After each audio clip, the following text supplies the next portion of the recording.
One, yes.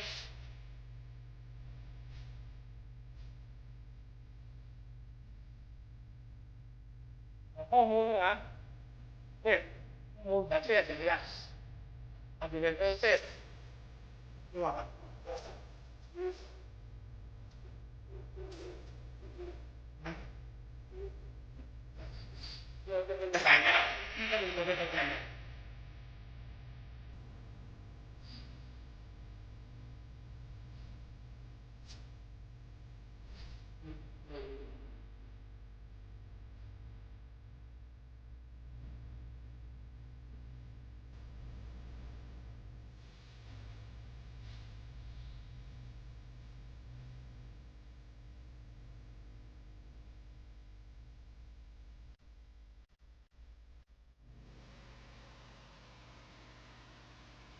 ขอนอบน้อมแด่องค์พระสัมมาสัมพุทธเจ้าขอนอบน้อมแด่พระธรรมนำคำสั่งคำสอนขอนอบน้อมแด่พระอริยสงฆ์สงฆ์สาวกเจ้าต่างหลายขอนอบน้อมจิตดวงวิญญาณครูบาอาจารย์ที่ได้ก่อสร้างห้างแปลงวัดพระธาตุจอมพอที่นี่ถวายความเคารพพระเดชพระคุณหลวงปู่พระครูปฏิทานธรรมทินสมภารเจ้าวัดพระธาตุจอมพอที่นี่ถวายความเคารพพระสังฆะพระเถรานุเถระพระสังฆาธิการครูบาอาจารย์พระเจ้าพระสงฆ์ที่ได้ช่วยการช่วยงานครูบาอาจารย์ที่อยู่ต่างวัดต่างวาต่างบ้านต่างจองก็ดีขอความผาสุกความเจริญรุ่งเรืองจงมีแก่พี่น้องคณะสัตยาญาติธรรมที่กำลังให้เกียรติติดตามรับฟังอยู่ในขณะนี้ผ่านขึ้นแม่ข่ายสถานีวิทยุวัฒนธรรมของวัดฝ่ายหินอยู่ในขณะนี้วันนี้อาตมาภาพเก้ากับผมพระจำเริญโชติธรรมโมจากวัดพระธาตุสีมาโพตะโพธารามตำบลโป่งน้ำฮ้อนอำเภอฝางจังหวัดเชียงใหม่มีโอกาสได้มาช่วยการช่วยงานพระเดชพระคุณหลวงปู่ครูบาธรรมทินวัดดอยพระธาตุจอมพอหรือลูกปูดอยพร้อมกับคณะสงฆ์อันมีท่านมหาชมชาติชาตะปัญโยเป็นกำลังลักเป็นหัวแล้วหัวแรงที่ได้มาจัดการจัดงานมีครูบาอาจารย์พระสังฆะมีท่านอาจารย์ทวีศักดิ์หรือตุพีนมท่านอาจารย์ตะวันสองตะวันบรรพตกับตะวันฝ่ายหินปะกันสองตะวันในวันนี้กับท่านอาจารย์ตุพีวุฒิเนาะตุลุงหรือวุฒิ วัดอินทขินอำเภอแม่แตงครูบาอาจารย์พระสังฆะตุพีอ้อยตุพีหลายตนหลายองค์เจ้าภาพเจ้าถิ่นวัดพระธาตุจอมพอที่นี่วันนี้เป็นวันมหามงคลที่เราจะได้ช่วยกันสร้างบุญบารมีเอาไว้เมื่อยังปากได้อู้ได้กินได้เคยไปไหนเคยไปได้เมื่อยังคนนี้เราก็จะได้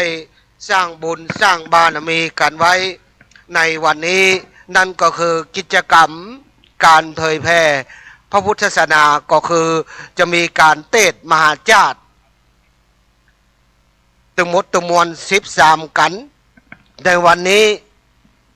ก็วันเดียวจบเนอะพี่น้องคณะสัตยาหลายท่านหลายคนโดยเฉพาะพี่น้องเวียงป่าเป้าก็ตั้งจิตตั้งใจกันมาเป็นปีๆละเพราะว่าโครงการหลวงปู่ก็ได้อู้กันเมื่อปีแล้วปีซืนละ ว่าโอ้วันที่ถึงเวลาปี68เด้อตั้งทำหลวงกับเมืองภาษาจังเมืองเฮาก็ตั้งทำหลวงเนาะภาษาไทยบนห้องว่าเทศมหาชาติ13กันก็ได้ตั้งจิตตั้งใจในการวันนี้เนอะพี่น้องเวียงป่าเป้าพี่น้องอำเภอใกล้เคียงพี่น้องจังจงมงเจียงใหม่พี่น้องดอยลอพี่น้องลำปางเปิ้นเข้ามาเนอะโดยเฉพาะพี่น้องวังเหนือพี่น้องอำเภอเมืองลำปางก็ไปมาหาสู่จากบรรพตสถิตมาจอมพอเหมือนก็อยู่ปากซอยไอ้หรอยืมกำไว้รุ่นมาใจอย่าน้อยเรียนเจอเนอะพี่น้องเนอะหรือคณะกรรมการผู้เฒ่าผู้แก่ที่ขึ้นวัดพระธาตุจอมพอที่นี่ลุกเรียบร้อยแล้วนึ่งเข้าเป่าไฟแล้วล้างหน้าล้างตาเรียบร้อยแล้วได้ยินเสียงทุเจ้าอูแอบแอบแอบก็คิดว่าโอ้ต้องบนวัดก็มีค่าทุเจ้าปีดีเข้าไปใจพอสกรรมก็เรียนเจอเนอะ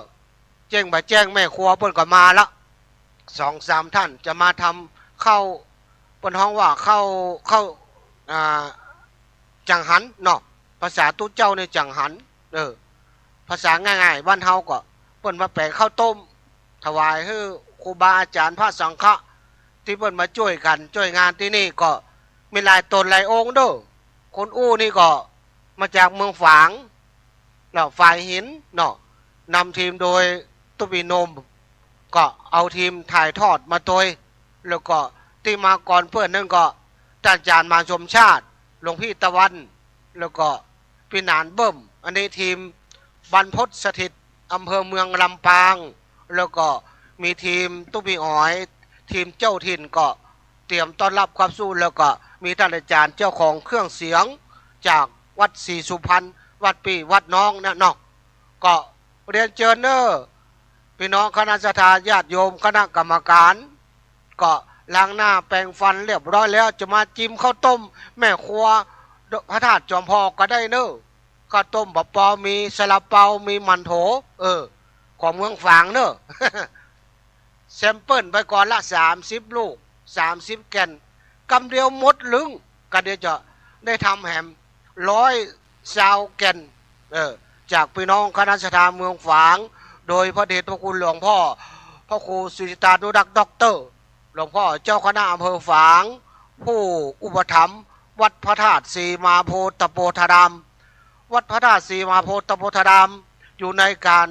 อุปถัมภ์ควบคุมของหลวงพ่อเจ้าคณะอำเภอฝางตีตุปิเลินได้ไปเฝ้าพระเจ้าใหญ่คือเพิ่น เรียนเชิญเด้อพี่น้องคณะสัตยาญาติโยมที่กำลังเดินทางก็ดีก็ได้เข้ามายังขวงแก้วอารามของวัดพระธาตุจอมพอท่านใดที่มาบ่ได้ยินเสียงท่านอาจารย์มาชมชาติประชาสัมพันธ์ก็ดีหรือก็จะได้หวังใจฮอดโอ้ฟังตุไปเลินโอ้ไปดีให้ห่วมกินห่วมตาลร่วมบารมีกับหลวงปู่ก็ติดต่อสอบถามโดยตรงที่เบอร์ท่านอาจารย์พระมหาชมชาติเด้อ10 บาท20 บาทก็ว่ากันไป10 บาท20 บาทนี่จะไปคิดว่ามันน้อยนะพี่น้อง10 บาท20 บาท100 คนพันคนนี่โอ้ได้หลวงหลายๆเนอะพี่น้องเนอะก็ช่วยกันไปเมื่อเฮาปากได้อู้ได้กินได้ใครไปไหนใครไปได้เนาะเฮาก็สั่งสมบุญบารมีเอาไว้รถ10 กัน20 กันบ้านอย่างราชวังที่ให้นาป่าตางร้อยให้ปันให้เท่าเฮาหมดลมหายใจไปแล้วพี่น้องก็เอาไปโดยบ่ได้แม้แต่หน้าตาจะงามเหมือนนางฟ้าหน้าตาจะล่อมาเต็มบดเทวดาก็เอาไปไม่ได้พี่น้องคณะสัตยาต่าง5 บาทเปิ้นยัดใส่ปากก็ยังเอาไปบ่ได้นะนอกจากบุญกุศลบารมีที่เฮาสร้างสะสมมาไว้นะที่มาเฮายังคนยังปากยังอู้ได้กินได้ยังหูดังยังสาบอยู่นะบุญบารมีแม้แต่เอาเข้าให้หมดกินเม็ดเดียวก็ได้อานิสงส์พี่น้องคณะสัตยาแล้ววันนี้เป็นบุญมหา มหาบุญมันจะบ่ได้บุญกุศลก็หูไปนะพี่น้องเนาะขนาดเอาเข้าหมดเม็ดเดียวก็ยังได้อานิสงส์วันนี้เทศมหาจาตุ13กันเป็นกันที่เป็นจาตุที่พระพุทธเจ้าของเอาคือพระองค์สัมมาสัมพุทธเจ้าก่อนที่เพิ่นจะได้ตรัสรู้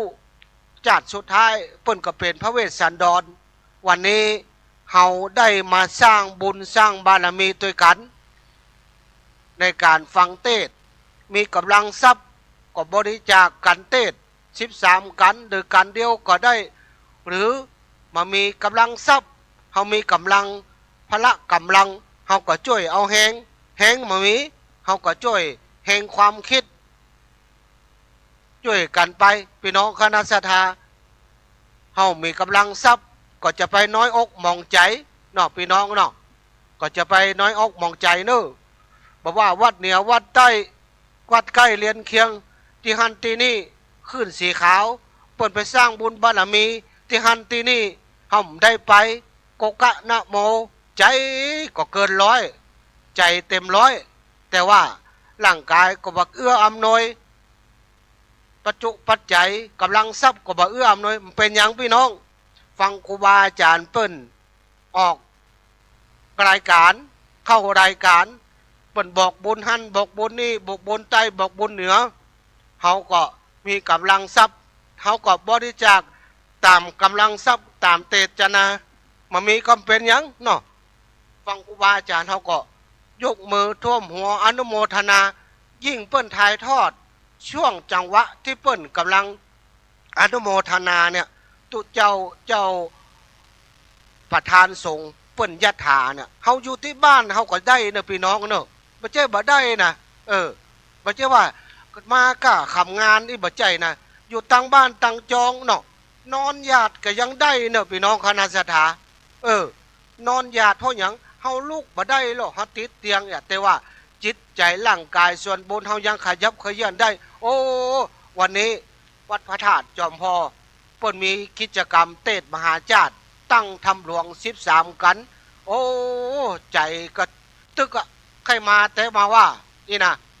แต่ว่ากำลังเฮามีเฮาบ่สบายโกกะนะโมเนาะก็พอถ่ายทอดผ่านจาก Facebook ก็ดีฟังจากสถานีวิทยุในเครือข่ายต่างๆก็ดีนะช่วงจังหวะที่ประธานพระสงฆ์ประธานเพิ่นยัดถานะเขาก็หยาดน้ำก็ได้เนอะได้เหมือนคนที่อยู่ในงานเหมือนกันนะพี่น้องคณะสัทธาแต่ว่าพี่น้องศรัทธาบางท่านบางคนนี่เปิ้นก็บ่ค่อยได้ฮู้เนาะบางสิ่งบางอย่างเขาก็จะไปยึดกฎเกณฑ์ล้ำไปบางคนก็จะต้องไปที่งานถึงจะญาติได้บัดใจเนอะขนาดว่ายกมือ10 นิ้วอนุโมทนานี่มันยังได้บุญเนาะถ้าเขาญาติน้ำหมายตาลแม่นางธรณีเจ้าตี้เจ้าแดนเป็นสักขีพยานโลกที่ญาติน้ำนี่นะเจ้าตี้เจ้าแดนผีเก่าเน่าเมินอยู่ที่บ้านที่จองเป็นสักขีพยานว่าโอ้วันนี้วันที่28อีเนาะวันที่28เดือนตุลาคม2568ที่วัดลันวิเวกอีเนาะลันวิเวกพระธาตุจอมพอตำบลเวียงอำเภอเวียงป่าเป้าจังหวัดเชียงรายเปิ้นมีตั้งทำหลวงเทศมหาจาตุ13กันเฮาได้ไปแต่เฮาอยู่บ้านเตรียมน้ำหยาดเฮาก็หยาดน้ำอธิษฐานขอบุญกุศลเนี่ยเป็นปากปลายหน้ากาอุทิศส่วนบุญส่วนกุศลให้เจ้ากรรมนายเวรกาเพื่อญาติพี่น้องญาติโกโหติกากะก็ได้เด้อพี่น้องคณะสัทธามันก็ได้บุญก็เรียนเชิญเนอะพี่น้องคณะสัทธาตั้งอยู่ตั้งบ้านตั้งจองหรือท่านใดที่กำลังเดินทางมาก็เรียนเชิญเนอะ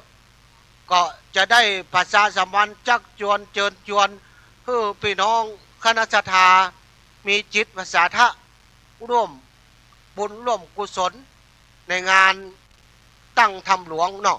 จะอธิบายเป็นกัน 13กันนั่นก็ถ้ามีโอกาสและมีเวลาก็จะได้อธิบายไปเป็นบางส่วนเนาะเพราะว่าตลอดจนถึงข้อมูลเนอะข้อมูลไผ่เตศกันที่1ที่2มีมาลัยเก้ามาลัยปลายหรือว่าจะเตศคาถาพันไผ่ถ้ามีข้อมูลก็อันขอความเมตตาตุ๊พี่อ้อยเอามาฮื้อกำเนอะก็จะได้อธิบายขยายความเนาะคือกับพี่น้องคณะศรัทธาที่อยู่ต่างบ้านต่างจองก็ดีที่อยู่ฟังผ่านขึ้นวิทยุก็ดีพอตั้งไลฟ์สดของวัดฝ่ายหินก็ดีอ๋อชาติที่1ที่ชาติที่10เนาะอันใน10ชาตินะทศชาติวะในทศชาติเนอะ ก็เรียนเจอเนี่ยพี่น้องคณะศรัทธาเนอะเพราะว่าตัวพี่เลินก็มาได้เตรียมตัวมาก็เลยอันจะอธิบายแต่ละกันนั่นก็ค่อยข้างที่จะลำบากเขาก็ประชาสัมพันธ์เนาะจักเชิญชวนพี่น้องคณะศรัทธาที่กำลังเดินทางมาก็มีหลายที่หลายทางเนอะที่จะได้มาร่วมงานตั้งธรรมหลวงในวันนี้ก็มีคณะสงฆ์ภายในอำเภอเวียงป่าเป้านี่แล้วก็มีตังนอกก็มีตังพ่อหลวงพ่อกำนันอบต.สท.ก็แต่ละหมู่บ้านก็จะได้มาร่วมการตั้งธรรมหลวงในครั้งนี้ก็บรรยากาศภาพบรรยากาศประเดี๋ยวนี้ก็หมอกลงเนอะพี่น้องคณะศรัทธาเนอะครูบาอาจารย์พระสังฆะพี่น้อยพี่นานก็ได้ช่วยกันจัดสถานที่รองรับคณะศรัทธาที่จะได้เดินทางมาร่วมบุญสร้างบารมีด้วยกันในปีนี้ณวัดพระธาตุจอมพอที่นี่ในวันนี้ก็เรียนเชิญเนอะท่านใดที่ตั้งจิตตั้งใจ13กันเนาะก็มาร่วมบุญกันในการเทศน์มหาชาติในครั้งนี้ปีนี้ประจำปี2568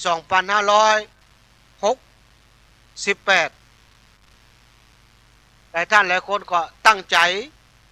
เอาโรงทานตั้งจิตตั้งใจมาปะปบครูบาอาจารย์วันนี้คาดว่าครูบาอาจารย์ขึ้นสีขาวก็คงจะมาร่วมหลายตนหลายองค์โดยเฉพาะท่านอาจารย์พระครูอภิวัตรวัฒนวณิกรมผอ.ขึ้นสีขาวเจ้าอาวาสวัดปากทางเจริญรองเจ้าคณะอำเภอดอยหล่อกับครูบาอาจารย์พระสังฆะก็คงคาดว่าจะเดินทางมาร่วมหลายตนหลายองค์ช่วงนี้ท่านอาจารย์พระครูอภิวัตรวัฒนวิกรมก็มีศาสนกิจนักเนาะตั้งแต่ท่านอาจารย์เปิ้ลเป็นรองเจ้าคณะอำเภอนี่ก็มีศาสนกิจนักภาระหน้าที่ก็หลวงหลาย ก็หลายท่านหลายคนก็พอที่จะทราบงานติดงานเนาะบางครั้งงานซ้อนงานวันหนึ่ง2-3 งานก็เป็นธรรมดาของผู้ที่มีภาระหน้าที่แต่ละตนแต่ละองค์ก็มีภาระแตกต่างกันไป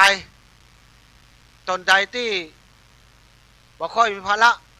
ก็มีโอกาสที่จะได้มาปะพบ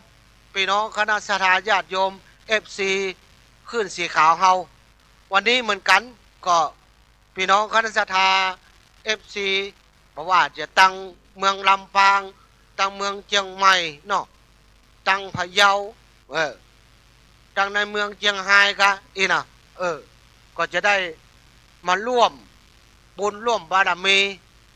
โดยการณที่วัดพระธาตุจอมพอที่นี่เพราะว่าวัดพระธาตุจอมพอเป็นหนึ่งในเก้าจอมของจังหวัดเชียงรายเป็นที่รู้จักของนักบุญหรือภาษาวัยรุ่นว่าสายมูอีเนาะสายมูภาษาวัยรุ่นเพราะว่าสายมูก็นักท่องเที่ยวที่เป็นสายบุญหรือสายมูนี่ก็จะมาไหว้สาพระธาตุจอมพอเพราะว่าเป็นหนึ่งในเก้าของพระธาตุที่ในจังหวัดเชียงรายเราก็เป็นพระธาตุที่ครูบาเจ้าศรีวิชัยได้มาบูรณะตัวเนอะ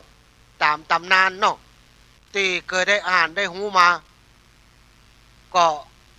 หลายท่านหลายคนมีโอกาสได้มาไหว้มาสา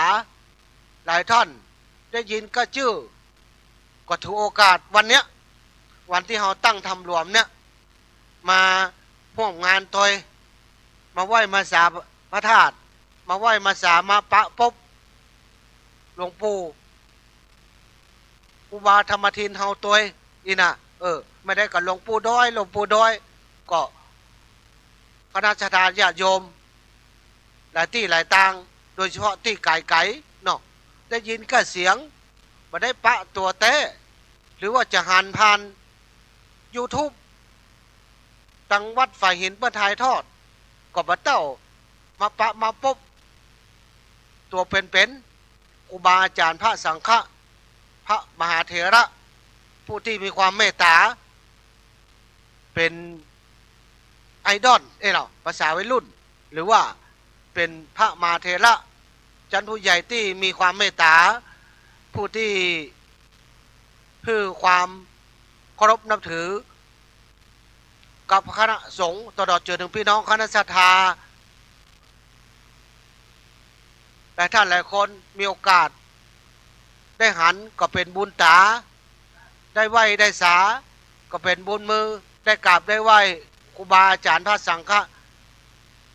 ได้อู้ได้จ่าได้ปฏิสันฐานก็ถือว่าเป็นบุญปากของเฮาที่ได้อู้ได้จ่ากับหลวงปู่ถือว่าเป็นผู้ที่มีอายุพรรษาสูงเป็นระดับพระมหาเถระแล้วก็มีความเมตตาสูงความรู้ทั้งอัดทั้งธรรมก็มีความรู้ที่มาเป็นรองไผ่ในสังฆมณฑลที่นี่ก็เรียนเชิญเนอะหลายท่านหลายคนมีโอกาสได้มาไหว้มาสาได้มาห่วมกินห่วมทานบางคนมาแล้วมาแหมก็อยากจะมาร่วมบุญบารมีกับหลวงปู่ก็เรียนเชิญเนอะหรือว่าอยู่ตามบ้านตามจองได้อู้ได้จ่าได้ฟังแล้วเกิดมีจิตประสาทะสีจิแม่นแต่เหมือนที่อันทุกไปเลินอู้มีจิตมีใจอยากจะให้จะหอมอยากจะร่วมทำบุญ9 บาท10 บาทก็ติดต่อโดยตรงที่ท่านอาจารย์ป้ามาสมชาติเด้อให้มีเบอร์โทรถ้ามีก็โทรหาคนที่รู้จัก ถามเบอร์โทรท่านอาจารย์มาสมชาติเด้อวันนี้เฮาก็จะมีโอกาสสร้างบุญสร้างบารมีตัวกันก็ได้ตั้งเต็นท์ประลำตลอดจนถึงตบแต่งดามีต้นเตศกันเตศถึง13 ต้นครูบาอาจารย์พระสังฆะ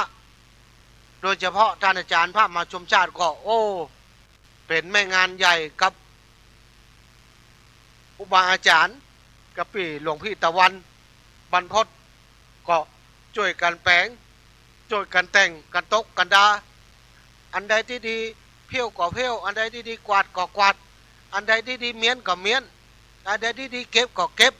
ก็ช่วยกันคนละไม้ละมือเนี่ยกันหลายเหมือนเล่นเนี่ยการน้อยอิด พี่น้องคณะศรัทธาบอกว่าตู้เจ้าบอกว่าคนบ้าน เวลามีการมีงานเขามีกำลังพลมันก็สะดวกสบายกว่านั้นคนนี้ช่วยกันไปคนละไม้ละมือกำเดียวก็แล้วพี่น้องกันศรัทธาแต่ว่าถ้ามีการมีงานเฮาคนเดียวเป๊กเล็กซ้ายก็เฮาขวาก็เฮาอีนะ ปานปอเข้าใจไปล้างห้องน้ำเหมือนกันมันก็ลำบากพี่น้องกันศรัทธาถ้าเฮาอยู่ด้วยกันหลายช่วยกันหลายคนละไม้ละมืออีเนาะมันก็งานที่ยากมันก็จะง่ายแล้วก็ราบรื่นหรือว่ามีปัญหาอันใดเนี่ยมันก็แก้ไขก็ได้ทันท่วงทีคนนั้นหูอย่างอีคนนี้หูอย่างอันอีนะเอามาปรึกษาเอามาจูนเข้าหากันปะกันเกิงตังงานมันก็ออกมาสำเร็จออกมาสดสวยงดงามสมบูรณ์แบบเพอร์เฟกต์เนาะจะให้ยืมกำหลวงพ่อเจ้าหน้าเพอฝางกับเพอร์เฟกต์เนาะ ตัวเป็นเลินจะโอ้สีสัมทอมเด้อ ก็เรียนเจอเนอะพี่น้องคณะสัตยาญาติโยมที่กำลังเดินทางมาก็เรียนเจอเนอะก็ทางในวัดนาวานี่ก็ได้เตรียมสถานที่เนาะสถานที่ก็มีการมีงานอย่างนี้ก็จะไปเริ่มเนอะขันแก้วตังสามขันศีลขันน้ำตาลเนาะมีตังใดจัดอย่างใดก็จะไปเริ่มเนอะตัวเวเลินได้อู้ได้กำไม่ก็จะเน้นเรื่องเนี้ยถ้ามีการมีงานที่ใดได้แตนครูบาอาจารย์อย่างวันนี้ก็เป็นมวยแตนเนาะมวยแตนท่านอาจารย์มามชาติก็ออกอากาศออกรายการตั้งแต่ตี 3มาละแล้วก็ว่าทางวัดฝ่ายหินเปิ้นตัดรายการภาคปกติมอบเวลาให้ทางวัดพระธาตุจอมพ่อหลวงพี่ตะวันฝ่ายหินเปิ้นว่าต่อเลยท่านอาจารย์หรอกทางหลวงพ่อพระโควิสุวัตรเปิ้นก็งดรายการภาคปกติของเปิ้นมอบถวายเวลาให้กับพระเดชพระคุณหลวงปู่พระครูประธานธรรมทินวัดพระธาตุจอมพ่อก็ถ้าจำชาติว่าก็คือตุ้เวเลนมาแตนกำเนาะก็เปลี่ยนกันไปเนาะเปลี่ยนกันไปสักชั่วโมงเดี๋ยวท่านอาจารย์ชาติเพื่อก็จะได้มามาจามาปะมาพบกับพี่น้องคณะสัตยาก็กันไปเนาะอธิบายกันไปมันเหมือนได้มาปะมาพบกันก็แต่ละตนแต่ละองค์ก็มีภารกิจอย่างอัตภาพนี่ก็บัดเตบอกว่าก็จะมาได้มามาจาเพราะว่าก็ติดภารกิจเนาะเรื่องเฮียนก็ดีเรื่องดูแลวัดหรือว่ามีการมีงานก็ดีก็บอกค่อยข้างที่ได้เข้ารายการหรือว่าจัดรายการเลยก็ว่าได้เพราะว่าก็ติดขัดบางประการเนาะเพราะก็บางครั้งก็เรื่องของอินเทอร์เน็ตบางครั้งก็เรื่องของระบบการออนไลน์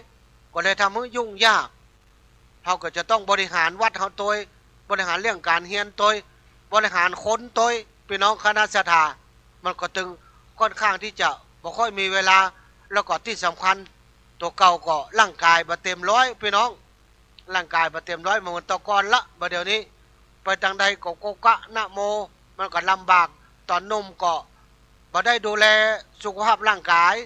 มาเมื่อเท่านี้ก็เริ่มละอาการออกโกกะนะโมตะกอนว่าฮือคนเฒ่าคนแก่แกล้งเจ็บก็หาเนาะลูกก็โอยนั่งโอยโอ้มาจนมาเจอกับตัวเก่าแต่เฮ้ยโอ้ลูกก็โอยนั่งก็โอยบัดเดี๋ยวนี้เข้านั่งคดตะวายตากหงาย นั่งยองเยาะแค่หายพี่น้องเฮ้ย ก็ฝากตัวเนอะเรื่องของสุขภาพร่างกายตลอดจนถึงอาหารการกินก็สำคัญเนอะอาหารประจำวันเขาเนี่ย3 มื้อ 3 คาบก็สำคัญเหมือนกันถ้าเขาละเลยมันก็จะลำบากเมื่อเด้าเนอะพี่น้องคณะสัตยาเอาแล้วนอกพี่น้องคณะสัตยาหรือว่าทางคณะกรรมการวัดพระธาตุจอมพ่อ ท่านใดที่มีหน้าที่อันใดตามที่เขาได้ประชุมจุ่มนุมแบ่งหน้าที่กันแต่ละแผนกก็ตื่นเจ้ามาแล้วก็น้อมเรียนเจอเนอร์คณะกรรมการแผนกต่างๆโดยเฉพาะแม่ครัวเนอะโดเปิดมาตั้งแต่ตีสี่แล้วกันเนาะตีสี่ละตีสี่ละมาต้มข้าวต้มวันนี้ทำข้าวต้มกุ้ยสูตรวัดพระธาตุจอมพอข้าวต้มกุ้ยโดยแม่ครัวหัวป่า แม่ครัวมือหนึ่งของวัดพระธาตุจอมพอเนอะพี่น้องคณะสัทธาครูบาอาจารย์ก็จะได้ฉันข้าวต้มหรือฉันจังหันเนาะวันนี้มีครูบาอาจารย์พระสังฆะมาช่วยการช่วยงานก็รายตนรายองค์ตุบินมหรือว่า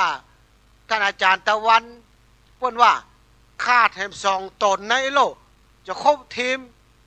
ตุลุงชัยวัฒน์นาคเสโนหรือตุลุงยองเหรอแล้วก็ท่านอาจารย์วันใหม่ต้าล้อคาด2 ตน 2 องค์ถ้าได้2 ตน 2 องค์นี่มาครบทีมนี่รับรอง พี่น้องคันศรัทธาโอ้งานมันจะรื่นเริง บอกว่าวันนี้ท่านอาจารย์ชัยวัฒน์นาคเสโนตุลุงยองเปิ้นจะมาตัวก็ถ้ามาก็คงจะมาเดินทางมาพร้อมกับท่านอาจารย์พระครูอภิวัตรเนาะก็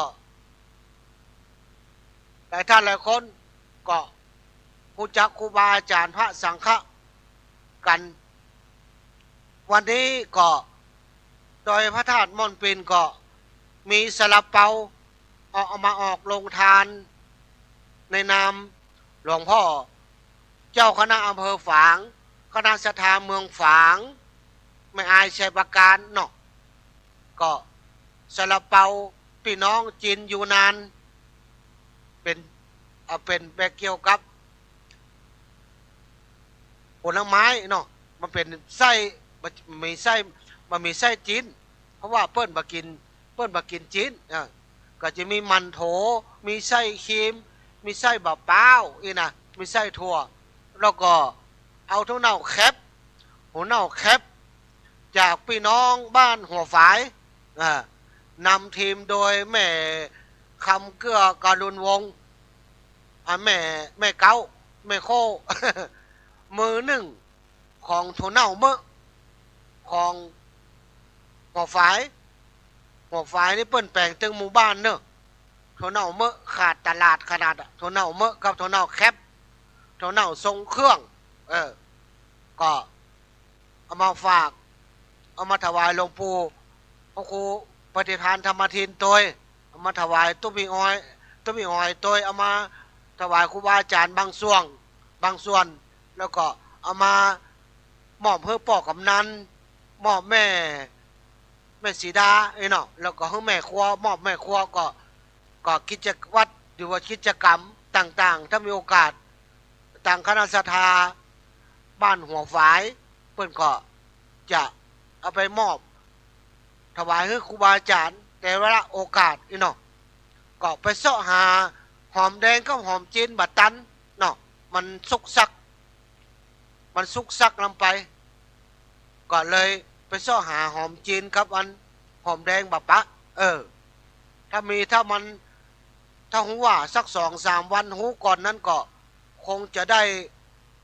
หอมจีนหอมแดงหอมจีนเมืองฝางหอมแดงเมืองฝางเอามาคือพี่น้องตังเวียงป่าเป้าได้ลิ้มรองกันเนอะถ้าพี่น้องลำปางมาวันนี้ก็จะได้ถั่วเน่าแคปสักหน่อยเนอะ โดยเฉพาะพี่น้องทุ่งโป่งมาก็หาพี่น้องทุ่งโป่งเมืองปาน แล้วก็พี่น้องแม่น้อยเนาะแม่น้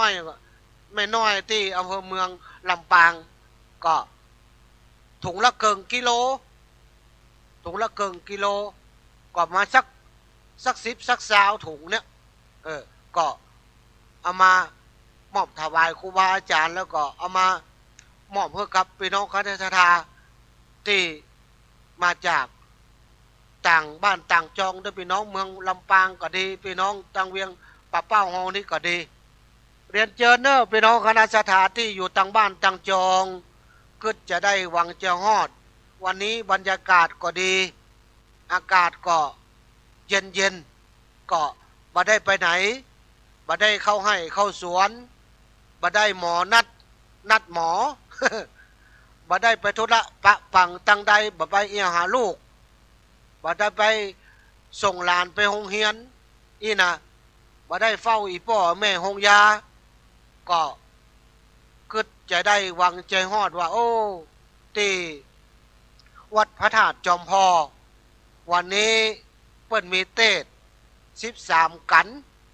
มีครูบาอาจารย์พระสังฆะนักเทศดังๆโดยเฉพาะหลวงพ่อศรีภูมานี่ก็เป็นนักปราชญ์ของเมืองลำปางเนอะหลวงพ่อวัดศรีภูมานี่ก็เป็นนักปราชญ์ของเมืองลำปางมาเป็นหนึ่งรองไผ่เนอะพี่น้องคณะสัตยาการเทศการโวหารแม้กระทั่งแต่งธรรมเนอะ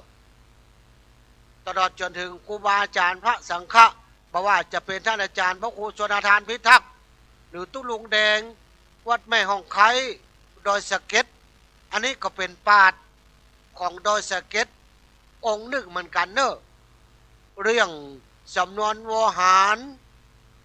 ต่างๆเปิ้นก็มาเป็นหนึ่งรองไผ่การเทศ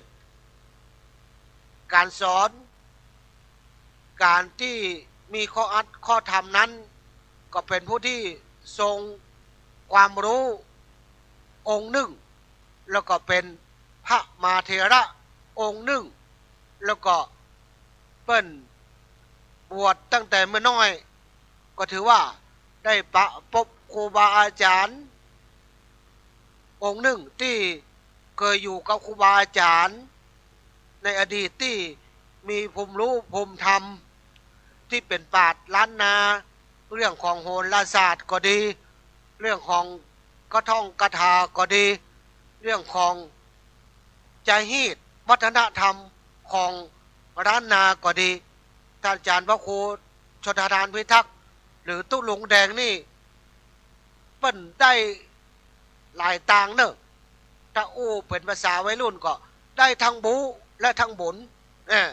ได้ทั้งบูและทั้งบุญก็มีความรู้มีประสบการณ์มากมายเพราะว่าได้อยู่กับครูบาอาจารย์พระสังฆะมาเถระที่เปิ้นทรงธรรมทรงความรู้หลายตนหลายองค์ก็น้อมเรียนเชิญพี่น้องคณะศรัทธามาฟังเทศน์ท่านอาจารย์ได้เนอะในวันนี้เขาก็จะเริ่ม9 โมงเนอะงานก็จะเริ่ม9 โมงประจนแมลงพุ่นนะพี่น้องคณะศรัทธาใครจะมาพบครูบาอาจารย์จะมาให้มาหอมมาสร้างบารมีด้วยกันก็เรียนเชิญเนอะให้มีพักไม้ใส่เครือตามให้ตามสวนจะเอามาใส่ในที่กันเทศแต่ละต้นก็เรียนเชิญเนอะพี่น้องเวียงป่าเป้าเฮาเป็นแม่ค้าแม่กาดก็ดีเนอะซ้ำดีเนอะเป็นแม่ค้าแม่กาดนั่งกาดขายพักขายไม้โอ้เอามาหอม13กันเป็นบะทั่วเป็นพักกาดเป็นบะเต้าบะแตงเป็นพริกเป็นเครือโอ้ยิ่งตาลยิ่งได้ยิ่งจิยิ่งบ่ได้เนอะพี่น้องครูบาอาจารย์เปิ้นกล่าวไว้อย่างนั้นก็เรียนเชิญเนอะผักไม้ใส่เขียวผักกาดจ้อนกะบะเต้าบะแตงปลูกตำให้ตำสวนก็ใครมีก็เอามาหอมกันเนอะแก่น2 แก่นมัด2 มัดก็ว่ากันไปเนอะมาบ่ได้ก็ใจลูกใจหลานก็ได้เอาไปให้อุ้ยกันมาอันที่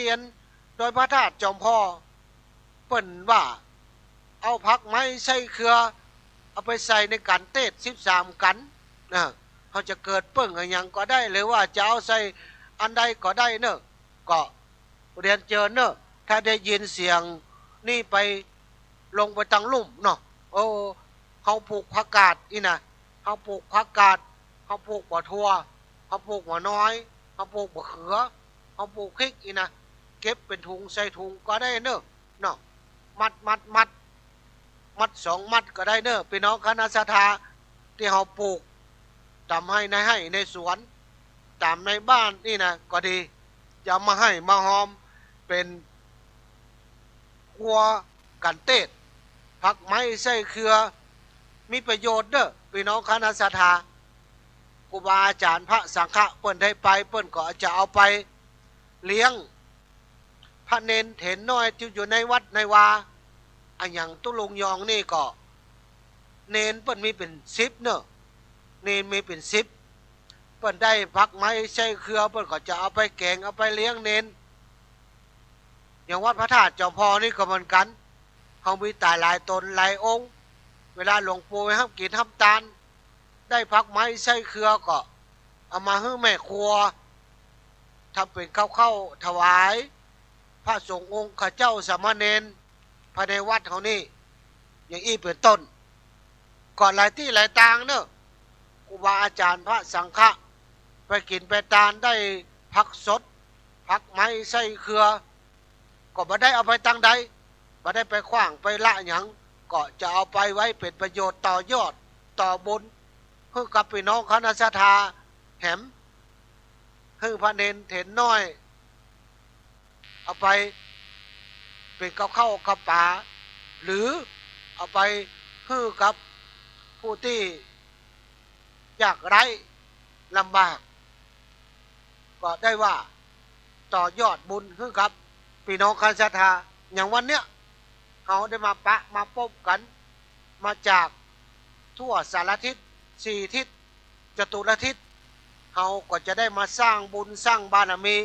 กันที่นี่ควงแก้วอารามของวัดพระธาตุจอมพอที่นี่ตำบลเวียงอำเภอเวียงป่าเป้าจังหวัดเชียงรายก็จะได้เป็นประวัติศาสตร์แห่มบทหนึ่งแห่มหน้าหนึ่งของวัดพระธาตุจอมพอของตำบลเวียงของเวียงป่าเป้าว่าวันที่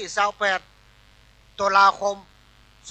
2568พี่น้องคณะสัตยา FC ทั่วทิศหรือจตุรทิศทิศทั้ง4ที่ได้มาจุมนุมสร้างบุญสร้างบารมีด้วยกันในวันนี้ในงานตั้งธรรมหลวงเทศมหาชาติ13 กันในวันนี้เขาก็จะได้สร้างบุญสร้างบารมีเอาไว้เป็นเรือสะเปาคำนำเฮาไปสู่ภพภูมิที่ดีเมื่อเฮาบดบุญแล้วเฮายังมีบุญอยู่ยังอยู่ได้ปากได้กินได้ผลบุญนั้นเฮาก็จะสัมผัสได้ว่าโอ้วันนี้ไปช่วยการช่วยงานวัดพระธาตุจอมพอได้ให้ได้หอมในงานเทศมหาชาติตั้งธรรมหลวงของวัดพระธาตุจอมพอคุณคิงมันจะลุกเบื้องต้นแต่บัดแต่ก็คิดเอาคนเดียวเด้อพี่น้องแค่ยกมือ10 นิ้วท่วมหัวที่ยินท่านอาจารย์มาชมชาติประกาศจักเจิญจวนคุณคิงพอลุกละจกสตางค์ออกกระเป๋าพร้อม10 บาทคุณคิงก็ยังลุกแหมยิ่งมาห่วมตาลลิ่งมาหันผ่ามประลำอลังการมหันพี่น้องคณะสัตยาช่วยกันคนลายไม้คนละโมปะโถถึงขุนคิงลูกคนยังออกเงียบอันนี้แหละถือว่าโอ้บุญกุศลบังเกิดแล้วแต่ว่าจิตใจมันจุ่มมันเย็นมันม่วนพี่น้องคณะสัตยาพอไปทางใดก็ม่วนเกินน้ำลายบาดาลนี่ยังหวานจ้อยพี่น้องคณะสัตยาบัดเจ้าขอลองไต่ตองขอเถอะพี่น้องคณะสัตยาลองไต่ตองว่าบุญกุศลอันใดที่เฮาได้ให้ได้หอมได้สร้างเอาไว้มันเต็มใจเกิน100%ได้ไปห่วมแม้แต่จะเนยป่านเนยเหี่ยไหลไขย้อยเตียวขึ้นดอยมาแต่ว่าณเวลานั้นณห่วงเวลานั้น ณวินาทีนั้นเขาได้ฟังเปิ้นยถาสปีหยาดน้ำหมายตาลนึกถึงบุญกุศลนั้นเฮามันขุนคิงลุกมันเงียกมันม้วนมันพอไปทางใดมันนิ่มมันนวลขนาดคืนน้ำลายก็ยังหวานจ้อยๆพี่น้องกันศรัทธาอันนี้ล่ะก่อเกิดบุญกุศลมันจะฝังล่างลึกไปไว้ในจิตใจของเฮาแล้วก็ทำให้เฮานั้นเป็นผู้ที่มีบุญกุศลใครกินใครทานภาษาทุเจ้าว่าจาคะจะละอันความตานีตาเหนียวในจิตในใจที่เกาะกินหัวใจของเฮานั้นคือมันหมดมันสิ้นไปทีละน้อยละน้อยชิ้นเล็กๆน้อยๆยังดีกว่าที่บ่ได้เกาะ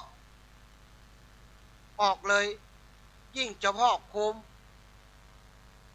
ขึ้นเรื่อยๆก็จะเป็นตาบาปในการเป็นเครื่องขวางกั้นในการสร้างบุญสร้างกุศลของเขาถ้าเขาออกทีละน้อยละน้อยละนิดออกน้อยๆก็ยังดีๆมาออกพี่น้องคณะสัตยาอย่างวันเนี้ยอย่างวันที่เขาได้มาสร้างเนี่ยวันที่28 ตุลาคม 2568เป็นหน้าประวัติศาสตร์แห่งหน้าหนึ่งของเวียงป่าเป้าเป็นหน้าประวัติศาสตร์แห่งหน้าหนึ่งที่น่าจดจำและบันทึกของชีวิตของคนเฮาที่ตามเต้าเกิดมายังความได้ตอนถึงประเดี๋ยวนี้บางคนก็10บางคนก็20บางคนก็30บางคนก็40บางคนก็50บางคนก็60บางคนก็70บางคนก็80บางคนก็90บางคนก็100ก็เป็นประวัติศาสตร์ในชีวิตของเฮา5หน้าหนึ่งที่บันทึกในฝังลึกฝังใจเฮาว่าวันที่28วันนี้เฮาได้มาสร้างบุญสร้างกุศลร่วมกับหลวงปู่ร่วมกับพระสังฆเจ้าทั้งหลายร่วมกับพี่น้องเวียงป่าเป้าร่วมกับพี่น้อง FC ขึ้นสีขาวเฮาวันนี้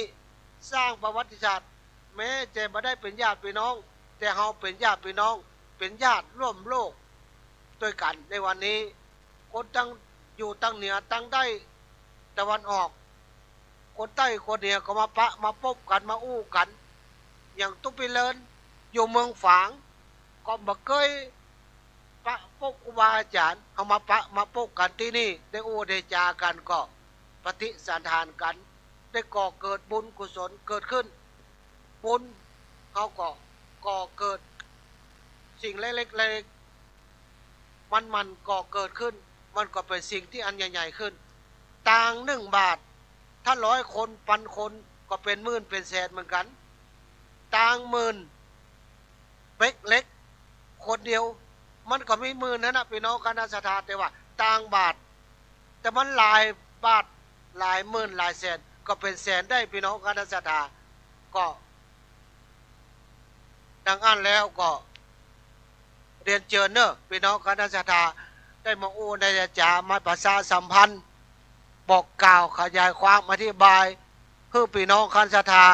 มีจิตประสาทะในการสร้างบุญสร้างกุศลบ่ต้องไปน้อยอกมองใจชะตาชีวิตของเขาเกิดมาตุกมาจนเกิดมาบาสบายโกกะนะโมตลอดจนถึงได้ฟังข่าวสารเกี่ยวกับตุเจ้าก็ดีอะไรอย่างก็ดีก็บ่ต้องไปใส่ใจนักหับหูแต่บ่หับหูหับทราบแต่บ่ใส่ใจหูเอาไว้เป็นประดับความรู้แต่บุญกุศลมันติดตัวเฮาพี่น้องติดตัวเฮาอย่างที่อธิบายตะกี้นะว่าบุญกุศลถ้าเฮาได้ทำเนี่ยแม้แต่กลืนน้ำลายน่ะมันยังหวานจ้อยๆพี่น้องคณะสัตยาอานิสงส์ของการร่วมบุญร่วมกุศล1ไปทางใดเต็มบุตรเทวดาก็ปกปักรักษา2ไปทางใดก็กินหอมพี่น้องกินหอมกินศีลกินบุญนี่มันหอมมันไม่ใช่หอมเหมือนหอมน้ำหอมหรอกมันหอมมาเหมือนเปิ้นพี่น้องคนที่เคยสัมผัสเปิ้นก็จะหูได้คนที่ยังเคยมาสัมผัสเปิ้นก็บ่เชื่ออันนั้นก็เป็นธรรมดาของมนุษย์คนเฮาบ่ได้ปะพบกับตัวเก่ามันก็บ่เชื่ออย่างที่เปิ้นว่า ตาเปิ้นไปดีไข้หัวตกตาตัวไปดีไข้ให้บุญกุศลเนี่ยคนที่เปิ้นทำบุญเปิ้นก็ได้สัมผัสหรือว่าเปิ้นรับรู้สิ่งที่เปิ้นทำไปนะว่ามันเป็นบุญเป็นกุศลได้รับอานิสงส์แล้วคนที่เปิ้นบ่เคยทำบุญเปิ้นก็บ่ได้รับอานิสงส์หรือรับรู้เรื่องของบุญเปิ้นก็บ่ทำมันก็เป็นธรรมดาของมนุษย์ส่วนเปิ้นส่วนเฮาทำแล้วเฮาสัมผัสได้เฮาก็สร้างบุญติ๊กๆจนบางคนว่าบ้าบุญก็บ่ต้องไปว่าเปิ้นก็รับรู้เหมือนเฮาบางคนนี่ก็เปิ้นได้สัมผัสบางคนก็กินกระตานก็โอ้ลูกหลานอยู่ถ้อยฟังคำไปทางใดก็มีคนใครอู้ใครจ๋าทำกิจการงานอันใดก็รู้สึกว่าจะคล่องจะรุ่งเรืองอีน่ะอันนั้นเปิ้นเชื่อมั่นในบุญเปิ้นก็ทำยิ่งทำก็ยิ่งได้เปิ้นถึงว่าหรอสังเกตพอเตอะพี่น้องคณะสัตยาเฮาอยู่บ้านอีน่ะถ้าเฮาขี้จิเฮามาอู้ไผเฮามาตักไผงามปานใดมีสตางค์ปานใดเวลาเจ็บเป็นเย็นอุ่นนะมันมีไผมาเอี้ยวมาหามีไผมาเยี่ยมเฮาตุกแต่ว่าเฮาไปมาหาสู่เพื่อนบ้านมีการมีงานเฮาก็ไปช่วยเพิ่นมีศพมีซากเฮาก็ไปช่วยเพิ่นวัดวาอารามเพิ่นมีการมีงานก็ไปช่วยเพิ่นเวลาเฮาสิ้นลมหายใจแล้วหรือว่าโกกะนะโมเจ็บป่วยบุตรคนนั้นมาเอวบุตรคนนี้อันนี้มาเฮ้อบุตรคนนั้นมาปรึกษาบุตรคนนั้นอายุกยามาเฮ้ออันนี้แหละพี่น้องคณะสัตยาเป็นอานิสงส์ที่เฮาได้สร้างบุญสร้างกุศล3อย่างน้อยบุญกุศลที่เฮาทำจะอย่างกิจการอันใดก็คล่องหรือติดขัดน้อยลง4ไปทางใดก็มีคนใครอู้ใครจ่าใครตักใครตายอันนี้แหละอานิสงส์ของบุญพี่น้องคณะสัตยาประมาณ4ข้อเนี่ย4ข้อหลักๆเนี่ยสังเกตพอเตอพี่น้องฟังตุวิเลินก็ไปฟังเจี้ยแต่เตี้ยไต่ตองหรือว่าคึดพอเขาเคยได้กินได้ตาน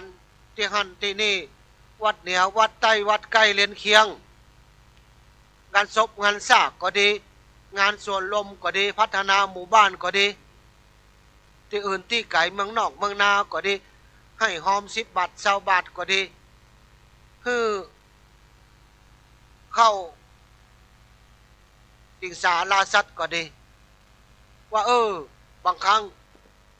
อันนี้ส่งผลบุญเปิ้นก็มาตัวมาตันเฮาจาดนี้มาตัวตันจาดนี้ก็จาดหน้าแต่ที่แน่ๆน่ะ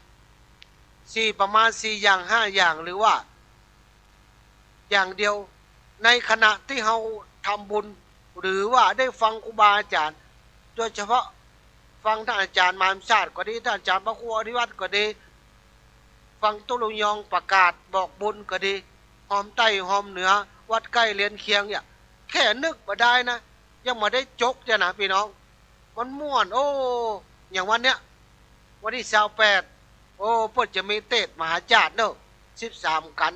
ท่านอาจารย์สมชาติเพิ่นประชาสัมพันธ์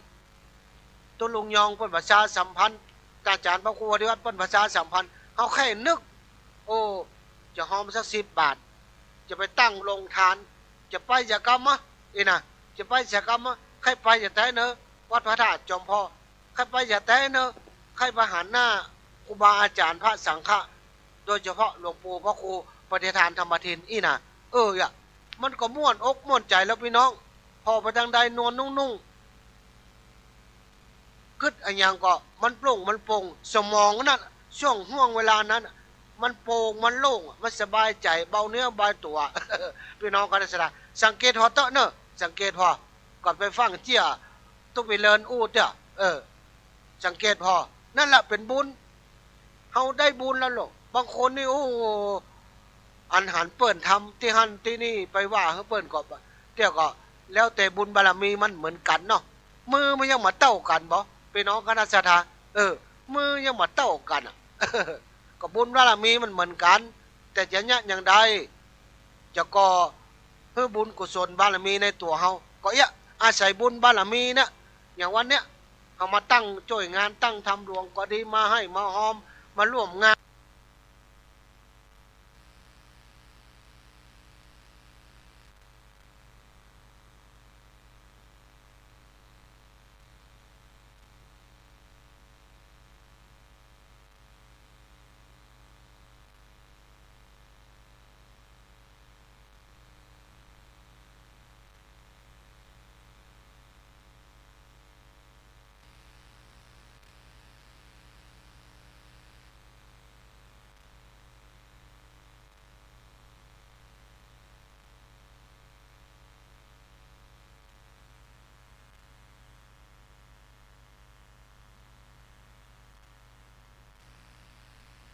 เนาะจะมาหัว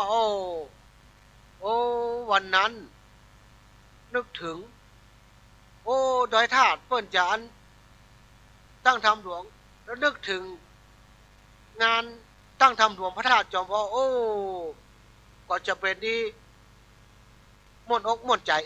อันนี้อาจจะจ้าหน่อยก็ได้พี่น้องคณะสัตยาปะงานนี้นึกถึงงานปุ้นแต่จิตใจมันม่วนอย่างนี้เป็นต้นพี่น้องคณะสัตยาเนี่ยมันก่อสังเกตได้ง่ายเนาะพี่น้องเขาก็สร้างกำลังใจให้ตัวเก่าก็จะไปน้อยเนี่ยจำใจวัฒนาของเขา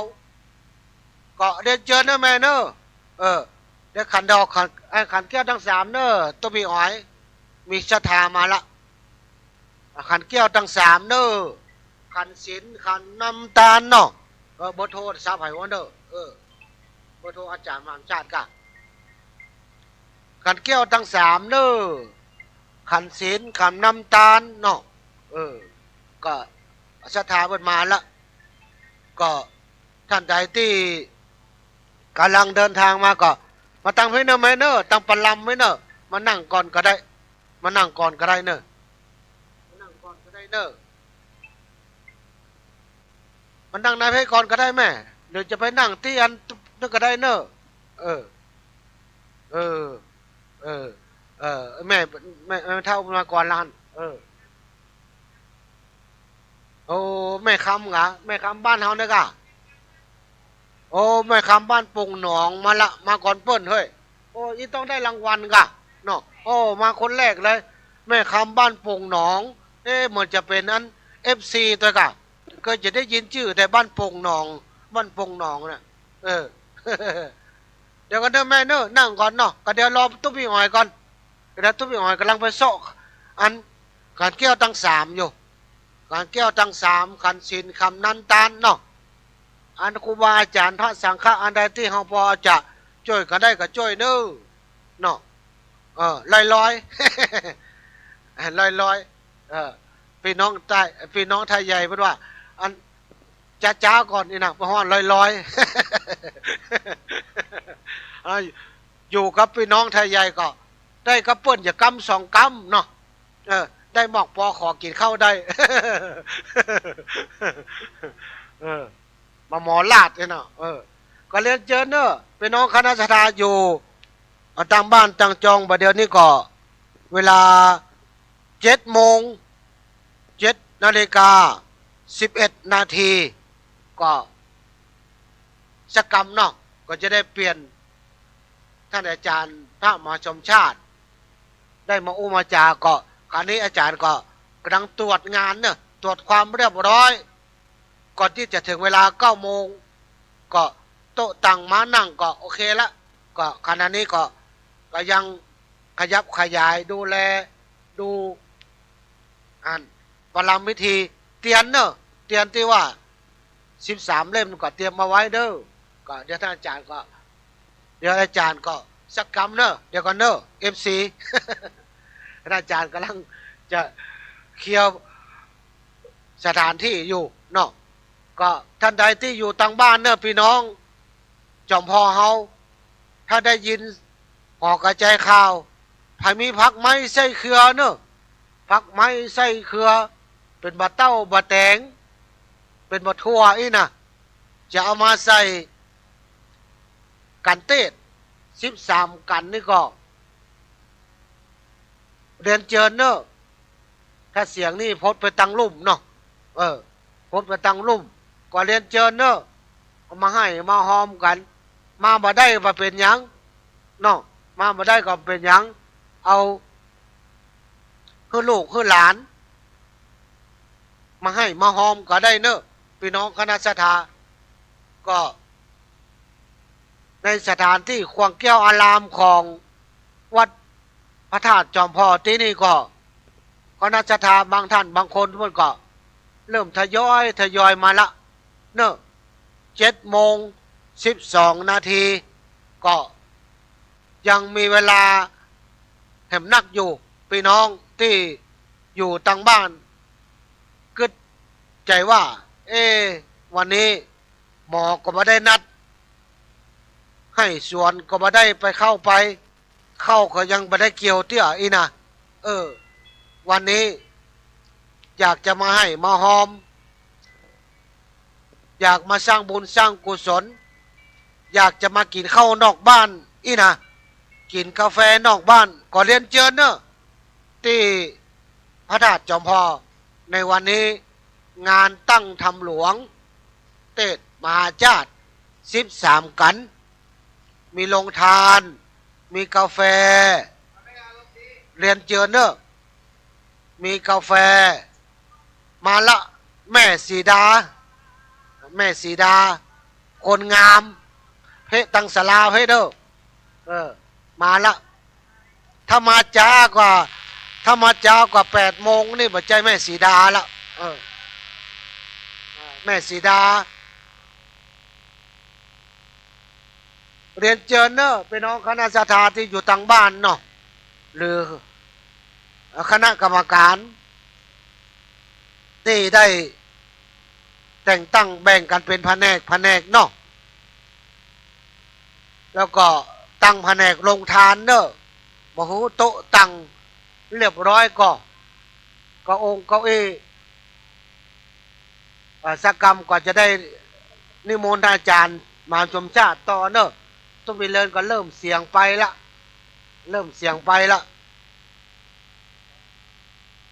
ก็จะได้โอกาสล่ำลาคณะสัทธาญาติโยม FC กันเนอะก็ขอความผาสุกความเจริญรุ่งเรืองจงมีแก่พี่น้องคณะสัทธาที่เพื่อเกียรติสดับรับฟังอายุวันโนสุขังพระลังอยากให้ก่อนอีกครั้งฝากความหวังกับคนรุ่นใหม่เชิญชวนทุกท่านเข้าวัดเข้าวารับศีลรับพรหลวงตาเสริมคุณค่าให้กับจิตใจกระทำความดีเรื่องนี้ไม่ต้องอายใครว่างจากการงานเมื่อใดเชิญชวนท่านไปทำบุญ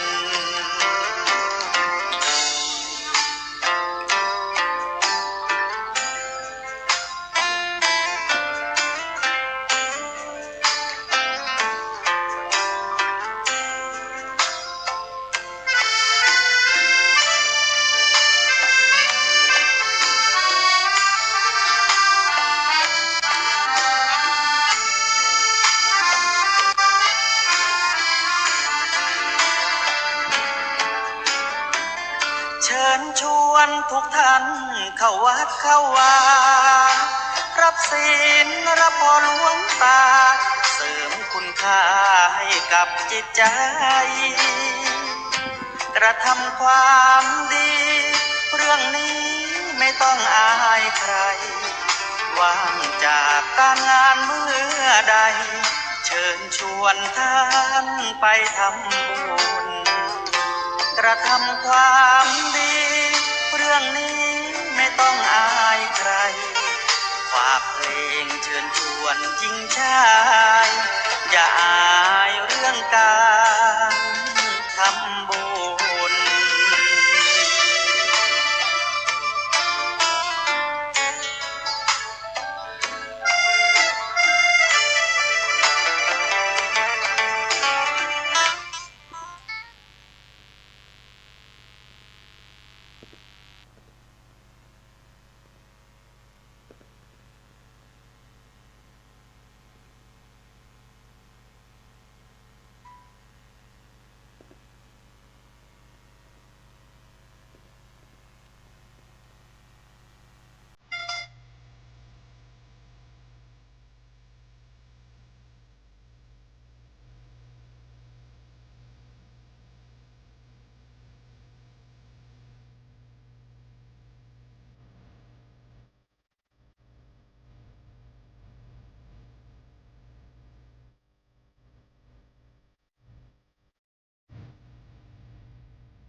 ทำบุญใส่บาตรเรียบร้อยตื่นมา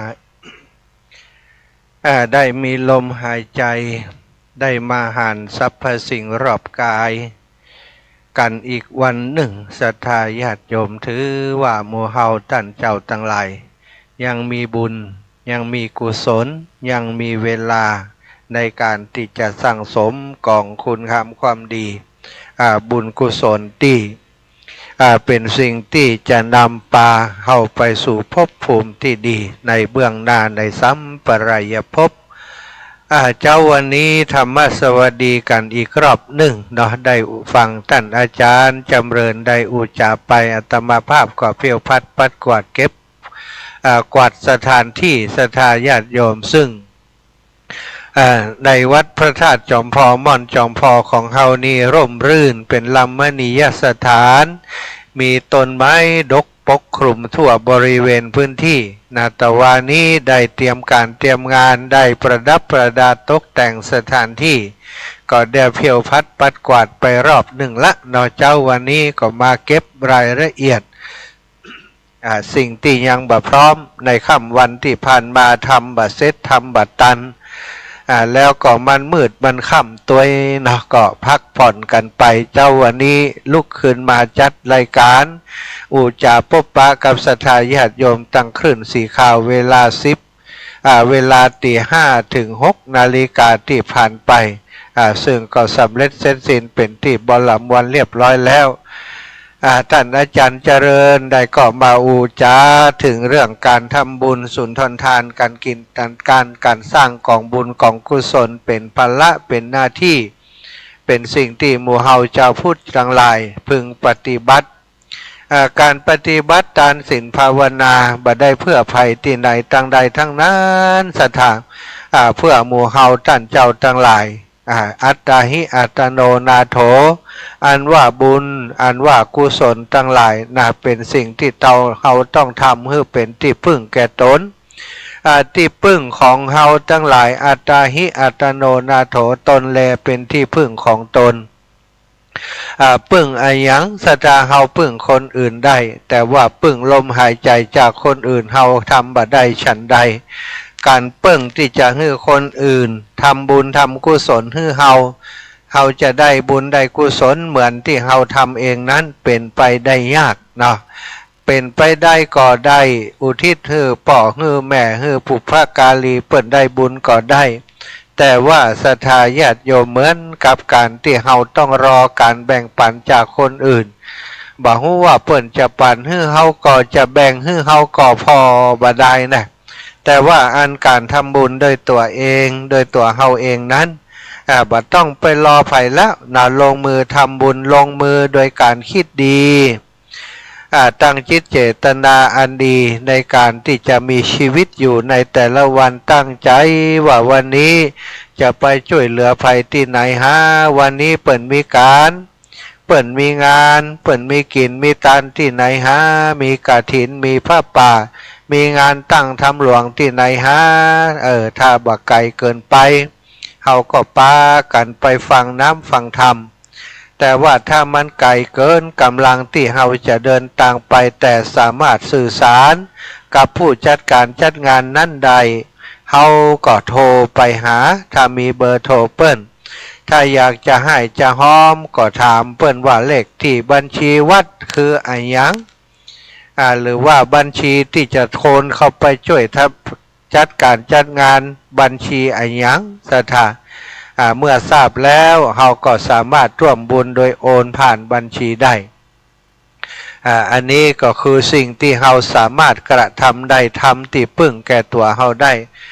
ที่พึ่งอย่างนี้บัดสามารถจะพึ่งปาไผ่ได้ศรัทธาถ้าเราไปพึ่งคนอื่นอย่างที่บอกโอ้บัดได้ไปวัดบัดได้ไปไก่เนี่ยการเนี่ยงานอยู่อีแม่เสียดายบัดได้หอมเบิ่นสักกรรมในกรณีอย่างนี้ถ้ามีเบอร์โทรก็โทรมาติดต่ออาตมาก็ได้หรือว่าที่สำคัญก็คือที่หลวงปู่จะแน่นอนที่สุดเนาะหลวงปู่เปิ้นฮู้ว่าศรัทธาจะหอมเรื่องอันอย่างกันอันใดที่มันขาดก็สามารถให้หอมได้โทรมาหาเปิ้นเนาะตะกี้ก็มีโยมแม่ครูเกษณีชัยเทพหรือว่าป้านายจากตั้งเชียงใหม่ ได้โทรมาว่าโทรหาหลวงปู่ตึ้มฮับสายท่านอาจารย์ นินทาหลวงปู่ออกอากาศนะอาตมาภาพเวลาจะสื่อสารกับหลวงปู่ถ้าโทร3ตุ๊ดบาฮับก็ปิดเลยละเนาะหลวงปู่ต้องบอกว่างแน่นะก็ไลน์มาส่งข้อความมาทางช่องสนทนาที่เป็นไลน์ บางทีก็ส่งมาทาง Facebook ส่งไลน์มาหาหลวงปู่แจ้งว่าหลวงปู่เรื่องนู้นเรื่องนั้นเรื่องนี้ถ้าเปิ้นมีเวลาเปิ้นก็เข้าไปอ่านแล้วเปิ้นก็ตอบมาเนาะศรัทธาส่วนใหญ่ครูบาอาจารย์พระมหาเถระทั้งหลายการงานแต่ละวันนี่มันแน่นศรัทธาเอ่ยเดี๋ยวก็ไปเป็นประธานสงฆ์ที่หั่นที่นี่เดี๋ยวก็มีกฐินพระป่าที่หั่นที่นี่ก็ต้องเดินทางไประหว่างอยู่ในพิธีถ้าจะมาฮับสายมันก็บ่ได้โดยเฉพาะประธานสงฆ์ต้องทำหน้าที่นำลูกพระลูกเนนที่ไปร่วมพิธีนั้นส่งพิธีสวดเจริญพระพุทธมนต์กะไออย่างกะต่างๆบ่มีเวลาที่จะหนัวมาฮับโทรศัพท์เนาะก็ทำให้การติดต่อบางครั้งอาจจะเกิดความบ่สะดวกกับศรัทธาญาติโยมทั้งหลายอย่างใดก็ตามก็หวังว่าศรัทธาญาติโยมที่ได้รับความบ่สะดวกกรณีใดก็ตามก็คงจะเข้าใจครูบาอาจารย์เนาะหาช่องทางอื่นสื่อสารมาแม่ครูเกษณีชัยเทพตะกี้ก็หาช่องทางอื่นโดยการโทรมาหาอาตมาว่าโยมแม่โยมป้าได้โอนปัจจัยไปร่วมบุญตั้งธรรมหลวงกับหลวงปู่แล้ว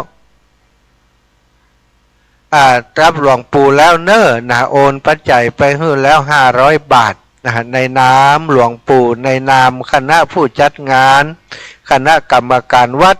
ขออนุโมทนาบุญขอบคุณกับป้านายแม่ครูเกษณีชัยเทพเป็นอย่างสูงทุกการทุกงานแม่ครูบะเกยทอดทิ้งครูบาอาจารย์คลื่นสีขาวอีแม่นี่เป็นแอดมินของคลื่นสีขาวตั้งกลุ่มไลน์ของคลื่นสีขาวส่งเรื่องราวดีๆเป็นการให้ข้อมูลประชาสัมพันธ์มาโดยตลอดนะเป็นคนที่มีจิตอาสามีความเสียสละเต้าที่หันแม่ครูก็ไปทำบุญทุกวันนะไปทำบุญหันนี่นะในเชียงใหม่เป็นล้วนแต่เป็นวัดที่แม่ครูเปิ้นไปอุปถัมภ์ไปร่วมกิจกรรมแม้กระทั่งวัดบรรพตสถิตวันก่อนเหมารถตู้ไปกันไปด้วยกัน 4-5 คนโอ้อีแม่บ่ขาดทุนกันนี่บ่มีไผช่วยออกกล้ารถนะบ่เป็นอย่างตั้งใจมาหาท่านอาจารย์แล้วอยากจะมาฟังเพิ่นตั้งธรรมหลวงที่ลำปางอยากจะได้มาดูบรรยากาศเป็นอย่างไรโอ้ไปแล้วบอกประทับใจว่าอันก็ขอบคุณแม่ครูอยู่จนแล้วจนเสร็จงานในวันที่28เดือนที่ผ่านมาเนาะเดือนสิงหาแม่ครูเปิ้นไปวัดบรรพตเปิ้นฝากหอมวันนี้ก็โอนมาที่บัญชีของวัดอรัญญวิเวกคีรีม่อนจอมพอเรียบร้อยแล้ว500 บาทแล้วแต่เจ้าที่อาตมาจัดรายการก็มีคุณโยมจากจังหวัดน่านเนอะคุณโยมจากจังหวัดน่านคุณโยมธนกรคุณโยมดานุภา2 สามีภรรยาจากเมืองน่านได้โทรเข้ารายการมาท่านอาจารย์ ผมอยากจะหอมตั้งทำหลวงม่อนจอมพอท่านตุลุงพระครูปฏิภาณธรรมทิน500 บาทวันที่31ผมจะไปทอดกฐินวัดท่านอาจารย์จะเอาไปเฮือปุ้นนี่นะตกลงกันเรียบร้อยก็ได้รับปากว่าจะนำปัจจัยถวายให้หลวงปู่เขียนชื่อคุณโยมธนกรดานุภาจากบ้านเสนียนจังหวัดน่านเป็นเจ้าภาพแห่ม500 บาทแล้ววันก่อนทราบจากหลวงปู่ว่าโยมแม่ละมุนสอนง่ายสอนบัญญัติเนาะอยู่ที่สันทรายแม่โจ้สันทรายหน้ามหาวิทยาลัยแม่โจ้โยมแม่ได้ฝากปัจจัยมาให้หลวงปู่โอนมาเรียบร้อยหอมหลวงปู่เป็นกันเทศกันละ310กันสถา310กันก็เป็น3,000 บาทเนาะขออนุโมทนาบุญกับโยมแม่ตัวเนอะโยมแม่ละบุญสอนง่ายถ้าอีแม่ฟังรายการอยู่เนาะได้รับทราบว่าตนตัวธรรมาภาพตัวลูกได้อนุโมทนาบุญให้กับโยมแม่แล้วแล้วก็ศรัทธาญาติโยมจากต่างจังหวัดลำปางก็ฝากให้ฝากหอมมาหลายคนหลายท่านเนาะกระเดียวก็จะได้ยกยืนยอถวายให้กับหลวงปู่ในการเป็นเจ้าภาพการเทศกันการเทศมหาชาติในปีนี้ศรัทธาอีป่อยแม่ตั้งหลายเทศมหาชาติจะเป็นพระเจ้า10 ชาตินะ10 ชาติที่เป็นชาติที่พระองค์ได้มีปั่มเปงปารมีนะตั้งแต่เป็นพระเตมีนะเมตตาปารมีพระเตมีเมตตาปารามีสัจจะปารามีขันติปารามีอธิฐานปารามีตานะปารามีเนคขมะปารามีศรัทธาญาติโยมแต่ละชาติพระองค์ก็ทรงบำเพ็ญบารมีธรรมตลอด10 ชาติที่พระองค์ได้อธิษฐานอธิษฐานปฏิบัติในการอธิษฐานปารมีต่างๆนี่ศรัทธาวันนี้เราจะได้มาฟังธรรมพระเจ้า10 ชาติบางคนก็ตะกี้ตุปีเปิ่นบ่เข้าใจเปิ่นคิดว่าเป็นงานเวสสันดรชาดกโดยทั่วไปส่วนใหญ่จะมีการตั้งธรรมหลวงเปิ่นก็บอกว่าธรรมหลวงเวสสันดรชาดกแต่วันนี้เป็นธรรมหลวงตั้งธรรมหลวงเทศมหาชาติธรรมหลวงพระเจ้า10 ชาติเนอะศรัทธาพระเจ้า10 ชาติก็มีอยู่10 ชาตินั่นแหละเนาะระบุไว้ตรงๆว่า10 ชาติชาติที่1ชาติที่2ไปส่งถึงพระชาติที่10ที่พระองค์ได้อุบัติขึ้นมาเป็นพระโพธิสัตว์เจ้าสร้างปุญญาปารมีศรัทธาเพื่อจะได้บรรลุเป็นพระสัมมาสัมพุทธเจ้าพระเจ้า10 ชาติก็มีชาติที่1นี้บำเพ็ญกุศลเนคขมะปารมีเนคขมะปารมีก็คือการบวชศรัทธาเนคขมะแปลว่าการบวชการละจากกามกิเลสต่างๆมาบวชไปบวชสมัยก่อนก็ไม่ได้บวชในพุทธศาสนาอย่างนี้เป็นบวชเป็นดาบสเป็นฤาษีปฏิบัติธรรมอยู่ในป่าบำเพ็ญเนคขมะปารมีในชาติที่1นั้นพระชาตินี้พระองค์ชื่อว่าเตมิยะศรัทธาเป็นชาติที่1ของทัตชาติชาดกก่อนที่จะมาตรัสรู้เป็นพระสัมมาสัมพุทธเจ้านามว่าโคตมะโคดมชาติที่พระโพธิสัตว์ทรงบำเพ็ญ สัตตุเจ้ามีเข้านึกสัตตุเนอโยมสิริพรทรงบำเพ็ญเนคขมะปารมีเนคขมะปารมีก็หมายถึงการออกบวชเตมิยะชาดกเนี่ยที่เราหู้จักกันว่าพระเตมีใบมีเรื่องโดยย่อก็คือพระโพธิสัตว์เจ้าเสวยพระชาติเป็นพระเตมีโอรสของพระเจ้ากาสิกราชแห่งกรุงปาราณสีเมื่อพระชนมายุได้1 เดือนก็ทรงตระหนักว่าการเป็นกษัตริย์ต้องทำบาปต้องสั่งลงโทษผู้อื่นที่ทำผิดจึงได้อธิษฐานทำตนเป็นคนใบ้คนง่อยเปลี่ยเสียขาพระบิดาก็จึงฮือโหนหลวงทำนาย ได้ความว่าพระองค์นี้เป็นกาลกิณีแก่ราชวงศ์เพื่อนำไปฝังทั้งเป็นแต่ก่อนที่พระองค์จะถูกฝังก็ได้แสดงพระองค์ว่าบ่ได้เป็นคนง่อยเปียเสียขาเป็นคนพิการแต่ประการใดทรงเดินได้อย่างปกติและก็ยังยกรถโดยพละกำลังอันเป็นพระปรมีแล้วก็เล่าความจริงให้สารถีที่กำลังขุดหลุมฝังพระองค์ให้ได้รับทราบว่าพระองค์บัดต้องการเสวยราชสมบัติจึงได้แกล้งทำเป็นคนพิการต่อจากนั้นก็ได้เสด็จออกบวชชาดกเรื่องนี้เน้นเพื่อหันถึงการบำเพ็ญเนกขมปารมีพระองค์เป็นโอรสโอรสเป็นโอรสของพระราชากาสิกราชเจ้าเมืองเป็นพระราชาผู้เป็นใหญ่ในแผ่นดินกาสิกราชนั้นย่อมเมื่อมีพระโอรสก็ย่อมจะเป็นอุปราชหรือว่ารัชทายาทที่จะขึ้นครองราชย์แทนพระบิดาในที่สุดนะในเรื่องนั้นก็มีว่าวันหนึ่งพระองค์ได้ไปเข้าเฝ้าพระบิดาขณะที่ทรงตัดสินคดีหนึ่งเนาะก็พระราชาจะต้องตัดสินคดีพิพากษาคดีต่างๆทุกวันศรัทธาญาติโยมมัน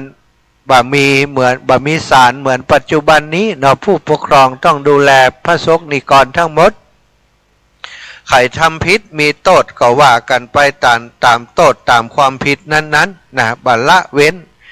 แต่อย่างใดแต่ประการใดในเรื่องนี้เตมียะนี่ก็คือพระบิดาตัดสินโทษแก่คนที่ทำผิดในเมืองของพระองค์เมื่อพระกุมารนั่งบนพระเพลาของพระบิดาได้ฟังการตัดสินก็ระลึกชาติได้ว่าชาติก่อนนั้นหลายพระชาติพระองค์ได้เกิดมาเป็นพระราชาลักษณะเช่นนี้เหมือนกันก็ได้ทำหน้าที่แบบนี้ทำให้พระองค์ถึงกับต้องไปรับ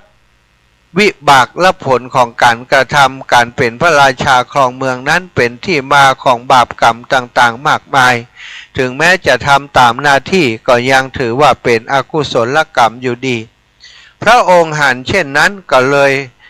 ตระหนักในใจว่าถ้าเฮาบ่หาวิธีการอย่างใดอย่างหนึ่งมาปฏิบัติต่อไปตั้งหน้าต้องขึ้นเป็นราชาอย่างแน่นอนถ้าเป็นราชาแล้วก็คงจะลำบากบัทำอย่างนี้ก็บ่ได้เจ้าบ้านเจ้าเมืองก็จะเดือดร้อนนะเลยเนี่ยอย่างใดเอาอย่างอีดีกว่าเนาะแกล้งเป็นคนที่พิการบ่ได้ปากบ่ได้ทั้งที่ทำได้หมดศรัทธาเป็นคนง่อยเปียเสียขานอนบ่ทำอย่างสักอย่างบ่ช่วยเหลือตัวเองบ่ลุกนั่งลุกนอนลุกบ่เดินบ่ไปไหนสักแค่นะเป็นอย่างนั้นอยู่เมินนานข่าวการที่พระกุมารเป็นผู้พิการก็ได้ขจรขจายไปพระราชาก็เดือดร้อนห้องโหนหลวงมาถามว่าจะแก้ไขได้ก็แก้ไขบ่ได้พระองค์พระกุมารนี้เป็นกาลกิณีมาเกิดว่าทั้งที่เปิ้นมีบุญศรัทธาแต่โหนทั้งหลายหันว่าเป็นอย่างนั้นต้องเป็นกาลกิณีก็เลยตัดสินแบบนั้นว่าเปิ้นเป็นกาลกิณีก็เมื่อเป็นอย่างนี้พระราชามีหน้าที่สถานเดียวก็ต้องกำจัดพระกุมารนั้นโดยวิธีการอย่างใดอย่างหนึ่งที่เป็นที่นิยมในสมัยนั้นก็คือต่างโหนเขาก็บอกต่างปุโรหิตก็บอกว่าเอาไปฝังทั้งเป็นว่าก็สั่งสารถีเอาราชรถต่างพระกุมารไปสถาบันทุกพระกุมารไปถึงป่าช้าผีดิบก็กำลังขุดหลุมอยู่พระเตมียะก็บอกว่าปนบ้านปนเมืองมาแล้วเฮาจะหลุดพ้นแล้วตอนนี้พระบิดาได้สั่งประหารเฮาแล้วก็ถือว่าเฮาได้ตายจากราชวงศ์แล้วบ่มีอย่างเกี่ยวข้องกันแต่เพื่อจะเป็นการบอกว่าจริงๆแล้วพระองค์บ่ได้พิการศรัทธาก็ยกราชรถขึ้นมาแก่งเว่นกำซัดลงไป คนขุดหลุมสารถีหันอย่างอันก็ตกใจสั่นงันงกขึ้นมาก็ไปกราบสาพระกุมารก็เล่าความจริงให้ฟังทุกประการแล้วก็ได้ออกบวชในวันนั้นนั่นเองอันนี้เป็นการชาติแรกที่เป็นพระเตมีเนี่ยบำเพ็ญเนกขมปารมีก็คือการบวชศรัทธา เนาะอันนี้ชาติแรกในพระเจ้า10 ชาตินั่นเองต่อมาในพระชาติที่สองในพระชาติที่สองเพื่อบำเพ็ญวิริยะบารมี พระองค์ได้อุบัติมาเป็นพระโพธิสัตว์นามว่ามหาชนกนามมหาชนกจึงชื่อว่ามหาชนกชาดกเป็นชาติที่สองของทศชาติชาดกพระโพธิสัตว์เสวยพระชาติเป็นชนะกะกุมารโอรสของพระเจ้าอริ ทชนกกษัตริย์เมืองมิถิลาคณะที่เสด็จลงสำเภาไปค้าขายเกิดพายุใหญ่ทำให้เรือเกิดพายุมรสุมลูกใหญ่ซัดมาใส่เรือที่ลำใหญ่เหมือนกันเรือมันน้อยกว่าพายุสถานอยู่กลางทะเลเมื่อโดนพายุโจมตีเรือที่มีส่วนประกอบของไม้ก็ได้แตกกลางมหาสมุทรมหาชนกราชทรงว่ายน้ำกระโดดโตขึ้นอยู่ในมหาสมุทรนานถึง7 วันนางมณีเมขลาหันจึงได้ลองใจว่าพระองค์จะยอมตายเสียตามบุญตามกรรมแต่พระองค์ก็บ่ทรงฟังยังพยายามว่ายน้ำโตขึ้นอยู่ตามเดิมนางเมขลาหันแล้วก็เกิดความเลื่อมใสในความพยายามของพระโพธิสัตว์เจ้าจึงได้อุ้มพระองค์เหาะไปที่ฝั่งพระชาตินี้พระโพธิสัตว์เจ้าได้บำเพ็ญวิริยะบารมีศรัทธาญาติโยมชาติที่สองนี้ศรัทธาอีพ่ออีแม่ทั้งหลายเรือล่มกลางทะเลมหาสมุทรอันกว้างใหญ่ไพศาลปัตตโตบาหันฝั่งน้ำเลยบาหันต้นไม้บาหันอย่างสักอย่างบาหันเกาะแก่งแง่งหินเลยหันแต่น้ำเวิ้งวางไปหมดพระโพธิสัตว์เจ้าเมื่อแลเรือแตกก่อนจะแตกจะอับปางได้มีสติสัมปชัญญะสมบูรณ์ได้เอาน้ำมันโททาถูทั่วร่างกายและเสื้อผ้าที่นุ่งห่มอยู่แล้วก็อาหารที่เตรียมมานั้นอัดใส่ขี้ปุ่มทั้งหมดมีน้ำตาลมีอย่างต่างๆเข้าป่าที่เตรียมไว้เพื่อจะให้ร่างกายมีกำลังวังชาสามารถต้านทานได้หลายวันเตรียมตัวเรียบร้อยแล้วระหว่างที่คนทั้งหลายกำลังร้องไห้คร่ำครวญโหยหวนอยู่นั้นพระโพธิสัตว์ก็ขึ้นไปอยู่ที่เสากระโดงเรือกำหนดทิศเหนือทิศใดทิศตะวันออกทิศใดที่จะไปนั้นใกล้พระองค์ก็กระโจนไปด้วยกำลังของพระมหาสัตว์โพธิสัตว์เจ้าไปได้ไกลเป็นโยชน์ศรัทธาญาติโยมก็ห่างจากการที่จะโดนน้ำทะเลดูดลงไปกับเรือศรัทธาสัตว์สิ่งหิ่งห้อยทั้งหลายสัตว์ที่มันกินเนื้อเนาะก็ได้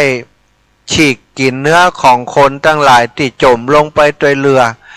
มัวกินอยู่แถวนั้นแต่พระโพธิสัตว์กระโดดไปไกลก็ห่างจากสัตว์หลายต่างๆได้ว่ายน้ำไปด้วยกำลังของพระองค์ว่ายน้ำไปด้วยวิริยะบารมีศรัทธาญาติโยมเฮยนับเป็นเวลาถึง7 วันทราบว่ากล่าวว่านางมณีเมขลานี้ได้มีหน้าที่ในการดูแลทะเลมหาสมุทรภัยที่มีบุญตกไปในทะเลมหาสมุทรหน้าที่ของนางมณีเมขลาคือต้องไปช่วยแต่พอดีว่าช่วงนั้นได้ประมาทไปที่สมาคมเทวสมาคมได้ไปประชุมจุ่มนุมสนุกสนานอยู่เทวสมาคมบ่ได้ตรวจตาทะเลมหาสมุทรเป็นเวลา6 วันมาแล้ววันที่7ก็ได้ออกมาตรวจดูทะเลมหาสมุทรก็หันกระทาชายนายคนหนึ่งว่ายปอมแปมอยู่กลางทะเลมหาสมุทรอันกว้างใหญ่ก็พอไปว่าโอ้เป็นว่าว่ายมาได้7 วันแล้วนางมณีเมขลาก็มาคิดในใจว่าถ้าเฮาบ่เข้าไปช่วยกระทาชายนายคนนี้ผู้มีบุญเฮาจะต้องได้รับโทษทันจากพระอินตาติราชที่มอบหมายให้ได้ดูแลทะเลมหาสมุทรก็ได้เข้าไปก่อนที่จะไปช่วยเหลือก็ถามว่าท่านทั้งที่รู้ว่าฝั่งมหาสมุทรอันกว้างใหญ่ไพศาลท่าน อาจจะว่ายไปถึงได้อย่างใดท่านว่ายไปก่อนเหนื่อยเปล่านะสุดท้ายท่านก็จะต้องตายอยู่ดีในกลางทะเลมหาสมุทรนี้ท่านย่ำพอไปตั้งหน้าตรงใดที่เป็นตัดใดที่ไหนต้องใดที่มันเป็นแผ่นดินพ่องที่ท่านจะไปยั้งไปเศร้าได้บ่มีเลยวันนี้เป็นวันที่6แล้วที่ท่านจะว่ายมานี่วันนี้ก็คงจะเป็นวันสุดท้ายของชีวิตท่านยังจะพยายามไปเนี่ยยังบ่ได้ประโยชน์ในยังตายเปล่าวะปล่อยตายไปแฮมดีครับต้องอิด พระมหาชนกนะชนกราชกุมารก็บอกว่าโอ้เธอนางผู้พานเทวดาผู้เป็นพานบ่ต้องมาอู้มาจ่าอย่างแล้วท่านอู้ไปก็กรรมที่ท่านอู้นี้เป็นอกุศลเป็นกรรมที่บดีเป็นกรรมที่บ่ส่งเสริมบารมีเป็นกรรมบ่ส่งเสริมกำลังใจของไผแม้แต่ตัวฉันเองนี้ฟังธรรมของเธอแล้วฟังแล้วเสียดายหูนะฟังแล้วเสียดายหูเพราะมันเป็นคำที่บ่ชื่นชูจำลองจิตใจให้มีความสดชื่นเบิกบานเลยเธอจงไปไกลๆนางมณีเมขลาก็ว่าเยาะเย้ยอยู่อย่างนั้นนะดูแล้วพระโพธิสัตว์เจ้านี้บัดฟังคำของนางมีความตั้งใจมีความพยายามที่จะพยายามที่จะว่ายไปทั้งที่บ่หันฝั่งนางก็เกิดความเลื่อมใสเทวดามณีเมขลาก็ได้กล่าวสาธุว่าสาธุดีแล้วมหาสัตว์เจ้าท่านได้กระทำปั่มเปงบารมีที่ถูกต้องเป็นผู้กระทำความเพียรหาภัยเสมอเหมือนบ่ได้แล้วการที่ตอนนี้เราจะมาช่วยท่านขึ้นไปสู่ฝั่งเราจะช่วยท่านพระโพธิสัตว์เจ้าพระชนกกุมารก็บอกเธอนางมณีเมขลาว่าเธอบ่ได้มาช่วยฉันหรอกเธอทำหน้าที่ของเธอส่วนฉันทำหน้าที่ของฉันการที่เธอมาช่วยฉันนี้เป็นบุญของฉันต่างหากเป็นบุญของฉันต่างหากนะบ่ใช่สิ่งที่เธอจะมารับผิดชอบแต่ประการใดแต่การที่เธอทำหน้าที่นี้ก็เพราะบุญของฉันที่นำปาให้ฉันได้จะมีคนมาช่วยในครั้งนี้ก็แล้วสุดแต่อัตยาศัยเธออย่างทำอย่างใดนางมณีเมขลาก็ว่ายลงไปช้อนเอาพระชนกราชกุมารขึ้นมาจากทะเลมหาสมุทรอันกว้างใหญ่แล้วเอาไปวางไว้ที่พระราชอุทยานของพระราชาพระองค์หนึ่งศรัทธาญาติโยมอันนี้ก็เป็นเรื่องย่อๆเนาะในเวสสันดรชาดกผูกที่ไม่ใช่เวสสันดรชาดกพระเจ้า10ชาตินะพระเจ้า10ชาติกันที่2ชนกราชกุมารเนี่ยศรัทธาต่อไปเป็นชาดกเรื่องที่3นะเรื่องที่3ก็สุวรรณสามชาดกชาดกที่3นี้เป็นการบำเพ็ญเมตตาปรมีสุวรรณสามชาดกสู่สุนะเป็นชาติที่3ของทศชาติชาดกพระโพธิสัตว์เสวยพระชาติเป็นพระพรหมฤาษีต้องรับภาระเลี้ยงดูมารดาบิดาผู้ที่เป็นผู้พิการทางตาก็คือตาบหันตาบอดวันหนึ่งกบินละยักษ์แผลงสอนมาถูกสุวรรณสามฤาษีได้รับบาดเจ็บสาหัสแต่ขณะที่ได้รับบาดเจ็บสาหัสนั้นก็บ่ได้มีความโกรธความเกลียดแก่ผู้ที่ทำร้ายพระองค์นะกลับมีเมตตาจิตต่อผู้ที่ทำร้ายพระองค์นั้นแล้วได้แสดงพระธรรมเทศนาอันเป็นทศพิธราชธรรมให้กบิลยักษ์ได้ฟังโดยอำนาจแห่งเมตตาธรรมทำให้พระสุวรรณสามหายเจ็บปวดหายจากความตายรอดชีวิตมาได้และมารดาบิดาก็กลับมาเป็นผู้ที่มีตาดีในชาตินี้พระโพธิสัตว์ได้ทรงบำเพ็ญเมตตาปรมีศรัทธาญาติโยมขณะที่โดนยิงเนาะโดนทำร้ายร่างกายโมเฮาต้องว่าโดนยิงเนาะโดนเปิ่นด่ากรรมก็โมโหโกธา บ่มีความเมตตาบางคนเปิ้นบ่ได้ทำร้ายอะไรอย่างเลยน่าคิดร้ายทำร้ายพยาบาทต่อเปิ้นซึ่งตรงข้ามกับพระสุวรรณสามสุวรรณสามฤาษีนี้ท่านบ่ได้มีความโกรธความเกลียดแม้กระทั่งคนที่ยิงท่านชาตินี้ท่านได้ดูแลบรรดาบิดาติดตาบอดตาพิการตัวสถาบรรดาติดตาบอดตาพิการนั้นถ้าบ่มีเปิ้นก็อยู่บ่ได้เมื่อสุวรรณสามอยู่ในป่าสิงสารสัตว์สัตว์เล็กสัตว์น้อยตัวเป็นหมู่กบินละยักษ์ไปซ้อยิงสัตว์ที่ไหนก็บ่มีสัตว์ก็ไปหันว่าสัตว์นี้มันตัวดาบทท่านนี้รู้นี่ที่มันบัดไปในป่าอื่นๆกูคนนี้มันเป็นไผก็เลยได้แผงสอนไปปรากฏว่าเสียบไปที่อกของสุวรรณสามขณะที่ยังมีลมหายใจอยู่แผ่วๆเนาะก็ได้บอกว่าไผเนาะเป็นคนที่ยิงเฮาอยู่ในขณะนี้ท่านยิงเฮาโดยเหตุอะไรอย่างท่านจะกินเนื้อเฮาหรือว่าท่านยิงเฮาเพราะความสนุกสนานแต่อย่างใดก็ตามขอให้ท่านได้ปรากฏตัวจิมเตอเฮาบ่ได้โกรธบ่ได้เกลียดท่านแต่ประการใดแต่จะมีเรื่องสั่งเสียให้ท่านได้ไปบอกให้กับผู้มีบุญคุณแก่เฮาคือพ่อแม่ผู้ตาพิการกบินละยักษ์ได้ยินอย่างนั้นก็ได้เอาธนูวางไว้ได้ก็เข้าไปหาสุวรรณสามก็ได้ทราบความว่าตอนนี้สุวรรณสามบ่ได้โกรธตัวเองเลยแล้วก็ยังสั่งความไปให้บอกพ่อบอกแม่ให้กบินละยักษ์นี้ได้ไปช่วยดูแลพ่อแม่จิมถ้าบ่อันท่านจะต้องตายเพราะทุกวันนี้สุวรรณสามต้องดูแลปฏิบัติพ่อแม่แต่ตอนนี้จะตายแล้วคงบ่สามารถจะทำอย่างอันได้กบินละยักษ์ได้ฟังอย่างนั้นก็สลดจิตสลดใจเข้าไปบอกคือกับบิดามารดาของสุวรรณสามปามาในสถานที่ที่สุวรรณสามโดนยิงนั้นเนาะ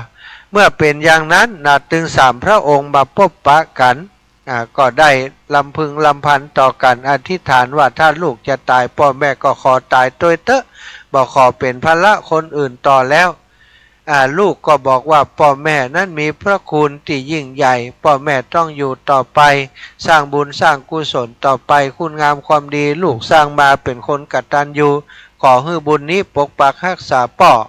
กับแม่ให้อยู่ดีมีสุขโดยเถิดศรัทธาอธิษฐานใจอย่างนั้นแต่อย่างใดก็ตามศรัทธาญาติโยมบุญกุศล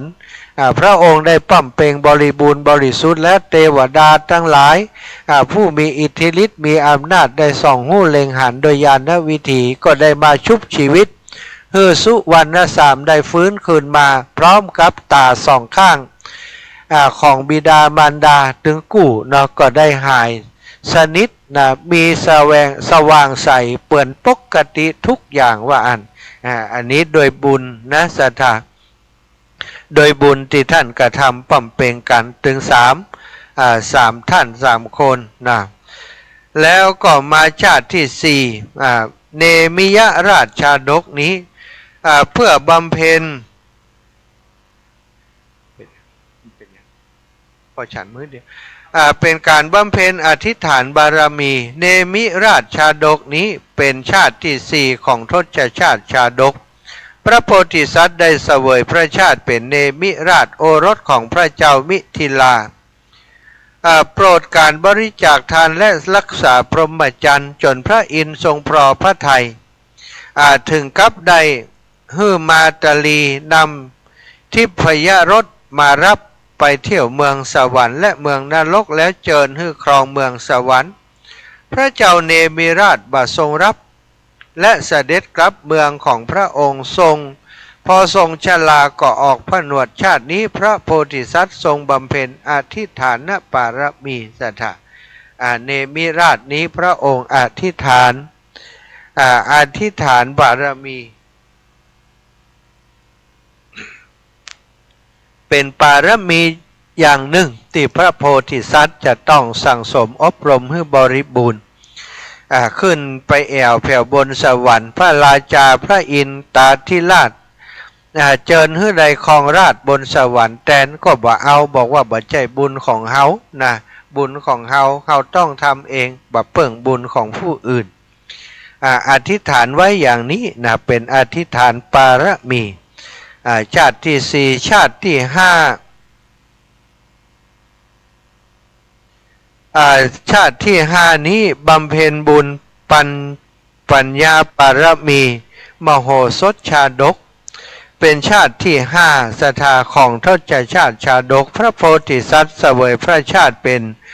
พระมโหสถบุตรเศรษฐีหมู่บ้านแห่งหนึ่งในนครมิถิลาเมื่อยังเยาว์ได้แสดงสติปัญญาเฉลียวฉลาดมากพระเจ้าวิเทหราชกษัตริย์แห่งนครมิถิลาทรงทราบก็ได้ทดสอบปัญญาของมโหสถหลายครั้งก็สามารถแก้ปัญหาได้ทุกครั้งจนเป็นที่พอพระทัยเป็นที่โปรดปรานของพระเจ้าเทวินทราชเทวินหราชว่ามีสติปัญญาเหนือกว่าปราชญ์และประชาชนในเมืองของพระองค์จงได้ตั้งเป็นปราชญ์ประจำราชสำนักทำให้ปราชญ์ประจำราชสำนักต่างปากันอิจฉาใส่ร้ายพระมโหสถอยู่เนืองมโหสถบัณฑิตก็ใช้ปัญญาเอาต่อรอดได้ทุกครั้งพระราชาจึงทรงนับถือและเชื่อมั่นในปัญญาของมโหสถยิ่งขึ้นแล้วก็ได้โปรดสั่งสอนให้ได้สั่งสอนธรรมแก่พระองค์และข้าราชบริพารตลอดมานอกจากนั้นพระมโหสถก็ยังได้ใช้สติปัญญาเอาชนะศัตรูที่มาตีนครมิถิลาจนต้องยอมแพ้ทั้งยังต้องทำสัตตสาบานบัคิดร้ายฝ่ายอีกบารมีประจำเรื่องนี้ก็คือปัญญาปารมีนั่นเองสถาเป็นชาติที่ห้าชาติที่หกนั้นบำเพ็ญศีลปารมีภูริทัตชาดกสถาเป็นชาติที่หกของทัตชาติชาดกพระโพธิสัตว์เสวยพระชาติเป็นนาคราชมีนามว่ามีชื่อว่าภูริทัตโอรสของพระท้าวทัสรสแห่งเมืองนาควันหนึ่งภูริทัตได้พยายามได้ตามบิดาไปเข้าเฝ้าพระอินทร์เมื่อหันทิพยวิมานที่พึงพอใจพึง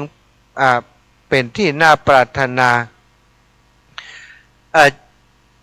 หันทิพยวิมานก็พึงพอใจปรารถนาจะได้เป็นเช่นนั้นบ้างจึงอธิษฐานถืออุโบสถศีลอยู่ในวังนาคตั้งสัจจะอธิษฐานว่าหากใฝ่ปรารถนาในหนังก็ตามเอ็นกระดูกหรือว่าเลือดเนื้อของพระองค์ก็ทรงยินดีจะสละหือทั้งสิ้นคณะรักษาศีลก็มีนางนาคสาวๆมาห้อมล้อมบ่มีความสงบศรัทธาจึงออกจากเมืองนาคไปอยู่ยังเมืองมนุษย์ต้องอดทนอดกลั้นต่อความโกรธที่ถูกพราหมณ์จับไปทรมานต่างๆนานาแม้มีอิทธิฤทธิ์ก็บัดประทุษร้ายต่อพราหมณ์เหล่านั้นเพราะเกรงว่าศีลของตัวเองจะขาดในที่สุดก็ได้แสดงธรรมล้างมิจฉาทิฏฐิของเหล่าพราหมณ์ที่คิดร้ายต่อพระองค์แล้วก็กลับสู่เมืองนาครักษาศีลต่อมาจนตลอดชีวิตเนี่ยปารมีในเรื่องนี้ก็คือศีลปารมีถูกลังแกถูกกันแกล้งเอาไปแสดงตามงานต่างๆถูกบุบถูกตีก็บ่มีความโกรธความอาฆาตต่อคนที่นำพระองค์ไปทรมานด้วยความที่กลัวศีลจะขาดซะได้เป็นชาติที่หกของพระโพธิสัตว์เจ้าภูริทัตชาดกต่อมาก็เป็นกันที่เจ็ดผูกที่เจ็ดศรัทธาชาติที่เจ็ดบำเพ็ญขันติปาละมีจันทชาดกเป็นชาติที่เจ็ดของพระทศชาติชาดกพระโพธิสัตว์เจ้าได้เสวยพระชาติเป็นจันทกุมารโอรสของพระเจ้าเอกราชแห่งกรุงปุพพวดีพระเจ้าเอกราชมีปุโรหิตราชครูเป็นพราหมณ์ชื่อว่ากันหะ กันดหาระที่ทุจริตช่อราชบังหลวงชอบรับสินบาทขาดสินบนจึงวินิจฉัยคดีอย่างบยุติธรรมทำให้ประชาชนปนละเมืองเดือดร้อนไปทั่วแว่นแคว้นวันหนึ่งก็มีการร้องทุกข์ขึ้นมาจันทกุมารได้ตัดสินคดีใหม่เพื่อมีความยุติธรรมผู้คนต่างทรงสรรเสริญยินดีพระเจ้าเอกราชจึงตั้งให้จันทกุมารเป็นผู้วินิจฉัยคดีแทนพระแพนพราหมณ์กันดะหาระ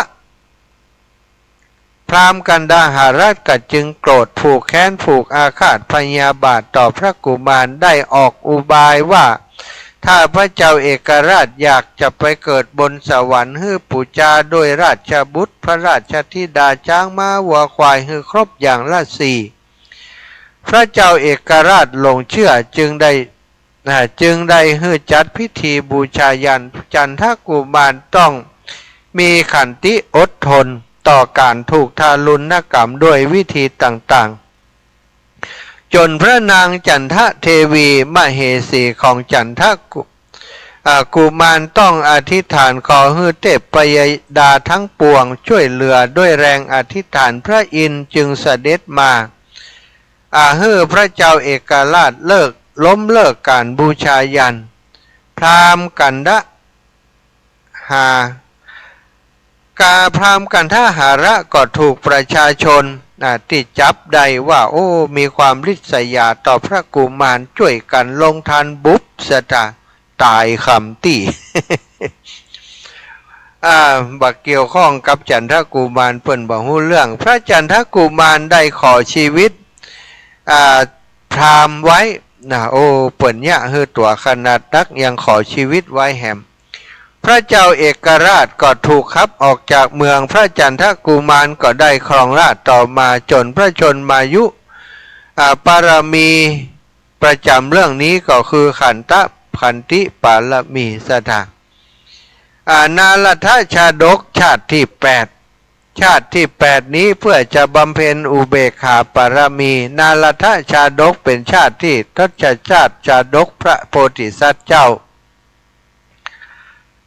พระโพธิสัตว์เจ้าได้เสวยราชเป็นเท้ามหาพรหมนามว่านารทะได้ทำการจำแรงกายเป็นนักบวชมาแสดงพระธรรมเทศนาสั่งสอนอังคติกษัตริย์นครมิถิลาที่เคยปกครองบ้านเมืองอยู่เย็นเป็นสุขทรงหื้อศีลรักษาศีลอุโบสถตลอดมาจนวันหนึ่งได้สนทนาธรรมกับนักบวชชีเปลือยคุณาชีวกะทำให้เกิดหลงพิษละเว้นการรักษาศีลทำตานสิ้นเสียสิ้นหันมาโปรดปรานกาศมหรสพรื่นเริงบ่สนใจกิจการของบ้านเมืองจนเมื่อฟังคำสั่งสอนของนาลทะมหาพรหมว่าการละทำสิ่งที่ดีๆมาทำสิ่งที่บดีนี้เป็นการบัดถูกต้องเป็นการบัดถูกต้องแล้วก็ได้สั่งสอนทำให้พระนาลทะนี้ว่าการทำสิ่งใดควรมีอุเบกขาคือการวางใจเป็นกลางใช้ปัญญาพิจารณาให้รอบครอบเมื่อหันสิ่งใดที่มีประโยชน์จึงเชื่อแล้วก็ปฏิบัติตามสอนพระเจ้าอังคติพระเจ้าอังคติกลับได้สติฟื้นขึ้นมากลับมาตั้งอยู่ในทศพิธราชธรรมตามเดิมอันนี้เป็นดาบทชื่อว่านาลทะมาสอนกษัตริย์เปิ้นสถาญาติโยมจนทำให้กษัตริย์นั้นได้กลับตัวกลับใจจากคนที่เคยดีแล้วมาบดีพอบดีปุ๊บก็ไปสอนแล้วเพิ่นก็กลับมาเป็นคนดีอันนี้คือชาติที่8ชาติที่9เพื่อจะบำเพ็ญสัจจะปารมีเป็นเกิดเป็นวิทุระชะตาเสวยพระชาติเป็นวิทุระบัณฑิตผู้เป็นปราชญ์ในราชสำนักของพระเจ้าธนัญชัยโกลพยะแห่งกรุงอินทปัตพระวิทุระบัณฑิตจะเป็นผู้ถวายธรรมแก่พระราชาจนเป็นที่เชื่อถือเรื่องลือ ไปทั่ววันหนึ่งพระเจ้าธนัญชัยได้เสด็จไปถือศีลณพระราชอุทยานเหล่าพญานาคพญาครุฑและพระอินทร์ต่างปากันมาเจริญสมาธิบำเพ็ญสมณธรรมณสถานที่แห่งนั้นโดยพระราชาทั้งสี่ต่างก็ได้รู้ว่าศีลของผู้ใดประเสริฐกว่ากันพระวิทุรบัณฑิตกราบทูลว่าศีลของทั้งสี่พระองค์ต่างก็เลิศล้ำคุณธรรมเสมอเหมือนกันทั้งสี่พระองค์จึงทรงปิติยินดีกันทั่วหน้าจึงประทานรางวัลแก่วิทุรบัณฑิตเมื่อพญานาคกลับถึงเมืองนาคราชก็พรรณนาคุณของวิทุรบัณฑิตทำให้มเหสีใคร่จะฟังธรรมของวิทุรบัณฑิตพ่องจึงได้ออกอุบายแซงประชวนแล้วเหือพระสวามีนำหัวใจของวิทุรบัณฑิตไปหื้อโดยที่เจ้าตัวต้องมาโดยความมาหื้อโดยความเต็มใจมิฉะนั้นนางก็จะถึงแก่ความตายพญานาคจึงหื้อพระดีดาเปล่าประกาศว่าถ้าผู้ใดนำหัวใจพระวิทุรบัณฑิตมาได้จะยอมเป็นชายายักษ์ปุณกะก็ได้อาสาไปท้าพนันกับพระเจ้าธนัญชัยพระเจ้าธนัญชัยพ่ายแพ้จึงมอบพระวิทุรบัณฑิตให้ไปยักษ์ปุณกะก็พยายามฆ่าวิทุรบัณฑิตหลายครั้งก็บ่สำเร็จเมื่อยักษ์ปุณกะได้ฟังธรรมจากวิทุรบัณฑิตจึงได้เกิดความเลื่อมใสปล่อยตัวพระวิทุรบัณฑิตแต่วิทุรบัณฑิตยืนยันจะไปพบพญานาคให้ได้ยักษ์ปุณกะจึงได้พาไปยังเมืองนาคแล้วก็ได้แสดงธรรมแก่มเหสีของพญานาคเจ้าตามความปรารถนาของนางเพราะการแสดงธรรมก็คือหัวใจของพระวิทุรบัณฑิตนั่นเองเมื่อวิทุรบัณฑิตกลับบ้านกลับเมืองของตนแล้วก็ได้แสดงธรรมสั่งสอนประชาชนจนสิ้นอายุไขปารมีประจำเรื่องนี้ก็คือสัจจะปารมีนะสัทธา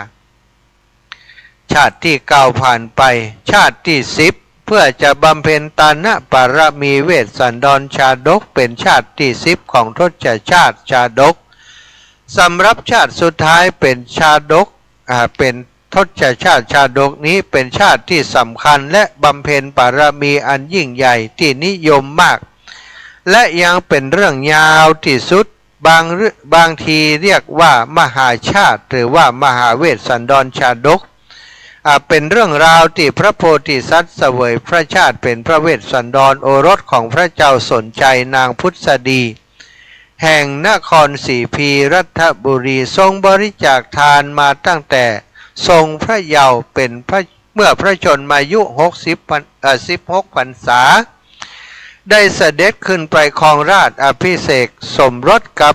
พระนางมัตสีมีพระโอรสพระราชธิดาคือพระชาลีและ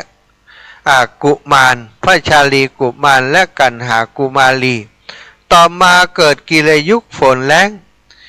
ที่เมืองกลิงครัตประชาชนพากันเดือดร้อนอมาตย์จึงได้ทูลขอช้างคู่ปารมี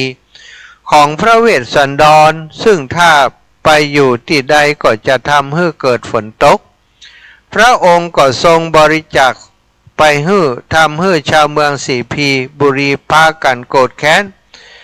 พระเจ้าสนชัยเนรเทศพระเวสสันดรออกไปจากนครพระเวสสันดรจึงพามเหสีและพระโอรสพระธิดาเสด็จออกจากเมืองระหว่างทางก็บริจาคม้าและรถเป็นทานแหมจนต้องพระโอรสพระธิดาเสด็จเข้าไปหิมพานต์ทรงผนวดเป็นดาบสนักบวชบำเพ็ญศีลอยู่ในป่าวันหนึ่งชูชกก็ได้ตามไปขอพระโอรสพระธิดาเพื่อนำไปเป็นทาสรับใช้นางอมิตตาภรรยาของตนพระเวสสันดรก็พระราชทานให้ไปฝ่ายพระอินทร์เกรงว่าจะมีคนมาทูลขอพระนางมัตสีแหมก็จึงจำแรงกายเป็นนักบวชชรามาทูลขอนางมัตสีท้าวเวสสันดรก็ทรงยินดีพระราชทานให้เช่นกัน แต่พระอินทร์ก็ถวายนางมัตสีคืนจุดประสงค์ก็เพียงลองพระทัยของพระเวสสันดรประการที่หนึ่งและเพื่อประกันว่าบ่ฮือพระเวสสันดรพระราชทานนางมัตสีแก่ผู้ใดที่จะมาขออีกประการหนึ่งฝ่ายชูชกซึ่งปาชาลีและกันหากลับบ้านกลับเมืองของตนระหว่างทางก็ลงเข้าไปในเมืองสีพีรัฐบุรีพระเจ้าสนใจทรงจำได้จึงได้ไถ่ถอนกุมารทั้งสองให้พ้นจากการเป็นทาสของชูชกบรรดาเจ้าบ้านเจ้าเมืองทั้งหลายนะก็ได้ทราบว่าโอ้พระเวสสันดรเนี่ยเปิ่นใจทางคุณงามความดีนะก็ได้ปากันไปรับพระเวสสันดรเสด็จกลับบ้านกลับเมืองพร้อมกับพระเจ้ากรุงสนใจสถาเรื่องนี้ก็เป็นธรรมมหาจาตุอีกชุดหนึ่งที่เปิ้นนิยมเอามาตั้งธรรมหลวงกันก็คือเวสสันดรชาดกแต่ในวันนี้นะหลวงปู่พระครูปฏิภาณธรรมทินได้มีการจัดการเทศรูปแบบใหม่รูปแบบเป็นพระเจ้าทิพย์ชาติสถาตั้งธรรมหลวงเป็นพระเจ้า10 ชาติก็มี10 ชาติด้วยกันชาติที่หนึ่งเตมียะเนื้อศรัทธาญาติโยมอย่างที่บอกไปเนาะเตมียะมหาชนก ชาติที่หนึ่งเตมียะชาติที่สองเป็นมหาชนกชาติที่สามเป็นสุวรรณสามแล้วก็เนมิราชมโหสถภูริทัตแล้วก็จันทกุมารนรทชาดกแล้วก็วิทุลชาดกและสุดท้ายเวสสันดรชาดกศรัทธาญาติโยมมาฟังโดยละเอียดเป็นฮีดเป็นหอยตั้งเหนือเปิ้นตั้งธรรมหลวงเทศเป็นภาษาพื้นเมืองศรัทธาญาติโยมมาฟังเอาเนอะเทศกำเมืองมันก็ม่วนแบบคนเมืองของเฮามีมีกาบอย่างต่างๆตัววันนี้มีครูบาอาจารย์จากตังเชียงใหม่ตู้ลุงแดงพระครูชลทานพิทักษ์ตะกี้ตักมาในไลน์ว่ากำลังเดินทางอยู่นะแวะกินข้าวเตี๋ยวกำก็เดียวจะไปช่วย ท่านพระครูชลทานพิทักษ์ก็เป็นครูบาอาจารย์ที่มีจิตใจจิตอาสามีความเสียสละศรัทธาญาติโยมได้ช่วยการช่วยงานหลวงปู่ มาโดยตลอดเนาะตอนนี้ก็เดินทางมาแล้วมาเนอตอนรับแขกนะตู้ลุงแดงแวะซื้อกาแฟมาฝากกิมนะแวะหีบก๋วยเตี๋ยวกำครับนะเดี๋ยวก็จะเดินทางมาถึงตู้ลุงก็จะเป็นผู้ที่มาช่วยการช่วยงานตีม่อนจอมพ่อตลอดวันก่อนก็มาเป็นโฆษกพิธีกรเป็นเจ้าพิธีกฐินวันนี้ก็จะมาเทศน์ตัวเป็นเจ้าพิธีในช่วงประกอบพิธีทางศาสนาเบื้องต้นตัวเนาะคำเดียวก็คงจะเดินทางมาถึงแล้วตู้ลุงแดงถ้ามาถึงก็จะได้สลับซับเปลี่ยนกันต่อไปเอาละศรัทธาช่วงนี้เบรกพักผ่อนสักกรรมให้ศรัทธาญาติโยมได้ฟังเพลงธรรมะนอนในรายการสารธรรมของเฮาสักเล็กน้อยก่อนเนอะศรัทธาญาติโยมมาฟังน้ำฟังธรรมเข้าวัดเข้าวากันเนอะเข้าวัดยามเป็นดีกว่า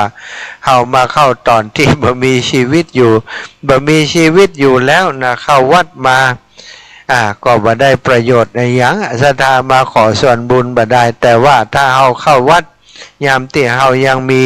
ชีวิตอยู่นั้นจะเกิดประโยชน์มากมายมหาศาลเนาะเข้าวัดยามเป็นดีกว่าเข้าวัดยามตาย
ทำบุญทำทานเอาไว้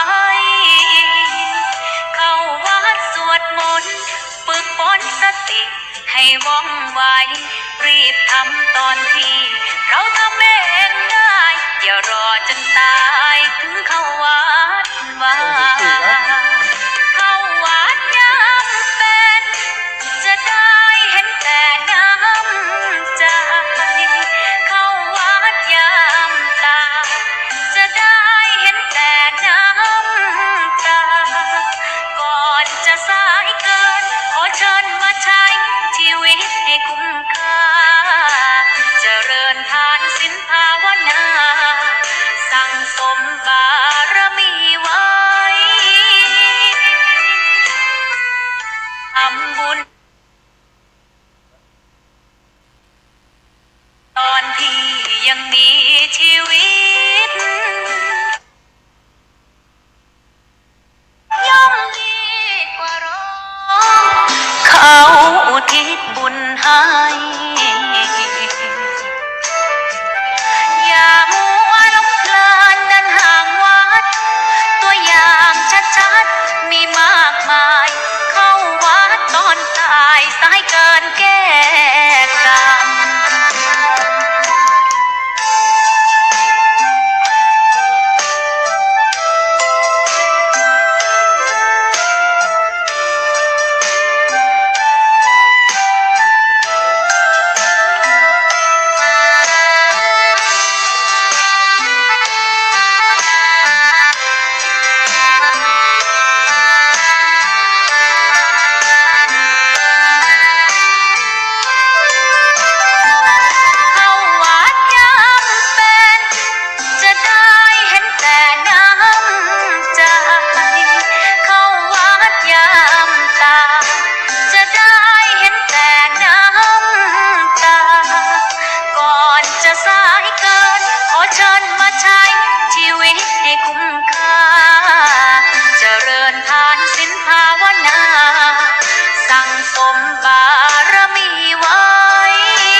ยังมีชีวิ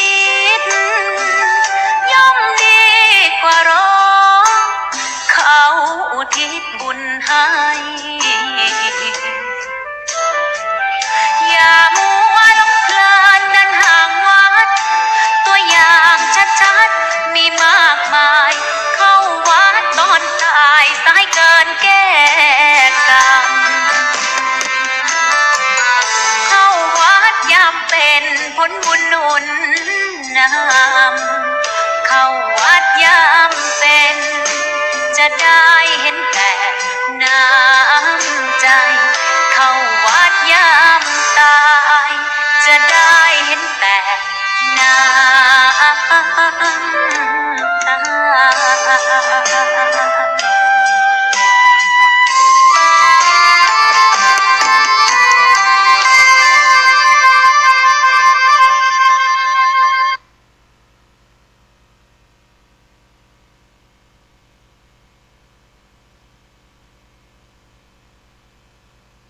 เน็ตมันไข่จ้าไปหน่อยมันโหลดช้า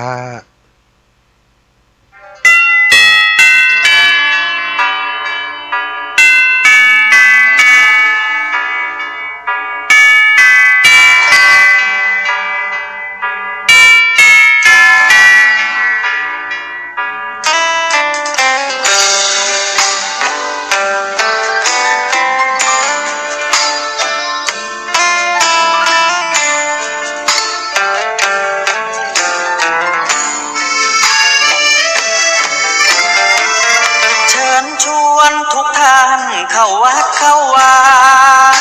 ฟังธรรมะจากหลวงตาเสริมชีวาให้สุขสดใสยึดมั่นหลักธรรมคำสอนไว้ให้ขึ้นใจความดีรีบทำกันไว้หญิงชายอย่าได้นายนี้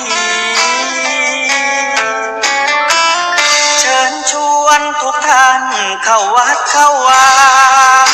ทำบุญด้วยจิตศรัทธาผลบุญ บุญพาให้เราสุขีจะทำการใดนำใช้ในสิ่งดีทำบุญให้ทานวันนี้ไม่มีใครว่าใครชังสมัยก่อนประทับใจปู่ย่าตายายวันพระไม่เคยเบื่อหน่ายจำได้ไม่ลืมสักครั้งเหตุใดวันนี้มีคนเข้าวัดน้อยจังอยากให้เหมือนก่อนอีกครั้งฝากความหวังกับคนรุ่นใหม่เชิญชวนทุกท่านเข้าวัดเข้าวารับศีลรับพรหลวงตาเสริมคุณค่าให้กับจิตใจ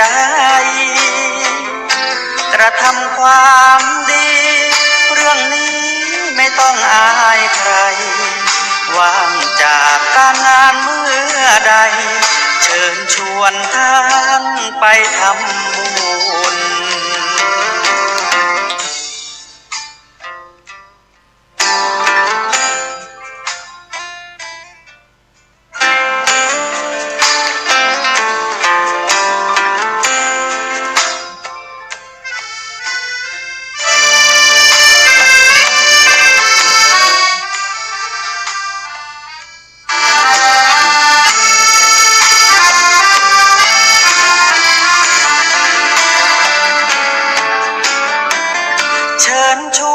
ทุกท่านเข้าวัดเข้าวารับศีลรับพรหลวงตาเสริมคุณค่าให้กับจิตใจกระทำความดีเรื่องนี้ไม่ต้องอายใครว่างจากการงานเมื่อใดเชิญชวนท่านไปทำบุญกระทำความดีเรื่องนี้ไม่ต้องอายใครฝากเพลงเชิญชวนหญิงชายอย่าอายเรื่องการทำบุญ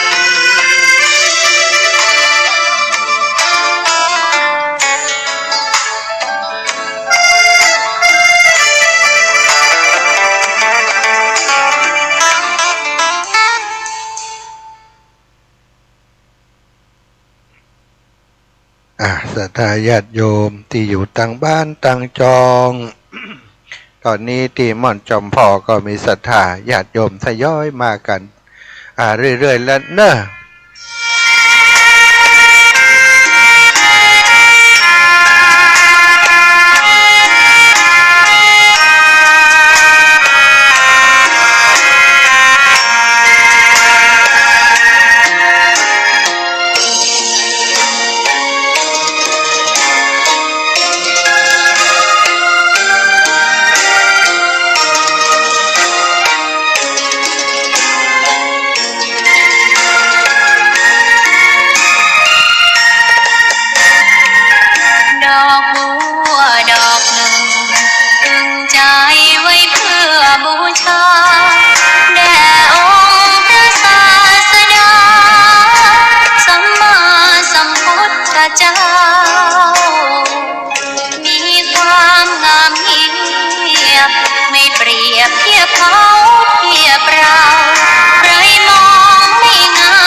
เจริญพร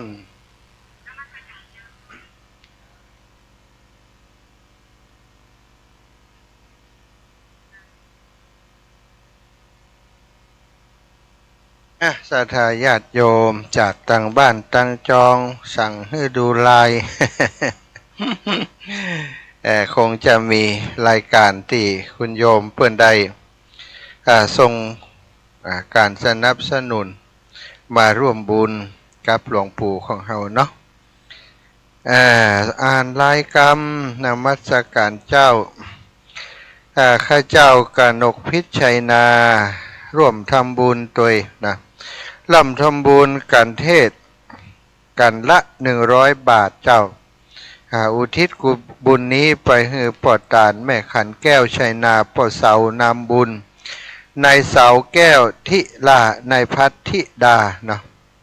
ทิลากันเนาะในพัทธิลาก็เป็นญาติโยมที่ฝากปัจจัยร่วมบุญมานะเป็นทศชาติเนาะ10 ชาติด้วยกันคุณโยมเปิ้นโอนปัจจัยมา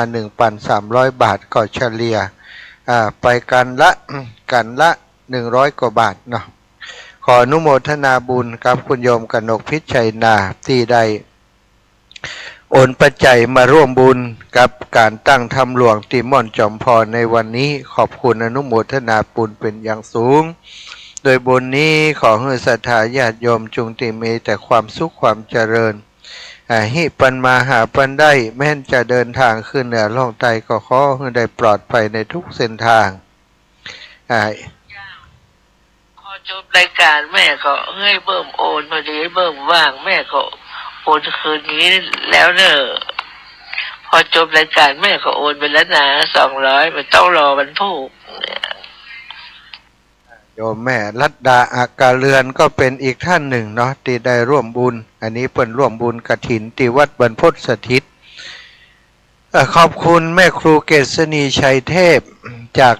จังหวัดเชียงใหม่แม่ครูเกษณีได้โอนปัจจัยมาที่หลวงปู่500 บาทเป็นเจ้าภาพการเทศตั้งธรรมหลวงวันนี้มหาชาติเนาะ10 ชาติด้วยกันกันละ50 บาทนะก็เป็นปัจจัยอยู่500 บาทโยมแม่ละบุญสอนง่ายจากสันทรายแม่โจ้สันทรายจังหวัดเชียงใหม่ได้ร่วมบุญมา 3,000 บาทกันละ300นะ10กันก็ 3,000 บาทก็ขออนุโมทนาบุญครับโยมแม่เป็นอย่างสูงตอนนี้ศรัทธาสาธุชนก็เริ่มทยอยกันมาแล้วเนาะคุณโยมสมควรจะเลินปอนตอนนี้น่ะเอาว่ายังได้ฝากหอมตุ้ลุงดอยเจเนอร์เจ้าฝากมาจดได้ไอ้นั่นเหรอเจ้าโอนไปแล้วอ๋อแหละถ้าจ่ายมาอะไรเดี๋ยวจะปิกมาให้ก่อนปิกกี่โมงเจ้าปิกคำบรรยากาศเซฟงานแล้วเปิดแต่งส้มงามดีเนาะงามกะเจ้าคนงามแหละคนงามเป๋มีคนงามไปช่วยหลายอยู่แหละมีกับคนเฒ่า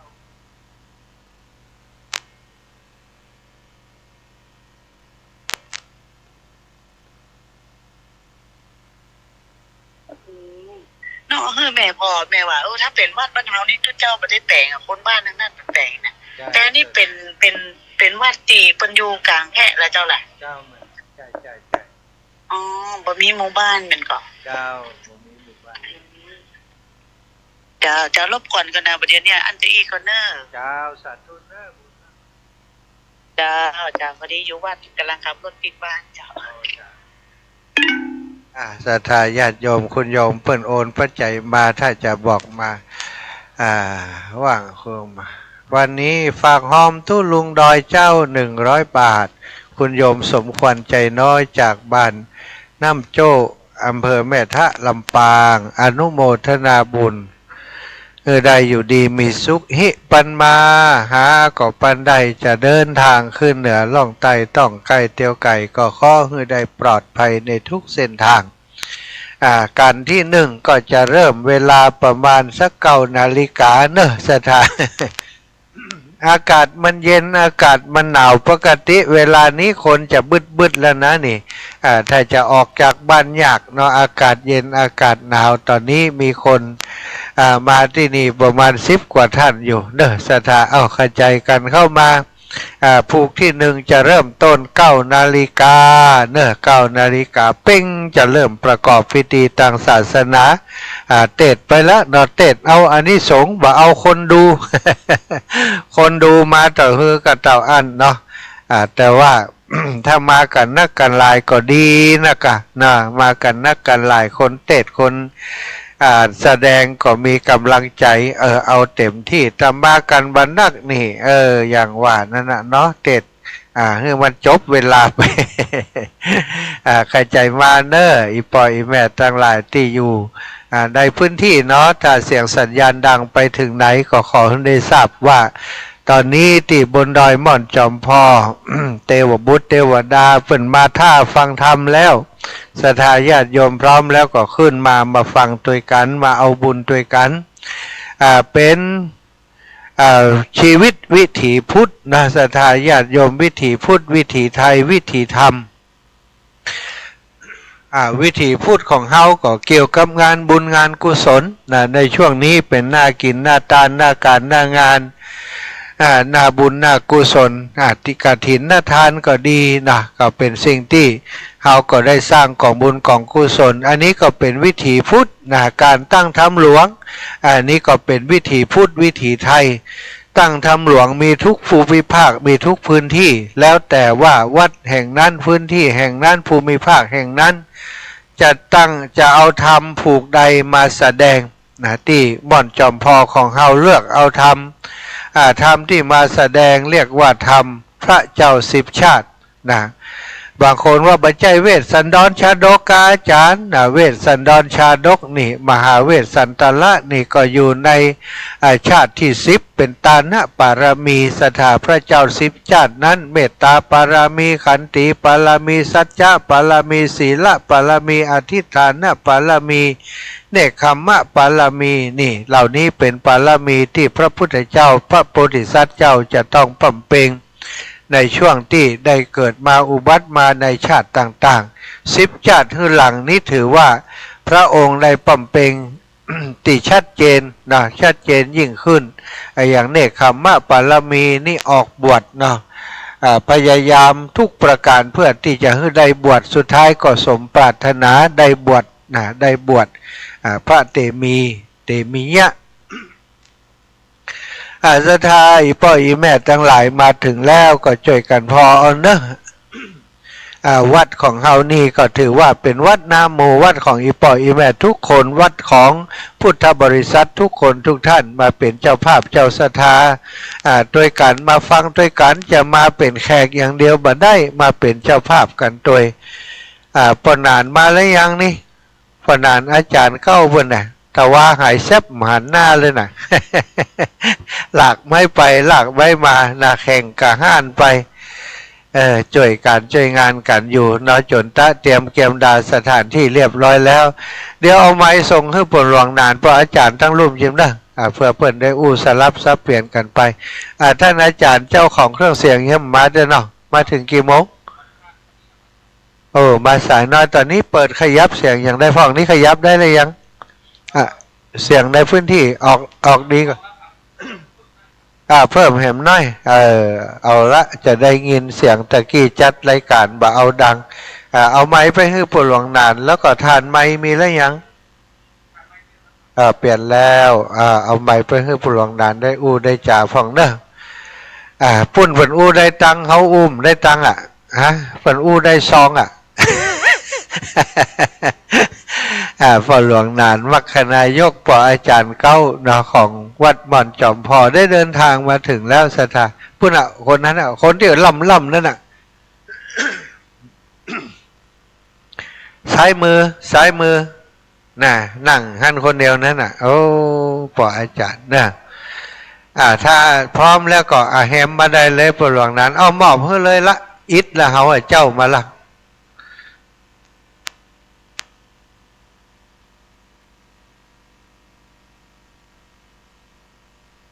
ครับก็ไหว้สายังองค์พระพุทธรูปเจ้าตลอดถึงพระสงฆ์องค์สังฆเจ้าพระเถรานุเถระพระโดยเฉพาะท่านพระมหาสมชาติชาตปัญโยครับออกรายการทางสถานีวิทยุมาตั้งแต่เจ้าเนาะพ่อแม่พี่น้องทุกท่านได้หู้ได้ฟังได้ยินกันครับเรื่องของการเทศธรรมทัศะ10 จาตุหรือว่า10 จาตุของพระโพธิสัตว์ครับวันนี้วัดดอยจอมพอก็จะเต็มไปด้วยพุทธศาสนิกชนพุทธบริษัทหลายที่หลายแห่งมาจากทุกสารทิศนะครับก็จะได้มาร่วมฟังธรรมในบารมีของแต่ละจาตุขององค์พระสัมมาสัมพุทธเจ้าที่เป็นนอพระโพธิสัตว์ที่ผ่านมาครับก็จะมีเตมิยชาดกนี่เนาะเปิ้นบำเพ็ญเนกขัมมะปารมีการบำรุงบำเลอด้วยกามคุณครับบ่ได้ไปสมสู่อยู่กันกับเป็นผัวเมียหรือว่าเป็นเรื่องของกามคุณครับแล้วก็มหาชนกชาดกบำเพ็ญวิริยะปารมีความเปลี่ยนอย่างที่พ่อแม่พี่น้องได้หันได้ยินว่าโอ้อยู่กลางมหาสมุทรเกาะเหือเกาะค้อนเกาะขอนนี่แหละครับปยันว่ายจนมาถึงฝั่งโดยความเพียรปารมีครับสุวรรณสามชาดกเปิ่นบำเพ็ญเมตตาปารมีด้วยความฮักความเมตตาครับจะหันได้ว่าเรื่องของสุวรรณสามนี่เปิ่นมีพ่อมีแม่เป็นผู้ที่เสียสายตาเปิ่นกับอุปถัมภ์อุปถากหรือเอาใจใส่ยังพ่อแม่บิดามารดาของเปิ่นแม้กระทั่งไปอาบน้ำไปถ่ายทุกข์ก็แปงหาวไม่ฮือป่อฮือแม่ได้สาวไปครับและตลอดถึงเนมิราชชาดกเปิ่นบำเพ็ญอธิฐานปารมีตั้งปณิธานแน่วแน่ว่าเกิดมาภาวะชาติใดขอให้ได้พบกับน้ำธรรมคำสอนตลอดถึงได้บรรลุพระอรหันตสัมมาสัมพุทธเจ้าครับชาติที่เป็นมโหสถชาดก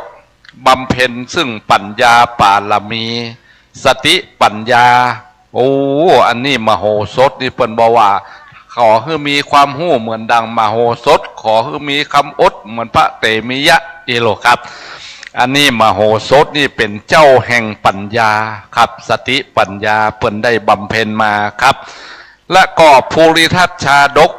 บำเพ็ญซึ่งศีลปารมีการรักษาศีลครับไม่ใช่ศีลรักษานะเปิ้นรักษาศีลเอาบำเพ็ญตั้งศีลปารมีอธิษฐานครับบ่ให้ได้ผิดศีลผิดธรรมทำอันใดขอให้ได้เป็นอยู่ในน้ำธรรมคำสอนอิโลครับแล้วก็ในส่วนของภูริจันทกุมารจาดกนะครับบำเพ็ญซึ่งขันติปารมีความอดทนนี่ครับอดทนอดกันนะใครจะมาว่าใครจะมาทำอะไรอย่างก็มีความอดนะครับอดไว้เป็นยามีพญาแป้ตันอิโลเปิ้นว่ากันนะครับชาติที่เป็นนารทจาดกนะครับบำเพ็ญซึ่งอุเบกขาปารมีความวางเฉยไม่ยินดีไม่ยินร้ายนะครับกับไผ่เนาะบำเพ็ญอุเบกขา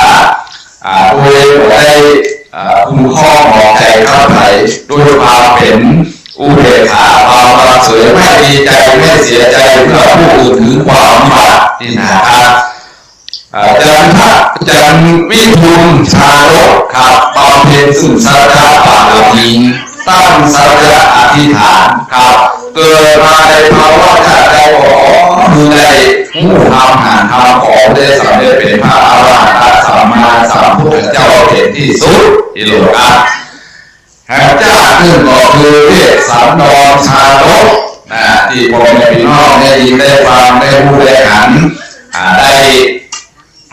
ฟังกันมาตลอดก็คือความเป็นซึ่งตาบารมีครับคือการตั้งแต่จ้างเผือกแก้วการเผือกแก้วนางรองตลอดถึงราชรถมีพามาขอราชรถมีพามาขอจ้างกู้บารมีก่อคือตาไปผู้คนเดือดร้อนว่าเป็นเจ้าผู้บ้านผู้เมืองแสดงว่าคือตาถดไปเดือดร้อนกันพระเวสสันดรก็ออกจากราชวังไปบำเพ็ญโตอยู่ที่เขาโอกฏพอไปเอาราชรถไปก็มีก็เอาราชรถคือเปิดเนี้ยก่อนหน้าก่อนย่างไปนะครับย่างไปจนถึงอยู่ปุ่นเขาโอกฏตึงลูกตึงแม่สี่นอพบสิทธาโดยการนี่เนาะไปดูกันตรงนั้นมีพามาขอเอาลูก2 คนนะก็คือตามลูกตึง2 คนครับจากที่สุดโอ้พระอินทร์ก็แปลงตนแปลงตัวออกมาเป็นพามาขอเอาซึ่งพระนางมัตสีครับพระเวสสันดรก็คือตามนางมัตสีเป็นคือกัปปะนี่ครับความหวังของพระเวสสันดรก็เพื่อว่าที่จะบรรลุธรรมบรรลุอรหันตสัมมาสัมพุทธเจ้าเนาะและก็มาสมัยบัดเดียวนี้ไผจะฮื้อตานลูกไผจะฮื้อตานเมียพ่องนี่นะครับมันก็โอกาสนั้นยากอยู่เนาะตะกอนเปิ้นบำเพ็ญซึ่งความหลุดพ้นนะครับบัดเดียวนี้ผู้คนทั้งหลายบำเพ็ญซึ่งความอยู่รอดในตนตัวครอบครัวครับเพราะฉะนั้นครับทุกกันที่กระผมได้นำเรียนนำบอกกับพ่อแม่พี่น้องนี่จักได้มาหู้มาได้ยินฟังพระเทศเทศนาธรรมฮือกับหมู่เฮาทั้งหลายได้ฟังครับอย่างกับพระเจ้าสิบจาดนี่สมัยหนึ่งผมเป็นเน้นน้อยเนาะได้ยินได้ฟังเปิ่นได้เทศธรรมเปิ่นว่าคนเฒ่าเปิ่นว่าทำสุดตนนะสุดตนผมกับหู้ว่าเป็นจะได้เปิ่นก็เอามาฮือเทศเป็นสุดธนูนั่นเนาะฮือเทศกันไปก็จนว่ามาบัดนี้ได้มาปะในส่วนของพระเจ้าสิบจาดเหมือนกันเนี่ยครับจะได้ฟังแต่ละกันส่วนมากก็อย่างที่ว่าตะกี้ครับพี่น้องหมู่บ้านเฮาได้ยินได้ฟังกะเวสสันดรเนี่ยนะครับพระเวสสันดรแต่สิบจาดนี่โอกาสได้ฟังก็มีน้อยครับปีที่แล้วได้ตั้งทำเหมือนกันครับแต่ได้ตั้งทำจัตตาปีนะครับเซตใกล้ใจเป่านีเมาสีใสสง่าเม็ดสันเล่าเซตใกล้เนี่ยเนาะเซตใกล้ใจเป่าสีใสสล้อซึ้งปัจจัยเนาะเปิดเพราะว่าเซตใกล้ใจเป่านีเมาสีใสสง่าเม็ดสันเล่านะครับอันนี้ทำจัตตาปีที่เปิดได้เทศนากันเมื่อปีที่แล้วครับแต่ส่วนมากก็คงจะเป็นเวสสันดรที่ผ่านมาตั้งวัดดอยจอมพอเฮานี่ได้ได้ทำกิจกรรมในส่วนของการตั้งทำมาสมัยเมื่อปีพ.ศ. 2540ครับเนี่ยโดยประมาณนี้เนาะตอนนั้นผมก็อยู่กับอบต.อยู่ครับก็ได้มีการตั้งทำว่ามีการลื้อฟื้นวัฒนธรรมประเพณีปืนบ้านล้านนาของเฮาเพื่อได้กลับมาสู่ยังบ้านยังเมืองเฮาครับสมัยก่อนนี่เปิดก่อตั้งกันอยู่เนาะแ แต่ว่ามาระยะหลังๆมันก็ไข่ช้ากันไปอีกนะครับแต่มาหนนี่ปี40อีเตอเนาะปี40มาจนถึง68นี่ก็ได้กี่ปีแล้วครับ50 60 20กว่าปีครับได้มาตั้งลื้อฟื้นกันขึ้นมาตั้งแต่ท่านพระครูปฏิภาณธรรมทินท่านเจ้าอาวาสวัดดอยจอมพอได้เป็นเจ้าอาวาสได้อยู่ณที่นี่นะครับก็ได้ตั้งทำลื้อฟื้นในส่วนของประเพณีการฟังเทศน์ฟังธรรมเอาเดือนนี่ออก8ค่ำหรือขึ้น8ค่ำเป็นกำหนดกฎเกณฑ์ว่าวันที่เดือนนี่ออก8ค่ำก็จะมีการตั้งธรรมบอกว่าทำอานิสงส์หรือว่าจะเป็นธรรมเวสสันดรหรือว่าจะชะตาปีชะตาเดือนชะตาวันค่ะนะครับมาโหนนี่ก็อย่างที่นำเรียนกับพ่อแม่พี่น้องได้ทราบว่าวันนี้เขาจะได้ฟังธรรมประวัติเนาะของนอพระโพธิสัตว์10 จาดที่เพิ่นได้บำเพ็ญมาหมู่เฮานี่ที่ได้มาห่วมก็สมัยก่อนอาจจะเนาะครับอาจจะได้ร่วมกันมาค่ะเนาะในสมัยนั้นเมื่อเนาะแต่เฮาบ่ได้บรรลุพระอรหันตสัมมาสัมพุทธเจ้าจึงได้เวียนว่ายตายเกิดกันมาตายเกิดตายเกิดเนาะมาจนถึงบัดเดียวนี้อาจจะได้มาพบปะกันในส่วนนี้ครับแต่ทุกอย่างก็บ่ใช่เป็นเรื่องบังเอิญนะครับเป็นเรื่องที่หมู่เฮาทั้งหลายเปิ้นบอกว่าปุเพกตะปุญญาตาการได้ทำความดีไว้ในปางก่อนจึงได้มาพบปะกันในชาตินี้ครับอันนี้ก็ถือว่าเฮาได้ทำบุญนักทำบุญหลายได้มาพบกันในแห่มชาตินี้ครับก็ตั้งจิตตั้งใจภาวนาเอาเนาะครับว่าเกิดในภาวะชาติใดก็ขอให้ได้พบปะยังพระพุทธศาสนามีเป็นสัมมาทิฏฐินะครับมีความหันชอบมีความหู้ธรรมในการตามคันลองที่ปฏิบัติที่องค์พระสัมมาสัมพุทธเจ้าบอกไว้ว่าไว้นะครับเพราะว่าถ้าหากว่ามีบุญน้อยเกิดไปเป็น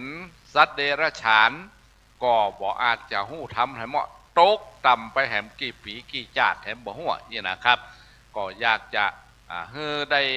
มีจิตมีใจหรือว่ามีบุญญาธิการให้ได้พบปะยังพระพุทธศาสนาให้ได้หู้ธรรมให้ได้เกิดเป็นผู้ที่ได้รับการสั่งสอนจากครูบาอาจารย์หรือว่าจากผู้หู้นะครับขอให้ได้เป็นอย่างอันเนาะถึงแม้ว่าอาจจะบ่ได้บรรลุธรรมในส่วนของเป็นพระอรหันตสัมมาสัมพุทธเจ้าก็ภาวนาไว้อย่างอันเนาะครับเนาะหมู่เฮาทั้งหลายครับโดยความเป็นพุทธบริษัทที่ได้ตั้งจิตอธิษฐานกันไปแต่ละจาดแต่ละเตื้อเนาะทำบุญสุนทานไปก็ตั้งสัจจะปาลมีกันไว้ว่าก็ขอให้จะได้ตกต่ำเนาะไปเป็นตั้งสัตว์เดรัจฉานก็ดีบอกขอจะไปให้ได้ไปอยู่กับผู้ที่เป็นมิจฉาทิฏฐินะครับก็เป็นผู้ที่เจริญด้วยธรรมนี่ครับวันนี้หมู่เฮาทั้งหลายก็จะได้พบปะกับพระสงฆ์องค์สังฆเจ้าหลายรูปหลายตนหลายองค์ที่จะมาเทศนาธรรมในส่วนของทัศน์10 จาดเนาะหรือพระเจ้า10 จาดเนี่ยนอพระโพธิสัตว์10 จาดเฮาก็จะได้รับหู้ก็อย่างที่กระผมนำเรียนคือกับพ่อแม่พี่น้องสาธุชนได้รับทราบมี10 จาดด้วยกันเนี่ยเฮาก็จะได้ฟังไปพร้อมกันครับแต่เจ้าท่านพระมหาสมชาติชาตปัญโยเปิ่นก็คงจะอธิบายไปบอกคือกับพ่อแม่พี่น้องหมู่เฮามานี่นะครับตั้งสถานีวิทยุคลื่นสีขาวนี่นะครับเพื่อชาวประชานี่ครับ ได้รับหู้ห่วมกันจากหลายๆจังหวัดนะครับที่ได้รับฟังกันจากหลายๆที่เนาะสมัยนี้เทคโนโลยีก้าวหน้าครับอยู่ที่เดียวเสียงไปขับคิดขับไขว่นะครับเปิดรับการถ่ายทอดก็ต้องขอบคุณทางสถานีวิทยุทุกคลื่นนะครับที่มีใจเป็นบุญเป็นกุศลเป็นสาธารณะที่ฮือกับท่านพระคุณเจ้าได้อธิบายธรรมได้เอาธรรมะมาฮือกับพ่อแม่พี่น้องได้ฟังกันตั้งแต่อยู่ในเฮือนอยู่ที่นอนพุ่นน่ะนี่นะครับถ้าเปิดวิทยุฟังก็จะหู้พระสงฆ์องค์สังฆเจ้าวันติดจันทร์อังคารพุธพฤหัสศุกร์เสาร์เนาะก็จะมีแต่ละตนแต่ละองค์เปิ่นได้เทศนาธรรมแหวกแนวแต่ละตนนี่นะครับก็วันนี้หมู่เฮาทั้งหลายจักได้หันพระสงฆ์องค์สังฆเจ้าจักได้มาเทศนาธรรมโดยลานธรรมครับลานธรรมนี่ประดิษฐ์ประดอยประดับประดาเสกสรรปั้นแต่งกันขึ้นมาก็โดยท่านพระมหาสมชาติชาตปัญโยเนี่ยครับเป็นเจ้าเก้าความคิดความอ่านนำคณะศรัทธาป่อสลานี่นะครับได้มาสรรสร้างโดยจินตนาการกึดมาแปลงเป็นอย่างคนใดบ่ได้มาหันนี่แสดงว่าเสียโอกาสแล้วเนอะนะครับบ่มีกำเตือนะครับอย่างที่จัดแจงที่ได้จัดแจงแต่งดาวันนี้ครับก็ขอถวายความเคารพท่านพระครูชลทานพิทักษ์ครับท่านเจ้าอาวาสวัดแม่ห้องไข่ได้เดินทางมาถึงก็ได้ยินว่าเพิ่นจะมานอนเพ่นี่แต่คืนนี่หรือว่าถ้าจะมาแจ้งเหตุหนทางกับหู้นี่นะครับวันนี้ท่านพระคุณเจ้าก็ได้มากับท่านพระครูสังฆรักษ์นะครับได้ติดตามตัวมาอันนี้ถ้าเป็นไปแล้วนี่เพิ่นบอกว่าเป็นผู้ร่วมบุญด้วยกันถ้าเป็นนักมวยก็ถ้ามีเข่าข้อก็มีเข่าซ้ายนะครับท่านพระคุณเจ้าสองรูปนี่จักติดตามตัวกันไปทุกที่ทุกทางครับอันนี้ก็ถือว่าเป็นคู่บุญด้วยกันครับได้ร่วมบุญร่วมกุศลด้วยกันมาครับบ่ใจแท้บ่ใจว่าจะด้วยกันได้นะครับคนเฮาถ้าความคิดหันมันบัดตรงกันแล้วคนละทิศคนละทางแล้วเนอะนี่นะครับอันนี้ก็ถือว่ามีเป็นสหชาติที่ได้ร่วมกันมาแต่ว่าวันซืนเปิ้นก็มานะครับท่านพระครูชลทานพิทักษ์ได้มาในส่วนของภาคกฐินวัดดอยจอมพ่อครับบอกกองเซสซัดแล้วเปิ้นก็กับวัดกับวาไปครับวันนี้มาแถมตั้งต้นไปตั้งท่ามาในวันนี้ครับก็อย่างที่กระผมได้นำเรียนครับพ่อแม่พี่น้องว่าจักได้พบปะกับพระสงฆ์องค์สังฆเจ้าหลายรูปที่จะมาในวันนี้ครับที่เฮาเคยหันก็มีบักเคยหันก็มีนี่นะครับก็จักได้มาพบปะกับท่านพ่อแม่พี่น้องทุกท่านครับและก็ในการประดับประดาก็มีหลายผู้หลายท่านเนาะได้มาประดับประดาประลำลานธรรมที่นี่นะครับก็มีคุณโยมอย่างก็ครับนี่ที่อยู่แม่แตงนะครับพันนิตาอีกครับได้มาสร้างแปลงพุ่มดอกครับนี่ครับพุ่มดอกหลายความคิดดีกว่าความคิดเดียวเนี่ยครับก็ได้มาจัดแจงแปลงสถานที่นี่นะครับแต่ท่านพระคุณเจ้าท่านพระมหาสมชาตินี่จะสงวนลิขสิทธิ์ไหว้กาหรือมาแน่ใจเนอะตุลท่านพระครูชลทานจะเอาไปกึดก็ได้ว่าในส่วนนี้นะครับขอสาธุอนุโมทนาในกุศลเจตนาของท่านพระคุณเจ้าครับหลายรูปหลายตนหลายองค์ที่ได้หล่อหลอมความคิดความอ่าน ในการสรรสร้างในงานในการนี้ครับก็เป็นบุญกุศลที่ได้ทำร่วมกันมาจึงได้มาปะกันแถมนะครับเปิ่นคนเฒ่าคนแก่เปิ่นถึงบอกว่าหรอครับสลิดสลักถ้าบุญบรรนักเขาถึงบ่ได้หันกันนะครับก็เพราะบุญญาธิการบุญสร้างสรรค์เสกสรรสร้างมาปะกันครับในวันนี้เนาะก็เป็นที่น่าเสียดายที่ท่านบางผู้บางท่านบ่ได้ขึ้นมาหันบ่ได้ขึ้นมาฟังเนาะนั่นก็สุดแท้แต่นะครับเปิ่นถึงบอกว่าปัจจตังเวทิตโพวินยูหิตินะครับอันวินยูพึงรู้เฉพาะตนนั่นนะครับแล้วแต่ไผ่มันครับไผ่บาอาจสามารถที่จะบังคับกันได้ครับก็อยู่ที่จิตใจของไผ่ของมันดังที่พระองค์พระสัมมาสัมพุทธเจ้าเปิ่นว่าไว้นะครับดูก่อนพิเจตนาหังพิฆเวกัมมังวัฏามิครับดูก่อนพิสูจน์ทั้งหลายเจตนานั้นเป็นตัวกรรมนะครับอยู่ที่เจตนาอยู่ที่จิตอยู่ที่ใจครับจิตไผ่ใจมันเนาะก็สุดแท้แต่ไผ่บ่อาจจะสามารถบังคับได้ก็ดังที่องค์พระสัมมาสัมพุทธเจ้าว่าไว้นะครับเปิ้นกันปัดฉิมโอวาทเปิ้นถึงบอกว่าอย่าประมาทเนาะทุกคนก็อย่าประมาทความเป็นมนุษย์ความเป็นผู้ที่มีชีวิตยังอยู่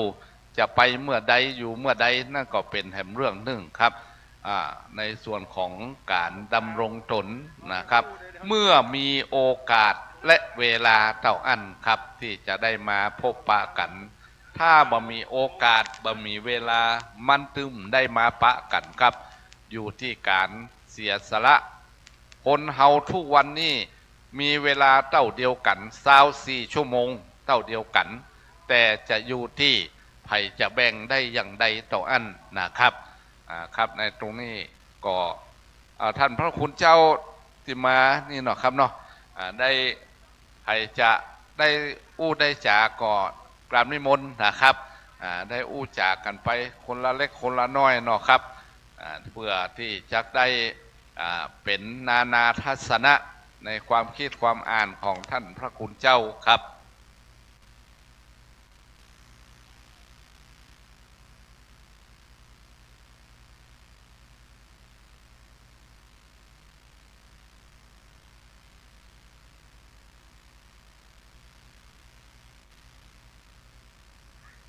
หมดอู้เด้อ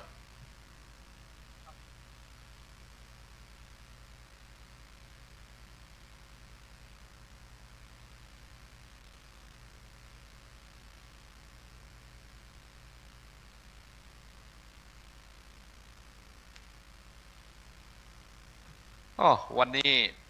บ้านสันทรายก็มาเหมือนกันเนอะครับ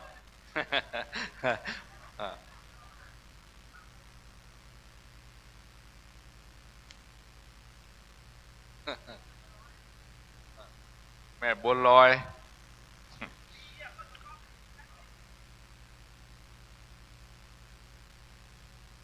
มาประเดี๋ยวนี้มันมีใจเป้านี้เมาสีใส่สลอซึ้งครับ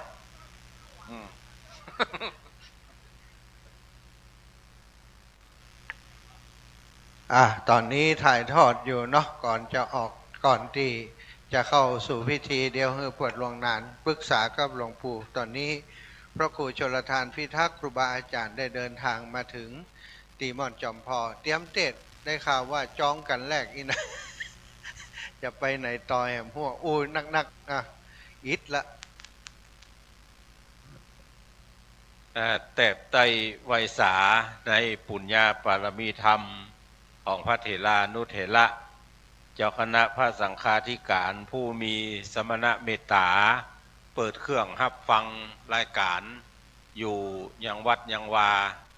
ขอความผาสุกในธรรมจุงมีแก่บรรดาพี่น้อง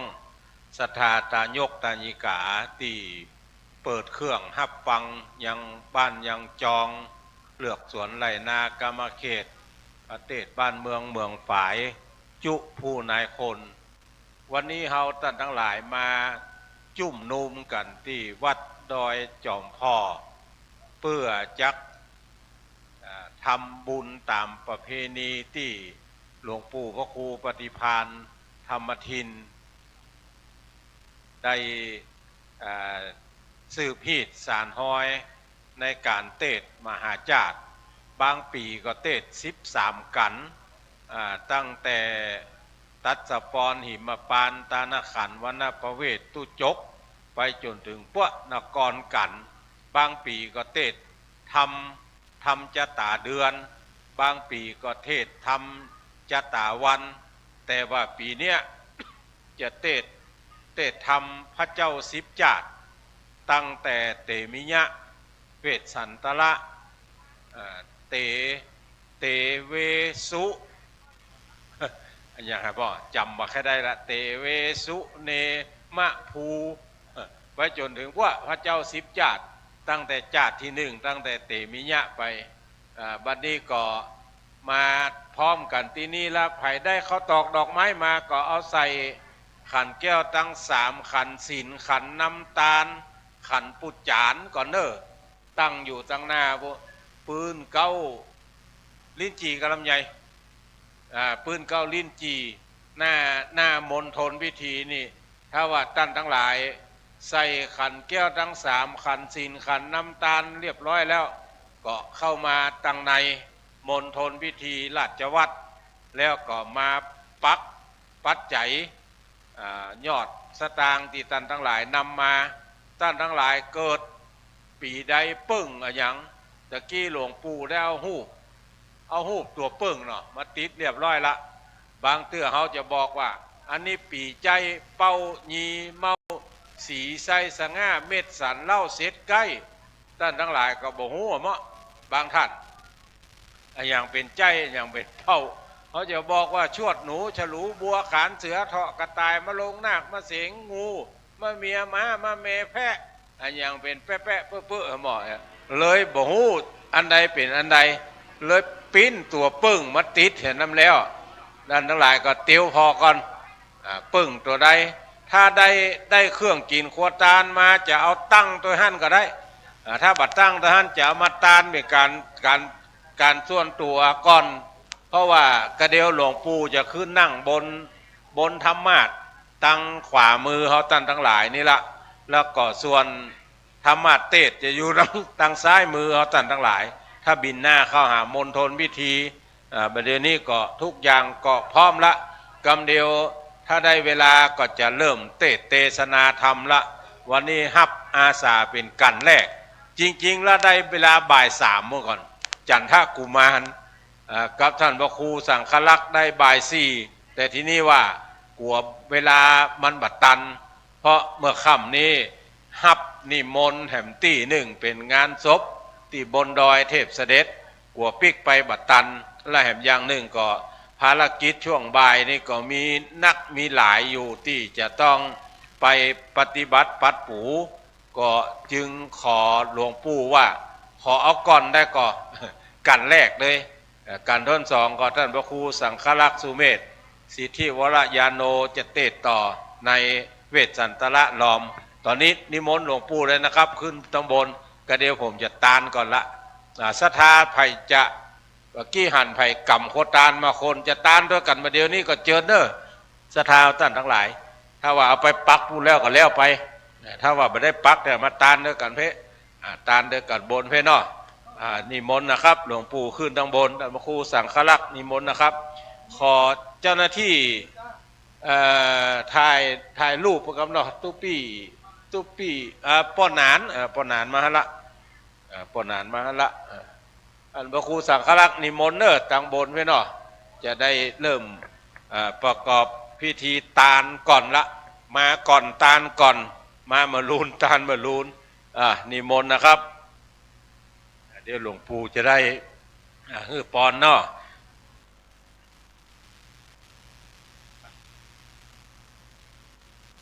เอวังโหตุสัมปติสามิสมณสัทธามูลสัทธาอุปาสกะอุปาสิกา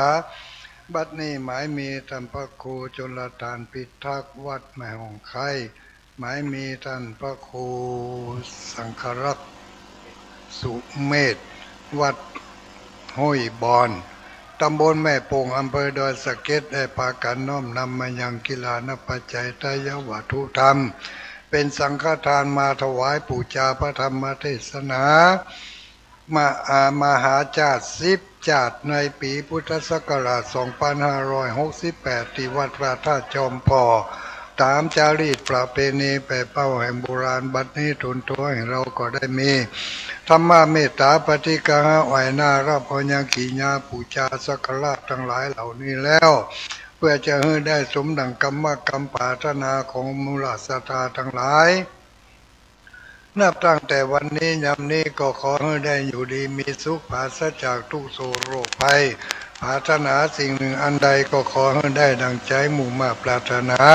ไปจุเยี่ยงจุปาการจุผู้จุคนนั่นจุงจักมีตามบทบาทบาลีว่าสปีติโยวิวัจจันตุสปาโรโควินาศตุมาเตภวะตวันตารโยสุขีตีกายุโกภวะอภิวาตานาสีลิสะนิจังบุตตาปจายโนจัตตารโอธรรมาวัฏันติอายุวันโนสุขังปะลังญาติโยมทั้งหลายเนอะบัดนี้ได้เวลาที่เราจะมาจุมนุมฟังเทศน์ฟังธรรมกันตามจารีตประเพณีตามปกติแล้วเป็นประเพณีการตั้งธรรมหลวงตั้งธรรมหลวงเทศมหาชาติเวสสันดรชาดกแต่ปีนี้ตั้งธรรมหลวงยิ่งกว่านั้นเพราะว่ามีมหาชาติตั้ง10 จาติด้วยกัน10 จาติด้วยกันก็ตั้งแต่จาติที่จาติที่1เตมียะกุมารจาติที่2มหาชนกมหาชนกลอยอยู่กลางทะเลนางเมขลาอุ้มมือป้นจากทะเลการที่3มหาชาติที่3ก็คือสุวรรณ3คนเมืองเขาว่าสุวรรณสยามนี่โลสุวรรณ3เตชะสุเนกันที่4เนมิลาศกันที่5ที่6ที่7วันนี้แจกคาถาตัวเนอะ2คาถาคาถาที่1หัวใจพระเจ้า10 จาติท่องกันเข้าไว้เมตตามหานิยมเปิ้นฮักเปิ้นโหมไปไหนบักกั้นบ่อยากโดยการท่องคาถาพระเจ้า10 จาติคาถาพระเจ้า10 จาติมีอยู่ว่าเตชะสุเนมะภูจนาวิเว10 กรรมเตชะสุเนเตชะสุเนมะภูจนาวิเวเตชะสุเนมะภูจนาวิเว10 จาติไปท่องคาถานี่ได้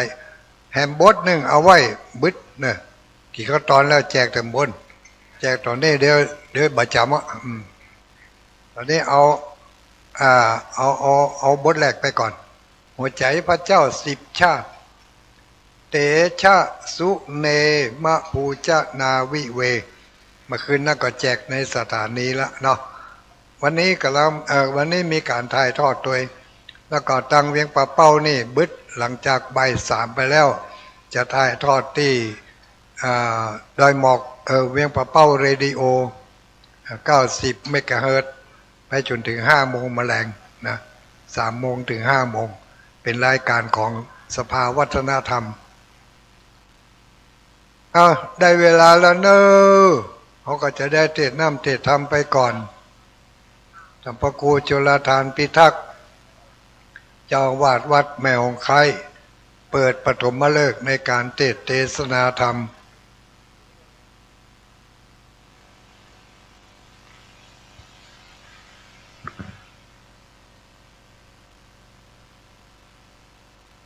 ญาติโยมที่มาจากตีไก่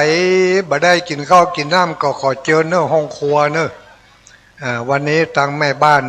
เตรียมกับข้าวกับปลาไว้ถ้าอาจารย์ถ้าอาจารย์เจริญมาจากวัดดอยม่อนปิ่นอำเภอฝางกลัวว่าจะหิวก็เลยเอาซาลาเปามา150 แก่นปดโตธโมสังโฆกาแฟก็มีเนอะมีถึงกาแฟสดแล้วก็กาแฟทีอินวันโอวันตินไมโลกาแฟท่านพระคุณเจ้าติมาถึงก่อนพักผ่อนตามอัธยาศัยถ้าไปในกุฏิก็มีกาแฟอยู่นะมีกาแฟดิบ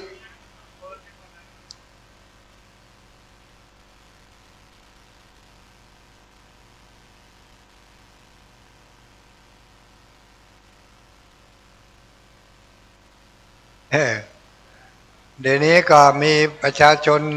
พี่น้องเจ้าบ้านเขาก็กำลังทยอยกันเข้ามาเรื่อยๆอยู่ทั้งบ้านทั้งจองคือใจตันหันใจได้เกี่ยวกับน้ำขั้นตอนจะมาร่วมกับเปิ้นก็ได้เนอะเพราะว่ากิจกรรมของเขาจะเดินไปจนถึงเวลาปุ่นอ่ะแม้6 โมงมาแรงปุ่นอ่ะจะสิ้นสุดกันวันนี้บัญญัติตามปกติทุกปีก็ปุ่น2 ทุ่ม3 ทุ่มกว่าจะสำเร็จเรียบร้อยทุกคนมาในวันนี้น้อมจิตน้อมใจนึกถึงบุญถึงกุศลที่เราได้ทำในวันนี้แล้วก็น้อมถวายเป็นพระราชกุศลแด่สมเด็จพระนางเจ้าพระบรมราชินีนาถพระพันปีหลวงซึ่งเพิ่นได้ถึงแก่สวรรคตไปประเดี๋ยวนี้ล่มโพล่มไทรของประเทศเราก็ได้โกนได้ล่มไปหมู่เฮาทั้งหลายก็จะได้อาศัยนอเนื้อเชื่อไขที่มีพระมหากษัตริย์ก็คือพระบาทสมเด็จพระเจ้าอยู่หัววชิรเกล้าเจ้าอยู่หัวสมเด็จพระนางเจ้าพระราชินีจะได้รับงานสารต่อบริหารเป็นกำลังใจให้แก่หมู่พระสงฆ์นิกรชาวไทยทั่วไปพร้อมแล้วบอกนิมนต์ผู้จารย์นิมนต์ราธนาไหว้แต่ลืมไปจุดธูปเทียนไหว้พระหับศีลก่อนก็ตกดอกไม้มาแล้วโฆษกประจำรายการ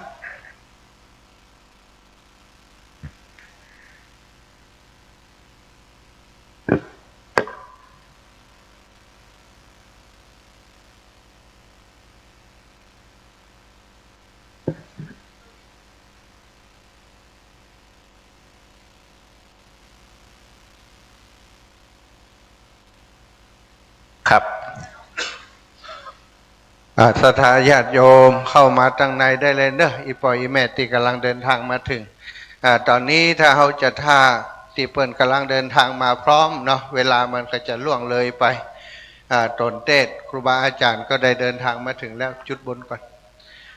ตอนนี้จะได้เริ่มประกอบพิธีทางศาสนาในเมตตาธรรมของหลวงปู่พระครูปฏิพันธ์ธรรมทินได้เมตตาจุดธูปเทียนปูชาพระรัตนตรัยเนอะศรัทธาญาติโยมอีแม่เข้ามาตั้งในก่อนไหว้พระ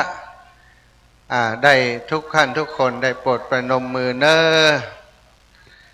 ประนมมือเป็นการระลึกถึงคุณพระพุทธคุณพระธรรมคุณพระสังฆเจ้าระลึกถึงพระธรรมวินัย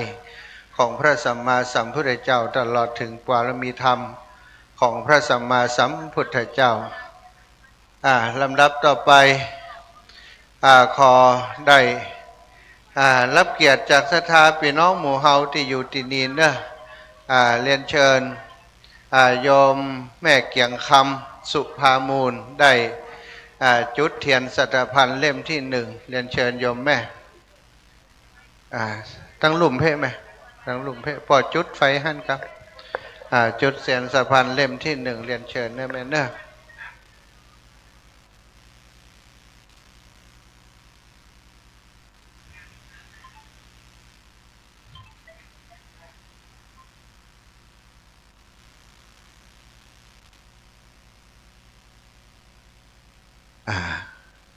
เล่มที่ 1จุดไปเลย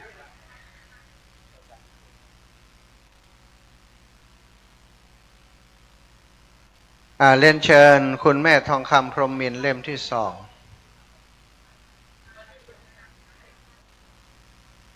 เดี๋ยวอยู่ขึ้นตั้งบันไดพี่ก็ได้ไหมได้หันหน้าเปิดไม่ย้ายคำเขิงไว้เหมือนป่อถ่ายรูปให้แม่จี้แฮมกัมสาธุเรียนเชิญโยมแม่ทองคำพรหมมินทร์อันคนถ่ายรูปเดี๋ยวให้น้องโยมพนิตาถ่ายให้ก็ได้ป่ะเปิดน้องอยู่ตั้งบันไดเลยขึ้นไปเลยขึ้นได้บันไดเป็นเรียนเชิญโยมแม่ชีกันธนีเล่มที่ 3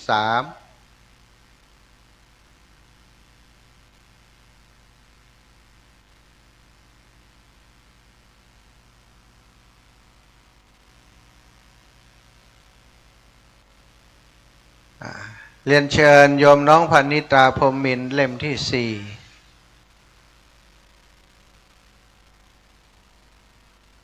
ถ่ายรูปเพื่อแม่ชีครับ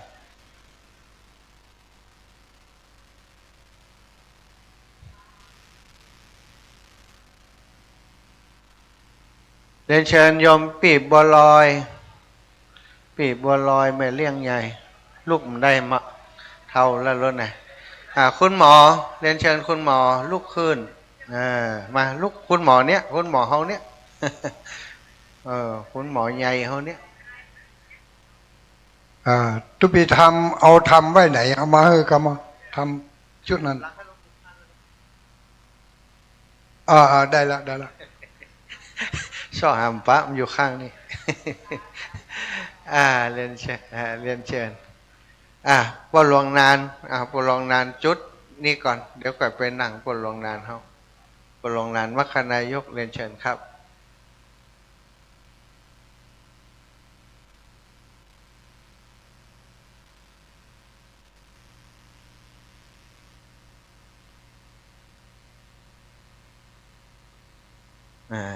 มันลืมตัวมันใส่ ถ้าลืมนี่แสดงว่าเอามาเกียมเริ่มได้ใส่อันนี้มันหันอย่างเกียมสักอย่างเรียนเชิญอุ้ยมอนมาจุดเตียนลุกขึ้นทำออกกันน้ำได้ห้ามหู้จักไปหาเปิ่นพุทธนะอุ้ยมอนคำ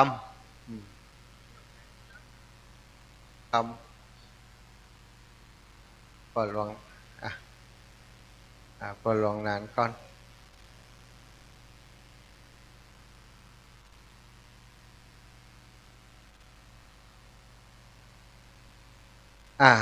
เรียนเชิญโยมปอดใจ3 คนนี้อีป่อ3 คนนี้ลุกมาเลยมาวันนี้จบดีหน่อยเฮามาก่อนเปิดมาก่อนถ้ามาหลังนี่มดซิดนะเรียนนายอำเภอมานี่เมียเฮาได้ยะปีนี้นี่บุญเฮาละนะล้อกันฮะล้อกันฮะแน่นเลย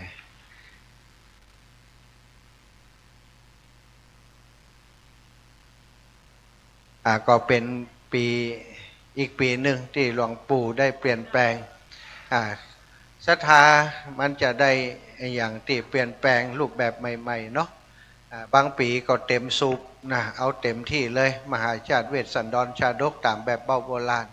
บางปีหลวงปู่ก็ต้องการให้เป็นลักษณะสร้างความเข้าใจบางปีก็เป็นธรรมชะตาปีเกิดเนื่องจากว่าบางปีเกิดเพศภัยอย่างต่างๆขึ้นเหลือแฮม2 เล่ม2 สีขาวสีดำนี่จะมาถ่ายรูปได้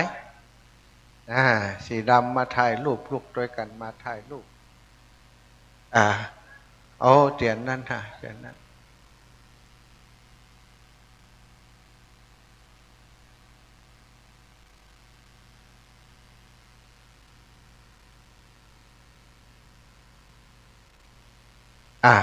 ต่อไป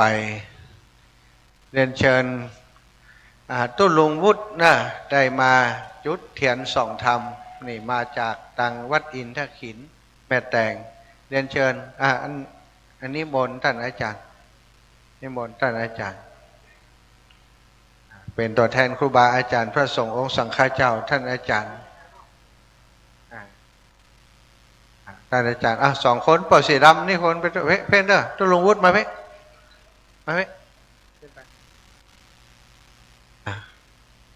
ไปจุดเตียนส่องธรรมกับเตียนบาทน้ำมนต์ด้วยตุ้ลุงจุดตีบาทน้ำมนต์เนอะศรัทธาญาติโยมเนาะก็วันนี้เป็นวันที่ดีอีกวันหนึ่งของหมู่เฮาซึ่งเป็นสัตธิวิหาริกลูกศิษย์ลูกหาของหลวงปู่ได้มาร่วมการร่วมงานตั้งธรรมหลวงประจำปี 2568ตุ้ลุงวุฒิจดบนแห่งกรรมเนอะไฟมันดับวันหลังถ้าไฟจุดหยาเขาปั๊บกว่านานมุนเนอะฮักงานรายวันจากวันละ1,500เหลือ500พอละพอลงนานเรียบร้อยแล้วเรียนเชิญ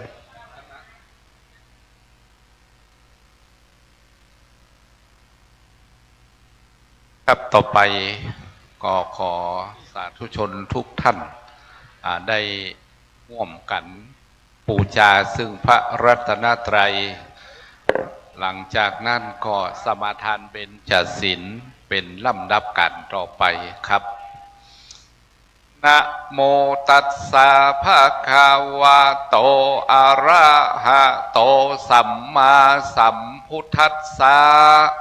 นะโมตัสสะภะคะวะโตอะระหะโตสัมมาสัมพุทธัสสะนะโมตัสสะภะคะวะโตอะระหะโตสัมมาสัมพุทธัสสะอิมินาสการเรนะพุทธังอภิปูชยามะอิมินาสการเรนะธัมมังอภิปูชยามะ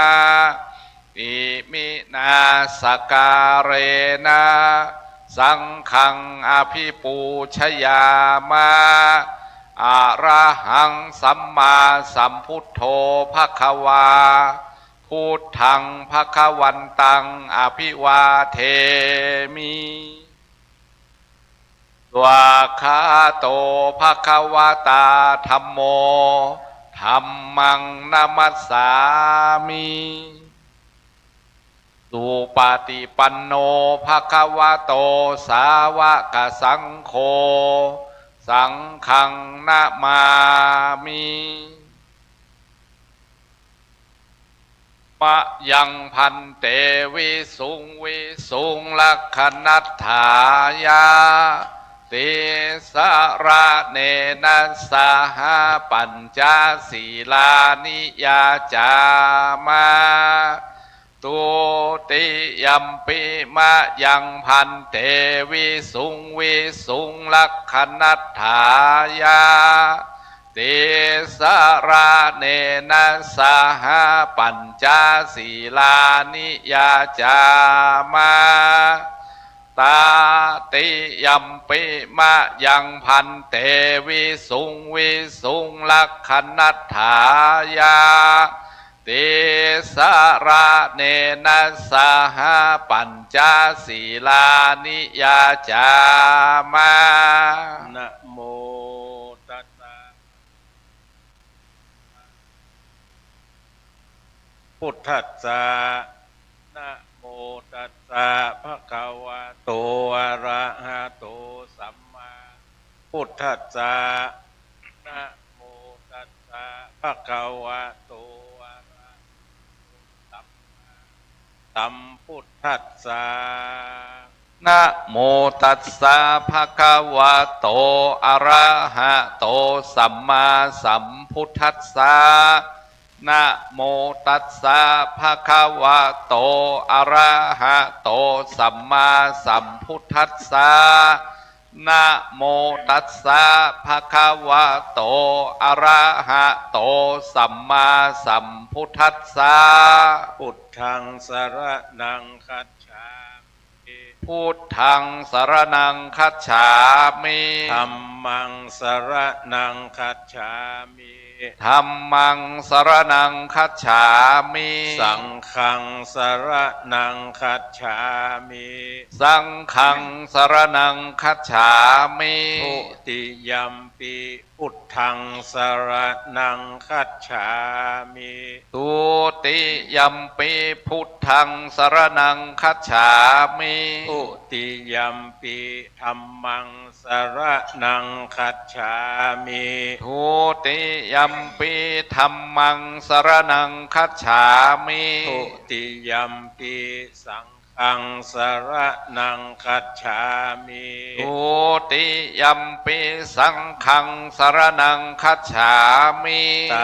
ติยัมปิพุทธังสรณังคัจฉามิ ตา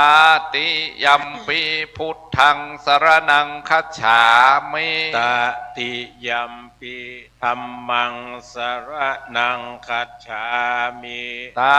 ติยัมปิธัมมังสรณังคัจฉามิ ตติยัมปิสังฆังสรณังคัจฉามิ ตาติยัมปิสังฆังสรณังคัจฉามิ ปานาติปาตาเวละมณีสิกขาปะทังสมาธิยามิ ปานาติปาตาเวรมณีสิกขาปะทังสมาธิยามิ อาทินนาทานาเวละมณีสิกขาปะทังสมาธิยามิ อาทินนาทานาเวรมณีสิกขาปะทังสมาธิยามิ กาเมสุมิจฉาจาราเวระมณีสิกขาปะทังสมาธิยามิ กาเมสุมิจฉาจาราเวรมณีสิกขาปะทังสมาธิยามิ มุสาวาทาเวละมณีสิกขาปะทังสมาธิยามิ มุสาวาทาเวรมณีสิกขาปะทังสมาธิยามิ สุราเมรยะมัชฌะปมาทัฏฐานาเวละมณีสิกขาปะทังสมาธิยามิ สุราเมรยมัชฌะปมาทัฏฐานาเวรมณีสิกขาปะทังสมาธิยามิ อิมานิปัญจสิกขาปทานิสีเลนะสุขติงยันติ สา สี ธุ เลนะโภคสัมปทา สาธุ สีเลนะนิพุติงยันติตัสสมาสีลังวิโสทะเย สาธุครับในลำดับต่อไปก็ขอเชิญพ่อแม่พี่น้องคณะสัทธาทุกท่านได้สดับรับฟังพระธรรมเทศนากันแรก ก็คือกันเตมิยะนี่นะครับคือจักได้เทศนาธรรมในทัศสิบชาติในวันนี้ครับเป็นภูกแรกปาตุมบุผามาลาดวงดอกไม้คู่ข้าปนบน้อมไว้ฝูงหมู่ศรัทธามาใหญ่น้อยและหมู่ใจยิงปานนี้ขอลูกศิษย์พระภูมินตนจบทองแจ้งเจตคือนั่งเหนือธรรมาสแก้วแล้วเทศนาธรรมสาธุอนุรักขิมปิมาระโน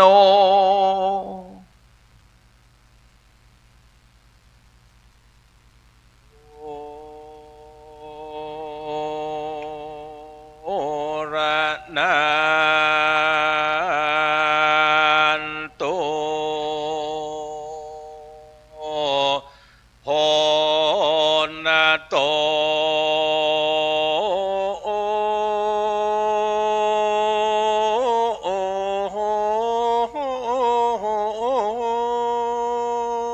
ฟังลาฟังลาฟูงโมเตปัดดาตัวตังโค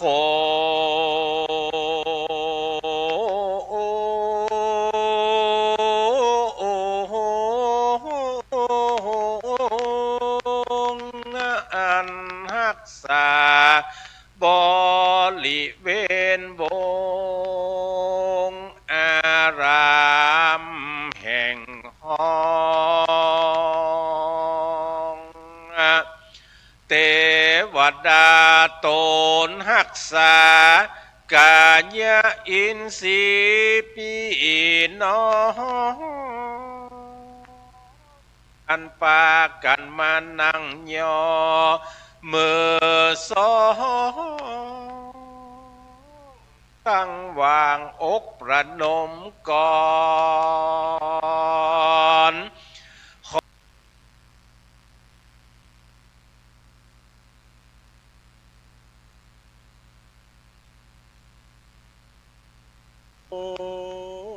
วันรักษายังเจติยะเจ้าจอ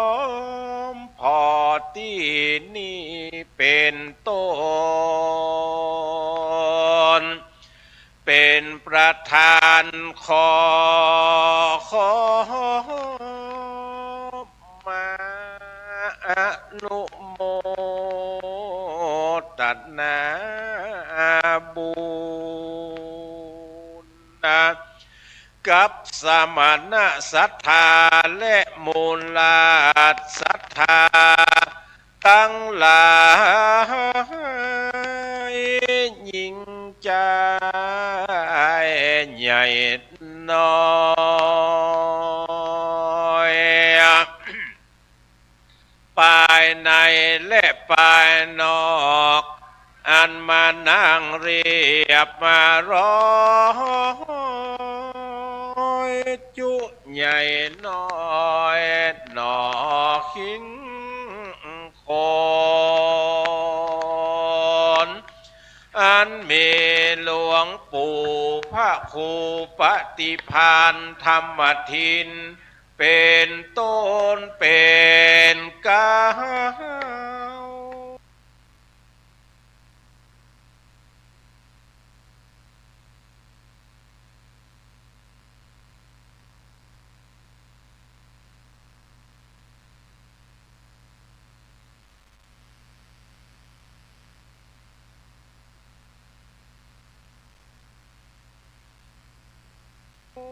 วภายนอกไม่มีแก่วัดแก่บ้านอาจารย์กรรมการน้อยนานศรัทธายิ่งใจ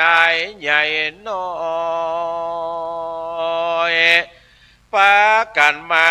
กระทำบุญปั้มเปงกุศลจักอุทิศกรปนาพรถวายเถิงตึงแก่เทวบุตรเทวดาอันลำลิลำไหลอันเจิญมาอนุโมทนาทานขออนุโมในเจตนากุศลส่วนบุญตานติมวลหมู่สมณศรัทธาและมูลศรัทธาปากานตั้งธรรมหลวงตัดสะสิบญาติของพระสัพพัญญูเจ้าเวลาต่อจากนี้จักได้เทศนาธรรมเท มีญาอันเป็นผูกกาวต่อไปถึงผูกทวน10อันมูลลาศรัทธาและสมณะศรัทธาจักใดกึดล้ำต่ำสร้างขอ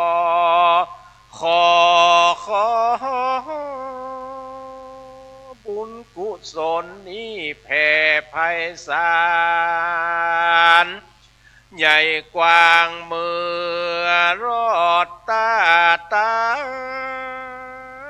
ส่องหน้าอินตาขอดนายหนังสือ32ตนจุ้งจดเอาลายหมายเอาจือเจ้ามูลาศรัทธาสมณะศรัทธาผู้กึดกินดาตานในติคากาละวันนี้ใส่ไว้นายสุวรรณปัตตาลาบเงินลาบคำสนำจำชื่อไว้อันจักเป็นไม่ตายส่องมักกาต่างบ่อญาจัดและเด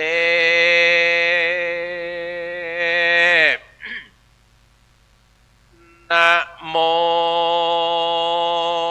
ตัสสะภะคะวะโตอะระหะโตสัมมาสัมพุทธัสสะอะหังอันว่าคานะมามิรัตตานาตาญาอัฏฐาใจยะมังกาลานามามิมักวานามัสสกาโลมิอันจักนามัสสังการขาบไว้รัตนาเศษทังยังภาคแก้วเจ้าตั้ง3ประการคือว่าพระจินนามานตนวิเศษกับตังพระธรรมเตสนาและพระสังฆาหนุ่มเทาผู้มีศีลใสบ่เศร้ามดข่าวใส่ผู้คาจักไข่โอกาสลำดับจานตนโปธิญาณ10ประการล้ำเลิศ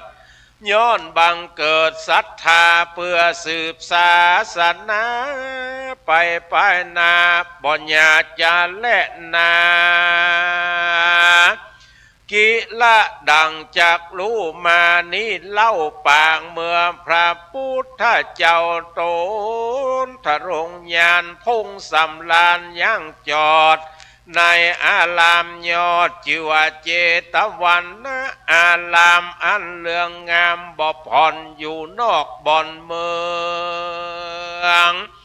อันชื่อว่าสาวัตถีตีนั้นยังมีเจ้าภิกขุตั้งหลายมวลหมู่ปากันมาพร้อมอยู่ลงธรรมสภาองค์พระสัทธาโตนผ่านเพลก็ปาลบยังจัดแล้วแต่ปางลางอติตาแต่ก่อนนับบ่ผ่อนเบิ่นมาว่าหนอพุทธาน้อยนาเกิดเป็นลูกเต้าลาดปาลานาสีมีนามมีกล่าวถอยว่าเจ้ายอดซอยเตมิญะกุมารว่าอันหันแลแต่นั้นไปนาเจ้าหนอฟ้าเตมีจำเริญดีขึ้นใหญ่10 วันควายเป็นไม้แม่นมตั้งหลายหนุ่มเทาก็เอาหนอนเนากุมารไปหาพระผู้บานตนเป็นปอได้เล็งขอจอมควันตนหอจันเต้าไทยก็อุ้มลูกไว้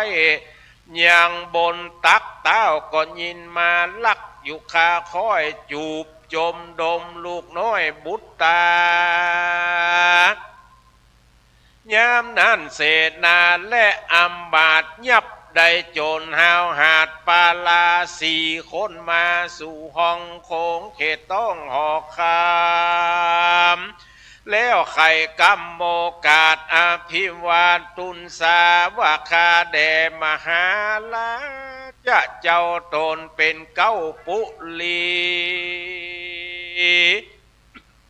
อันโจรสี่คนมีใจหยาบกระทำบาปหึกหยาเยี่ยปาลาอวดใหญ่กวนขีไข่เจ้าเมืองเพื่อได้ขี่เครื่องร้อนไม่เราเงียบได้ก็จิ้งนำมาจักลงอาจยามากน้อยหรือจักปล่อยมันไปอันจาที่นั้นเต้าก็มาจ้าว่าผู้หนึ่งนั้นนาถอยไรฮือตีโดยไม่ปันตีแถมคนหนึ่งก็บดดีเรือขนาดเธอมัดขาดโดยโซ่เจือกเล็กเอามัดเต็กใส่คอแถมคนหนึ่งเธอเอาหอกมาตั้งแก่นตาแถมคนหนึ่งนั่นนาอย่าจ้าเธอเอาไปคาเป็นพีเต้ากาสีที่ลาดได้ปงขาดอาจยาเธอเสนามวนโอ้ได้พรำรู้ตามมีก็มีหันและนาตั้งสุตัวในกาละนั่นใส่พระตีไวเตมียะกุมารนอนอยู่ในบนตักพระภูบาลตนเป็นปออายุน้อยนอก็ยังน้อยน้อยได้ยินพระปิตากล่าวถอยเป็นกำจ้าหยาบจ้าเมื่อไปหน้าวันลุนกำจักมานุนตอบสายตกไล่อเวจีนอพระมุนีก็มาสั้น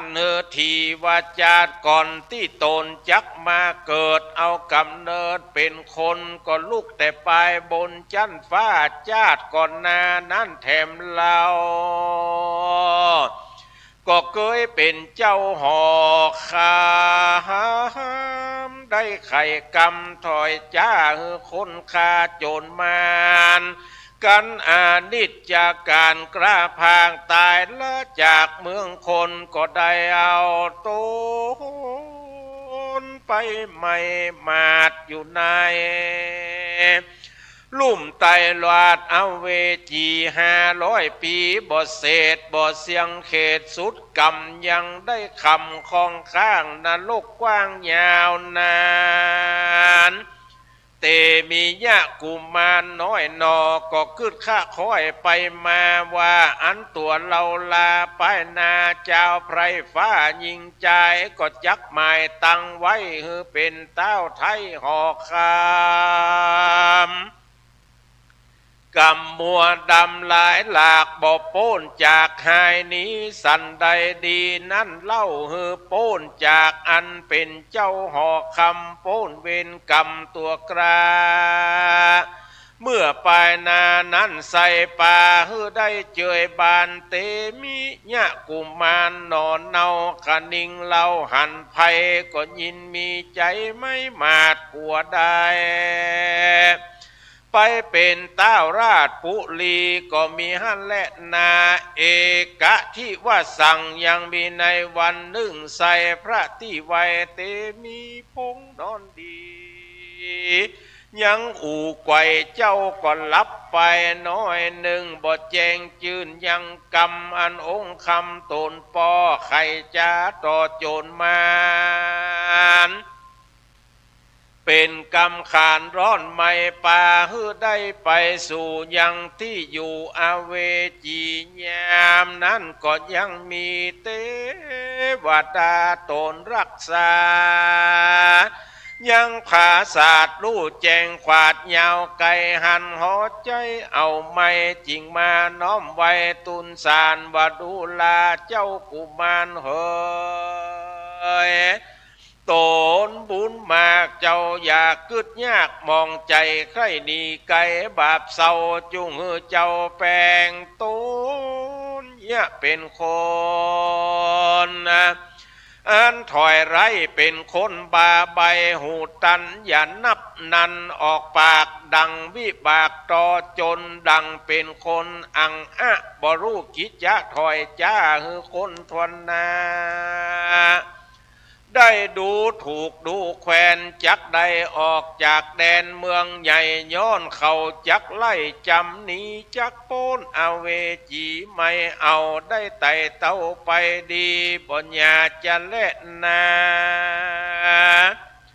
การว่านางเทวดากล่าวแล้วเจ้าหนอแก้วกุมารก็อธิษฐานสัจจะยังองค์กะตั้งสามเป็นตั้งงามพ้นจาก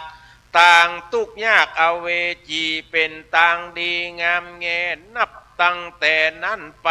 เจ้าก็บอกใครกำออกปากบ่ร้องว่าอยากกินนมอยู่ผ่าลมจักควายบ่ยินไล่ยินดีหนอมุนีตีไว้ตั้งสัจจะไว้เป็นหมายว่าแม่นจักตายกันอยากดีกว่าลำบากเครื่องกาอันจักได้เป็นพัญญาต้าวลาดได้โอกาสไข่กรรมเอาเวรกรรมตัวร้ายมาแปดปลายตัวตนตายจากเมืองคนไปสู่ยังที่อยู่อเวจีและนาตะตาในกาละนั้นเล่านางนอนเนาสนมเกยถวายนมอยู่บ่ได้ขาดแก่เจ้าน้อยนาดบุญนาวันนี้นาโนไทยบ่ร้องให้จักกินดังอาจินจุวันมาถึงเวลาสลามลางเตื้อก็วันค่ำดีหลีเจ้าเต็มมียอดซอยบ่ร้องอ่อนอ้อยสันใดจุมนางในหนุ่มเทาจิ้งไปบอกเล่าตุนสารฮือเต้าพระภูบานตนใหญ่ลู่แจงควายตามมีเต้ากาสีทิรานก็ฮืออำมาตและมอดยามาดูบุตตาลูกไทยว่าได้เอาไม่สั่งจาจุมหมอยาหนุ่มเทาก็ทุนเก่าไข่การว่านอทะลงยานน้อยนาดบ่มีพญาติเบียนปีสุขสดสดีแต่ใสบ่เมื่อยไข่สันใดและนาตีนั้นเจ้าฟ้าตนกาสีอาจยามีสั่งใจเฮเสนาน้อยใหญ่ตั้งหลายเอาเด็กใจบ่น้อยทวน500เป็นประมาณจากสถานที่อยู่เข้ามาสู่ลงกันมาอยู่รวมกันหลายหลากเด็กน้อยต่างร้องอยากกินนมส่วนเจ้าอุดมยอดซอยบ่ร้องกล่าวถอยสันได้และนาเตจนาอันว่าคนตั้งหลายหนุ่มเท่าต่างตานก็เล่าจากกันว่าลูกเต้าห่อจันทิลาดบ่เต็มบาทอาพอไปมาสันทีบ่หันที่จักมีลูกงามดีองค์อาจดูฉลาดนำนา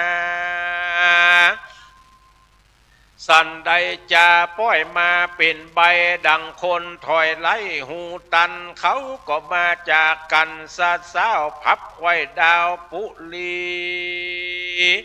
ก็มีหันแหลนาทัดนั่นไปแถมเราเขาก็เอาเจ้าหนอพุทธากระทำการนาหลายอย่างมีต่างๆหลายอันคือว่านึ่งเอางูเห่ามาวันกอดเกี่ยวเจ้าก็บ่บิดเบี่ยงเบี้ยวสันใดเขาเอาไฟลุกไหม้มาโลนสวดไก่ตัวตนเจ้าก็บอกกลัวคนสักหยาดเขาเอาจ้างตัวอาจงานยาวเอางาเปล่าเสียบสอดเซลสอดเอางวงกอดตัวตน หกโยนไปบนอากาศจุมมามาดและเสนาก็ปากันลุ่มลาลับไว้บ่ฮือเจ้าใดเป็นสั่งเขาก็นั้นยังบดตากับเจ้านอดลากุมารปากันเอาน้ำตาลและน้ำอ้อยเอาจุบน้ำมาตาตัวเจ้ายอดซอยคิงบางแล้วก็นำไปวางเข้าใส่ยังห่างมดงามมดดำมดแดงตอมไตไปมาเจ้าก็บ่หอนบดนะว่าจักดินทะลิปินสันใดแม่นเขานำไปวางไว้ที่กองอาจมใหญ่หลายแหลกินเหม็นฟุ้งแผ่น้ำน้ำแมงวันมายันยาบเจ้าก็หากเหม็นสาบอาจมก็กึดผาลมไปควายเถิงนรกใหญ่อเวจีเถิงนอนจีเป็นหมู่เจ้าก็นิ่มอยู่สันเดียวและนาทัดแต่นั่นไปแถมเล่าเขาก็เฮนางนอนเนาจุมสาวจีงามเปิงเป่าดีบ่อนน้อยนับอ่านร้อยข้าวใส่พัดกันไปบีบนวดกันฟันกอดจมกันไปมาเพื่อจักคือกามตัณหานอนเนาเกิดขึ้นเรากับเขาเจ้าก็นิ่มเศร้ากระดางตัวแข้งข้างดังไม้นางนาไทยมวลหมู่หันเจ้านิ่มอยู่นั่นใส่ก็ใส่ใจว่าเป็นผีเขาก็ป่าเอากันนีแล่นลี่ไปเสียที่ไก่ตาจุ้มเสนาหนุ่มเทามาดเก้าตังลายใส่ใจหมายจุหูว่าเจ้ากินกูเตมีเป็นคนกาลีอังอะเสียองค์กะใบบาจิงเอานอลาตะลงยานกระตำการน้อยใหญ่มีพร้อมไข่นานากระตำกันมาได้16 ปีได้ตึงตันปล่อยบ่หันยินหลากเจ้าก็บ่หักเป็นสันใดและนาโซลาจาอันว่าพญากาสีทิราชก็ถามอมาตย์ผู้ใหญ่อันเคยตำนวยไว้แต่เดิมทีว่าเจ้าเตมีนี่เล่าจักได้เป็นเจ้าถลงกุลมาปลายลุนนี้ใส่สั่งเป็นใบอาสันได้จาก่อนแล้วอันลูกแก้วเตมีจักไล่ดีรู้เจ้าจุงอูไขมันหมอโหลาผู้เท่าเทวดาเจ้าหักดนใจการต้าห่อใจยศอาจมาโอกาสจะถามก็ซ้ำไข่กำงามบอกเราว่าเจ้าหนอเนาเตมีกันอยู่ปุรีนั่นโสดภัยยะโหดตัวร้ายก็จักมา8 ปลาย3 ประการคือว่าเต้าภูบาลที่ลาดจักเสียงขาดอินทรีย์องค์ปุรีเมืองกวางจักแตกมั่งเกหาเจ้าปลาใหญ่น้อยจักต่ำก้อยมองผ่าน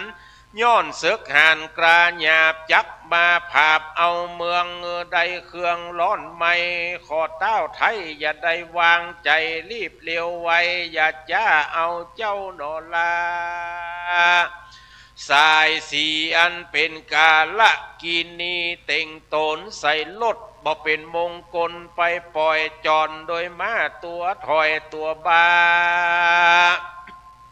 ปากันเอาไปฟังปัจจาเสียพีแดดเตอตังสุตัวราชาส่วนพญากาสีที่ราชได้ยินนำมาดหมอดวายมาปั่นไม้บอกกล่าวตนต้านเท้าภูบาลก็มีลาจ้าองค์การปงขาดเธอเอาลูกลักลาดไปฟังเสียที่ยังปัจจาอย่าหือไหวหน้าคืนมาเจ้าปลามวลหมู่จักได้อยู่สวัสดีส่วนนางเทวีนอนเนา ยินกำเขาเถิงหูว่าจักเอาบุญจูหนอไทยไปฟังไว้ดงไพรนางก็มีใจสะดุ้งสติแตกฟุ้งเววอนตีอกตนทาทาบด้วยน้ำตาอาบลามไหลนางก็เลี้ยวไวบ่จ้าไปหาเจ้าหนอฟ้าตุนสาว่าสันใดจ้าพี่เจ้ายักเอาลูกเต่าไปฟังมีโตดสั่งมากน้อยจุ้งก่าวถอยเจียนจาตนลาจาทิลาดก็โอกาสปันมาว่าตนคำใจมันถอยเปิ้นเปลี่ยนเปียง่อยเสียสีกาละกินีใบบากูเจ้าฟ้าห่อคำกันไข่กำว่าแล้วบอกกากาดแก้วดีลีนางเตวีแม่ไทยก็มาร้องลำให้หนอไปมาแล้วก็ไกลกาสยุบดาวดินดาวพระพายเจ้าบุญหลายงามแงได้หันแม่ดังอันใจสอดดันคุณน้ำมักไข่เจียนจาพายโพดก็หาประโยชน์บ่ได้บุญเหล่านี้ใส่ปั๊มเป่งมาจักไก่กาปางเป่าก็เลยดักหัวอยู่ดังอันเหล่าสันดีก็มีฮันแลนาปุณณติวาเสการว่าวันลุนลุงเจ้าอาทิตย์ปุ้งสายสีงามบทเศร้าสุนันตะสารทีห้าวหาดก็ห่างยังลดลาดด่างดากันว่าเอารถมานั้นใส่ก็เป็นรถเทพไทยเมืองบนนั้นเป็นมงคลใจจ้าส่วนอันว่ามาจรก็เป็นม้าอัศดรม้าแก้วงามเลิศแล้วตัวดีบ่มีสารละทีใดรู้ย้อนเทวดาอยู่บังตาการว่านำรถมาแล้วใส่ก็น้อมไว้เตวีว่าบัดนี้เต้ากาสีทิลาได้ปงขาดอาจญาข้าจำข้ามาสั่งใจเฮือเอาหนอไทยไปฟังเสียติยังปัจจาอย่าโคดกาเครื่องขี่ไขว่าตีเมียนแล้วเจ้าหนอแก้วก็ขึ้นไปยังลดลงจากภาศาสตร์อันนาบอกกดเป็นหอขวางซัดลงวางรถขี่เลี้ยวพากจากที่เลี้ยวไวออกเวียงใจบ่ายนาไปสู่ยังป่าจ้าบัดเดียวก็มีแหลนนากันว่ามาสู่รอดป่าจ้าก็เอาเสื้อผ้าผืนดีแห่งนอพระมูนีบุญใหญ่เอามาซุบใส่ตัวมันแล้วก็เลี้ยวปันเอาเสียมขุดเลาะเหลี่ยมรีบร้อนกุมเอาก้อนดินดานตีนั่นนอพระตะลงยานน้อยนาดขนิงขวาดไปมาว่ากูนี่นามาแต่งเป็นบ้ายนับอ่านได้16 ปีแข้งขาดีดังเก่าขนิงเล่าหันใส่กันจากไขโอกาสฮืออามาตผู้ใหญ่ฮือรู้แจงควายตามมีว่าดูลาศาสตร์ละที่หยาบจ้าสั่งกึดจักฆ่าเหล่าลาเป็นบาปหนามากกวางใดลีดบ้างประเพณีกรรมสอนมีแต่ไทยใครบอกไว้สอนมาว่าคนนาหลายแหล่บอกว่าหนุ่มแก่ปานกลางหล่อนเตี้ยวต่างร้อนแรกเหงื่อย้อยแตกเต็มตัวนะได้เลโลนล้อนไม่ได้ย่างต้นไม้เฟยนาบอกควรตัดสาขากิ่งยอดต้นไม้จอดเราเศร้าบอกควรเอามาห้องนั่งเจือปูหลังลงนอนตันพระภูทรเจ้าฟ้าภาพแหล่งลาห่อใจอุปมาเพียบไว้ดังต้นไม้เฟยนาอันตัวเล่าลานี่เล่า อุปมาเตรียมแต่เก่าปันไม้ดังสาขาหลายกิ่งไม้อันคนอยู่ใต้เฟยมุงพระบุญสูงพ่อเจ้าต้านนั้นเล่ามาอาศัยยังมีใจหยาบจ้าปองจักขาบุตตาแผ่นดินนาบอดไหลต้านนั้นใส่ก็ยังนากว่าเล่นนากันวันนายสาละทีใดรู้ว่าเจ้ากินกูเตมีเป็นลูกเต้ากาสีที่รานก็อภิวาตุนสาว่าขออาราธนานอนเนาปิกปอกเต้าคืนสู่ยังที่อยู่ปุลีเจ้าเตมียอดซอยก็กล่าวถอยปันหมายว่าตันตั้งหลายจุ่งพันภายอย่าจ้าเอาเครื่องง่าปอกเต้ายังที่เก่าปุลีส่วนสารละทีนั้นเล่าก็เฮือรีบปอกเต้าคืนสู่ยังที่อยู่เวียงใจรีบเร็วไวบอกกล่าวยังตันเต้ากาสีก็มีหันแหลนนาเมื่อนั้นนาพญากาสีทิราชได้ยินโอกาสข่าวสารว่าหนอพระตะลงยานลูกไทยบ่ใจคนใบอาก็มานัดสาจมจืนปีติตื่นเจยบานป่าปริวานมวลหมู่ออกมาสู่ป่าจ้าที่เจ้าหนอลาเตมีไขวาตีโอกาสขอเจ้าน้อยนาบุญนาคืนสู่ปาลาเตต้องไปนั่งห้องสะเบยมือเจ้าหนอเลืองหนุ่มเนาก็บอกคือเจ้าปิตาว่าลูกบ่พาธนาไข่ได้ยังของโลกไตวิสัยเต้ามีใจไข่บวชถือพระนวดเป็นจีเอาศีลดีตั้งต่อสมาธิก่อในใจปั้มเป่งไปจะใจเพื่อเหินใดเจยบานสุขสำลานไปนาสู่จันฟ้าและเนลปาและนาสักโกเตวะลาจากันว่าพญาอินเจ้าฟ้ารู้ว่าเจ้านอนลาเตมีญะมีใจดีใครบวชถือผนวดปั้มเป่งทำก็เฮวิสุกรรมเตวบุตรตนบุญกาเอาเครื่องง่าอัฏฐปาลิคานมาถ้าฝ่ายตาหนอนเนาบุญบ่เศร้าหนอมุนีก็มีหันแหลนาตีนั่นเจ้าเตมีญะกุมารก็อธิษฐานออกบ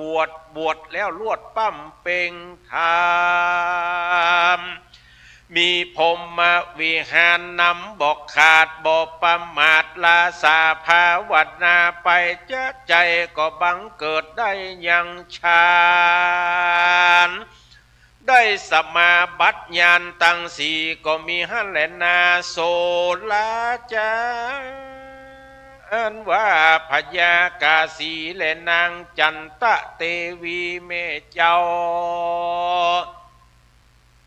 การว่าหันลูกเต่าอะไรออกบวชก็มีใจปราโมทยินดีสัมปติมีมวลหมู่ก็เอาออกสู่เป็นตาลแล้วก็อธิษฐานออกบวชถือผนวดเป็นจีเจ้าปุลีหนุ่มเท่าก็ปากันออกบวชตัวเจ้าหลายลามถือกำนัดยังทำงามจุภูบอกขาดอยู่คนใดบ้านเมืองใส่บ่เศร้าเหตุนั่นคนหนุ่มเท่ามีสินเป็นอาจินบอกกึดลอดบ่ละตอดต่างตานจริงสุขสำราญคำเจ้าบ่โศกเศร้าเครื่องขี่เจ้าเตมีน้อยนาดก็ถือโอกาสจะสอนเจ้านกรมวลหมู่คือตั้งอยู่กองธรรมเมินนานำแต่เล่าเถิงแก่เท่าจลา กันว่ามรณามวยม่างเจ้าโลกก็จากโลกกวางเมืองคนก็ได้นำเอา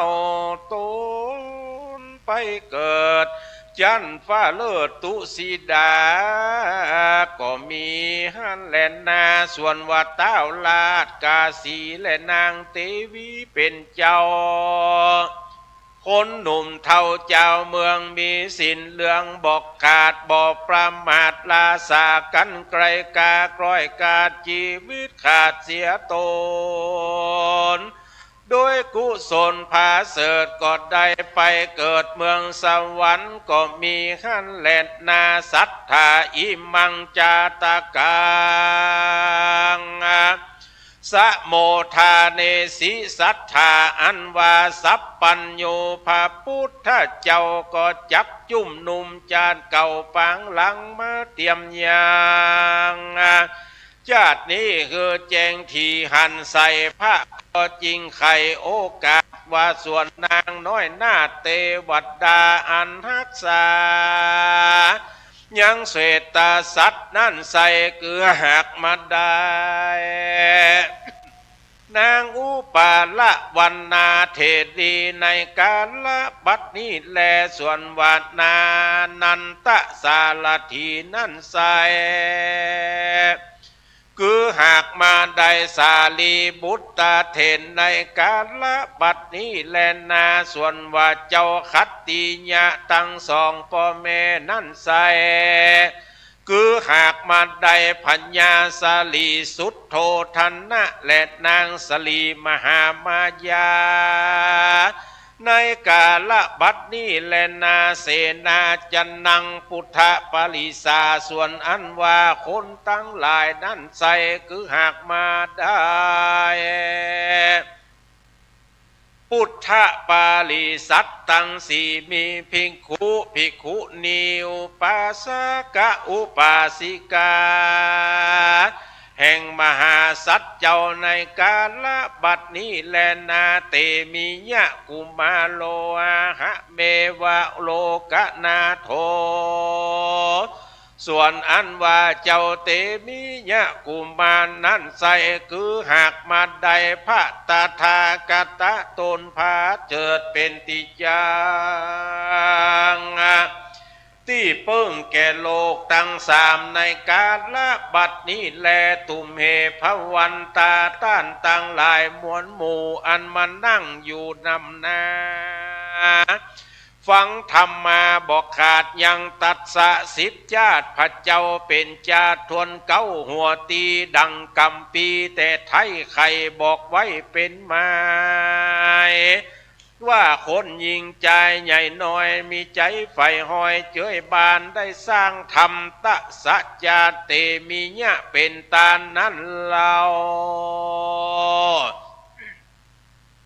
มีอานิสงส์มากเต้าเรือหลายป้าสุขสบายจาดนี้จาดนากันจ่ายจากโลกลาเมืองโคนย่อมเอาตนไปเกิดท้องฟ้าเลิศสวรรค์บ่ญาจะแลนนาบ่เต้าแต่นั้นปุกกันละผู้ใดมีใจเลื่อมใสสร้างธรรมตัดสะสิบชาติเป็นตานุติสะบุญสารไปหายังสองขาพ่อแม่ตั้งเท่าแก่ตานายมิตรสหายเพื่อนป้องตั้งพี่น้องวงศามรัตนากราภาคดับจิตจากเมืองโคนโดยกุศลอันผาเสริฐก็ยอมป่าไปเกิดตีดีบ่ญาจะและนาท่านพี่น้องศรัทธาทั้งหลายที่อยู่ที่มณฑลพิธีนี่และฟังอยู่ยังบ้านยังจองละพอตั้ง YouTube ของวัดฝ่ายหินอาตมาภาพพระครูชนลทานพิทักษ์ตุเจ้าหลวงวัดแม่ห้องไข่ตำบลแม่โป่งอำเภอดอยสะเก็ดได้รับเมตตาธรรมจาก หลวงปู่พระครูปฏิภาณธรรมทินได้อาราธนามาเทศนาธรรมทัศจาตพระเจ้าสิบจาตผูกแหลกเตมิยะเนื้อหาสาระของพระธรรมเทศนาผูกนี้ก็คือปางเมื่อพระพุทธเจ้าเฮาก่อนที่จักมาเกิดเป็นพระพุทธเจ้าจาตแรกใน10จาตก็ได้เกิดเป็นเจ้าเตมิยะตะลงความอดทนเชื่อใดท่านทั้งหลายลองกึดพอตามเนื้อหาสาระของพระธรรมเทศนาที่เทศไปตะกี้ว่าคนทั้งหลายเอาน้ำตาลกับน้ำอ้อยเนี่ยมาแย่น้ำแล้วเอาไปตาตัวเจ้าเตมิยะเนี่ยบ่ฮือนุ่งเสื้อนุ่งผ้าแล้วเอาไปตั้งไว้ขุยมดงามขุยมดดำขุยมดแดงเจ้าเตมิยะโดนมดตั้งหลายแล้วนั่นครบตึงบ่โอยบ่ฮือสักอย่างก็ถือได้ว่าอดเสี่ยงติอดฮะนะอาตมาภาพนั่งบนนี้มดดำมันติดมาตัวดอก2พุ่มเนี่ยท่านทั้งหลายไต่มาตามธรรมะก็เดี๋ยวก็ขึ้นไหล่ซ้ายก็เดี๋ยวก็ขึ้นไหล่ขวาก็เดี๋ยวก็เข้าหูปัดอยู่ตลอดในใจก็นึกว่ามดหมูนี่มันมาอย่างนี้ปล่ำบ่เหลือแต่อู้ออกมาได้เพราะกำลังใจเสียงเทศนาธรรมอยู่เนี่ยอดกรรมอดของเจ้าเตมิยะเปิ้นเอาไฟมาลนก็ตึงบ่ฮือบ่เอาน้ำฮ้อนมาหดก็บ่ฮือบ่สักอย่างอันนี้ถือว่าเป็นความอดทนที่ดีที่สุดอดเสี่ยงติอดเฮาท่านทั้งหลายนี่ต้องสะดุดกำเดียวไปแล้วจมเป็นเส้นเป็นสายแต่ครูบาอาจารย์เพิ่นบอกว่าเฮ้ยปิกไปสู่มามันเหี้ยสู่มาอย่างสู่มามาหินก้อนนั่นน่ะสู่มาตะกี้บ่หันเนาะเลยเตียวข้องเพิ่นฮื้อสู่มามันเหี้ยเพราะว่าบ่ฮื้อเฮาท่านทั้งหลายโคดถ้าโคดมาแล้วมันจังว่าไปเลยกรรมบ่ดีว่าก็ว่ากรรมบดีว่าก็จะว่าเพราะนั้นความอดทนของเฮาท่านทั้งหลายเนี่ยมันมีขีดจำกัดคำว่ามีขีดจำกัดในที่นี้ก็คือบางเตื้อมันอดเสี่ยงติอดนะอดบัดได้แล้วถึงออกปากกึดใจก็ไหลออกปากกึดใจก็ไหลออกปากดังนั้นเจ้าเตมิยะนี่อดเสี่ยงติอดเสี่ยงติอดนะอดจะได้ก็ท่านทั้งหลายได้ฟังไปละในเนื้อหาสาระของพระธรรมเทศนาผูกนี้จบลงไปเพราะนั้นขออนุโมทนากับเจ้ากภาพเจ้าเก้าผู้ที่เป็นเจ้าภาพทำเตมิยะผูกนี้ท่านทั้งหลายทำในวันนี้ก็ถือว่าเป็นบุญเป็นกุศลบุญเป็นกุศลกับตนกับตัวท่านทั้งหลายไปหน้ามันจะติดตัวเขาไปบุญทั้งหลายแล้วเนี่ยเปรียบเหมือนห่มเหมือนเงาไปเตรียมเนื้อเตรียมตนตลอดเจนตลอดจาดเขาตายไปแล้วก็ดีมันก็จึงติดไปตัวไปแผ่วจาดหน้าบนคนทั้งหลายเนี่ยที่มีเงินมีทองมันไปตึกได้หงยาเงินทองเนี่ยส่งเขาท่านทั้งหลายตึกหงยาล่ำหงยานั้นไปไม่ได้ละญาติพี่น้องเขาท่านทั้งหลายก็เหมือนกันส่งตึกไหนตึกปะเหี่ยวไผ่บัดโตยล่นเข้ากองไฟกำเดือไหวแล้วห้อนนี่คุยไปอยู่ศาลาดีกว่าเนี่ยห้อนละหนีไปละส่งตึกได้ปัจจ้าปะเหี่ยวเหลือแต่บุญกุศลที่จะติดตนตัวเฮาท่านทั้งหลายนี่ไปโดยตลอดบอกว่ากี่เจนกี่จาดมันก็จะติดไปเหมือนดังเงาเตรียมเนื้อเตรียมตนเฮาท่านทั้งหลายนะเพราะนั้นบุญกุศลบัดต้องทำนักบัดต้องทำน้อยบัดต้องไปกึดใจว่าโอ้เปิ้นทำจะนักเฮามีน้อยเดียวบัดตะลาเปิ้นก็หาบัดถ้ากึดทำนักได้น้อยทำน้อยได้นักก็มีทำนักได้น้อยเศรษฐี เปล่าคนทั้งหลายว่าข้าจะตานกฐินแห่ง7 วันไปหน้าเนอะใครมีอย่างก็มาหอมกันเนอะหมู่เพื่อนเดียวเศรษฐีก็เอามาหอมจัดหนักตุ๊กตาคนหนึ่งบะมีสักอย่างเอาผ้านุ่งผืนเดียวไปขายเอาตังมาหอมเปิด5 บาทเสื้อฝ้ายวิทย์เทวดาฮื้อฝ้ายวิทย์เศรษฐีเอาไปซื้อฝ้ายเอามายิบเป็นผ้ากฐินตาลพระพุทธเจ้าเป็นว่าได้บุญกุศลนักเหลือเปิ้นหมู่นั่นก่อนแผ่นดินปอวันไหวโอ้พญาเจ้าเมืองก็ว่าข้าเอาผัดตีบ84,000 ดวงมาตั้งยายกำแพงเมืองถึง4 แจ้งน่ะตามปุญญาพระพุทธเจ้าบุญกุศลนักเคยแผ่นดินปอไหวเศรษฐีคนนั้นก็ว่าข้าได้ตานกฐินในวันเนี้ยบุญขนาดนักแผ่นดินปอไหวเศรษฐีกับพญาเจ้าเมืองต่างคนต่างกึดใจแล้วก็อิ่มอกอิ่มใจพระพุทธเจ้าอยู่พระอารามเจตวันยิ้มพระอานนท์หันพระพุทธเจ้าปกติพระพุทธเจ้าบะล่ำยิ้มบัดเดี๋ยวนี้ยิ้มเป็นจะไดแผ่นดินไหวตะกี้นี่ก็ถามพระพุทธองค์ว่าข้าแด่พระสัพพัญญูเจ้ายิ้มด้วยเหตุเยื่องใดพระพุทธเจ้าก็ตอบพระอานนท์ว่ายิ้มในบุญญาปารมีธรรมของจายตุกตะและยิ้มในกรรมกึศของพญาเจ้าเมืองกับเศรษฐีที่เศรษฐีฮือตานกฐินพญาเจ้าเมืองฮือตานพัดที่สีสาย84,000 ดวงแวดกำแพงเมืองเนี่ยมันหวังว่าบุญของมันแต่เป็นบุญของไผ่พระเจ้าค่ะพระพุทธเจ้าตอบว่าเป็นบุญของจายตุกตะที่เอาตางไปหอมเปิด5 บาทเปิดเอาซื้อฝ้ายไปยิบเป็นผ้ากฐินมาตานอันนั้นมันได้บุญนักแผ่นดินตึงไหวแจ้งบ่แจ้งพญาเจ้าเมืองกับเศรษฐีใครฮู้ว่าเป็นบุญไผ่แต้คนเจ้าเมืองทั้งหลายก็โจทนากันว่าบุญของเศรษฐีหมอหนึ่งก็ว่าบุญของพญาเจ้าเมืองฮ้อหมู่ไผ่หมู่มันละจะแตกจะแยกกันพญาเจ้าเมืองกับเศรษฐีแปะวันผู้มาเจ้าต่างคนต่างด่าขันเขาตอก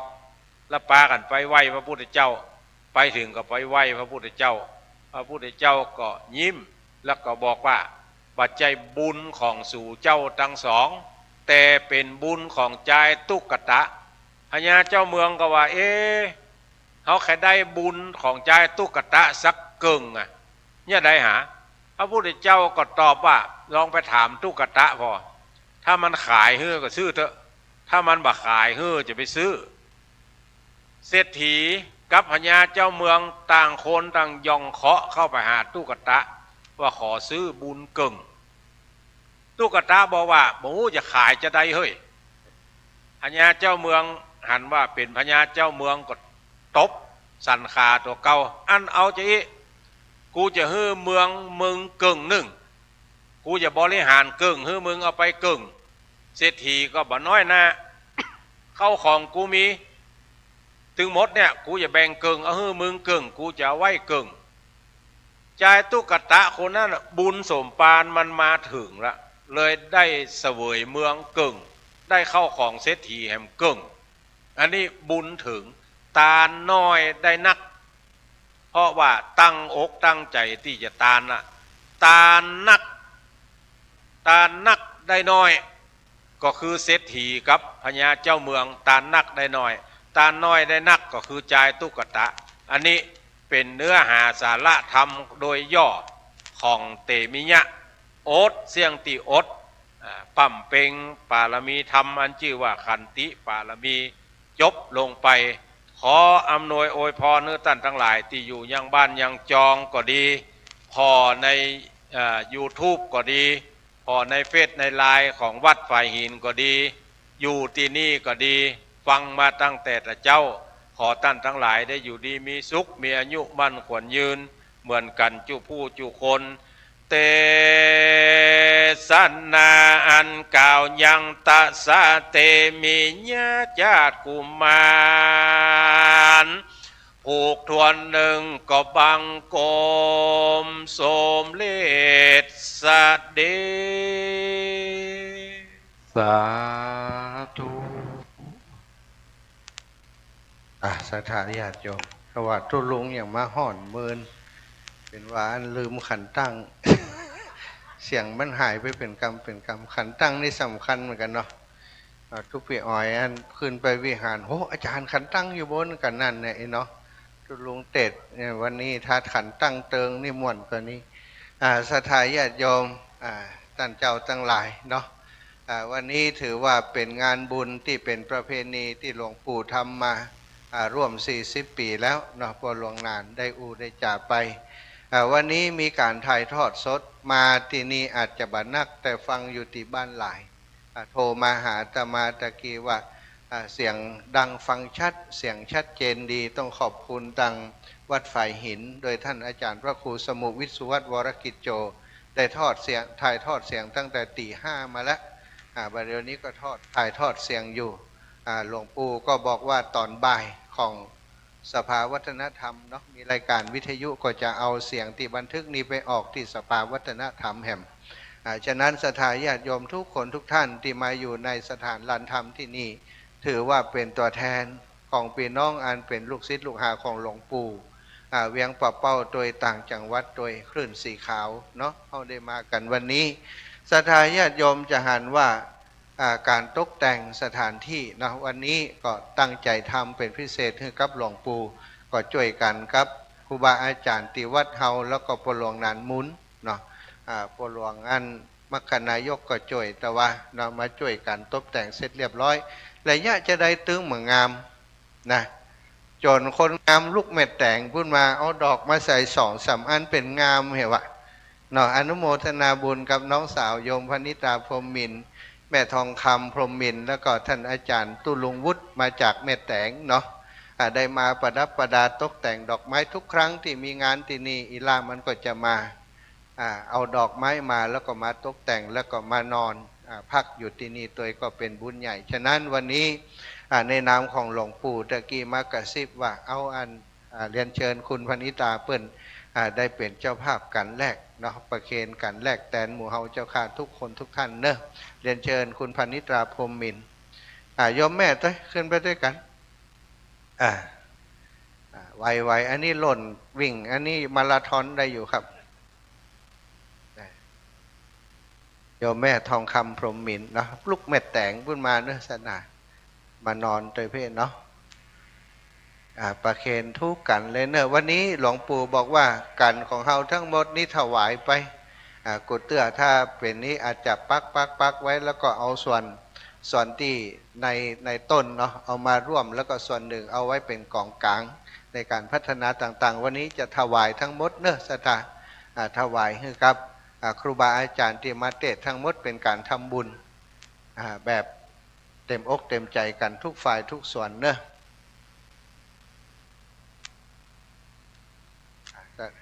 จะได้ห้าศีลห้าปอนกับท่านอาจารย์เดี๋ยวเพื่อนจะไปต่ออยู่วันนี้มีหลายงานเนอะ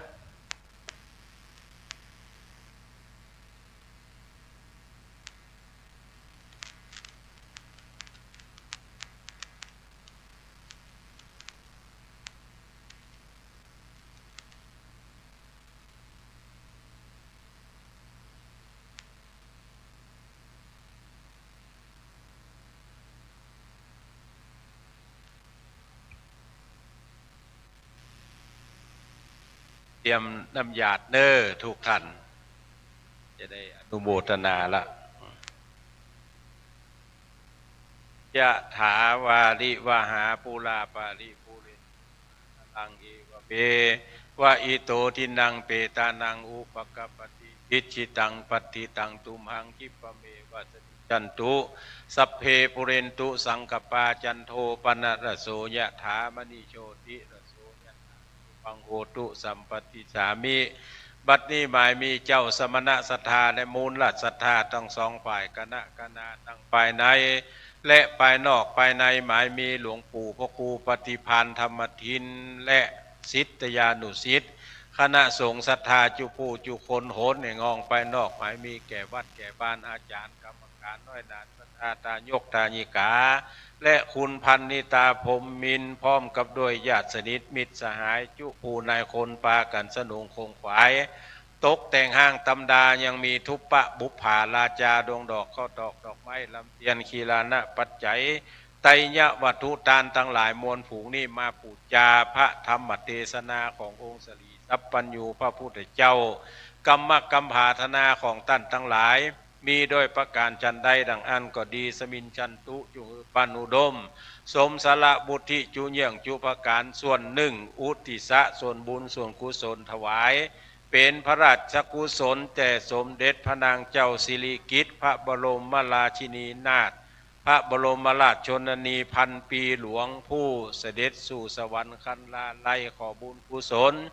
จุ่งไปจุจอดหลอดเถิงเติงยังดวงพระบิญญาณเธอได้รับยังส่วนบุญทั้งหลายมวลฝูงนี่ส่วนหนึ่งอุทิศะส่วนบุญส่วนกุศลถึงแก่เทพบุตรเทวดาอันรักษายังพระธาตุจอมพ่อที่นี่ก็ดีอันรักษายังวัดวาอารามก็ดีรักษากาญะอินทรีย์ตนตัวเจ้ามุรศรัทธาหนุ่มน้อยใจยิงทั้งหลายจุผู้จุคนจุ่งมาอนุโมทนากับมวลหมู่มุรศรัทธาส่วนหนึ่งแผ่ผายถึงแก่สรรพสัตว์ทั้งหลายมีสัตว์4 ตีน 2 ตีนตนตัว5 ตีนบ่ได้ต้นเตียวไปมาใต้ปื้นฟ้าเหนือหน้าแผ่นดินขอเจิญมาพัตตานุโมทนาซึ่งวราคีญาตันเจ้าเก่าเงาปัทมมุลสถานจุ่งจักมีเตียงเตดีหลีสัปปีติโยวิวัชชันตุสัพพะโลโกวินาสันตุมาเตภวัตวันตรโยสุขีตีคายุโกภวาภิวาตนาสีริสนิจังอุทาปจายิโนจตาโลธรรมาวัฏันติอายุวันโนสุขังปะลัง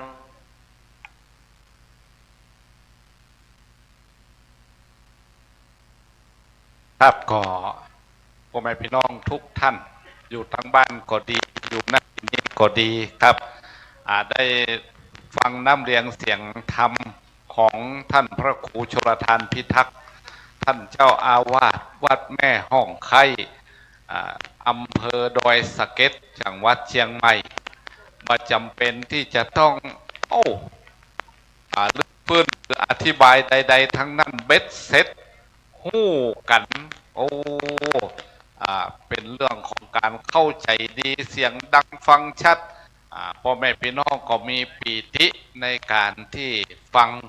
ครับอันนี้ส่งของการฟังธรรมเปิ้นถึงบอกว่าไว้ครับเปิ้นบอกว่าเอาได้ฟังสิ่งที่ยังบ่เคยฟังเนาะฟังแล้วอาจจะบ่เข้าใจชัดย่อมเข้าใจในสิ่งชัด3บรรเทาความสงสัยเสียได้4ทอมความเห็นที่ถูกต้องได้5จิตของหมู่เฮาย่อมห้องใสครับเพิ่นบอกว่าไว้นั้นก็ขอกราบขอบพระคุณท่านพระคุณเจ้าท่านพระครูชลทานพิทักษ์ที่ได้เทศนาธรรมผูกที่1ก็คือทำเตมิยะสำเร็จเสร็จการบำเพ็ญซึ่งเนกขมะปารมีออกบวชโลครับ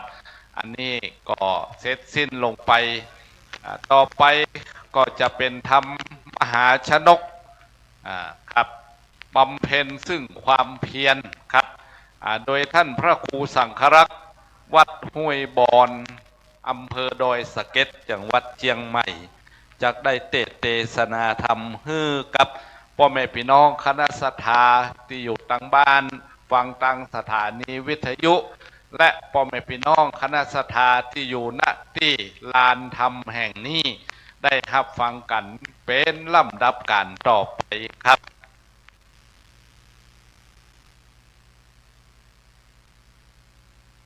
ครับก็ขอเชิญปอ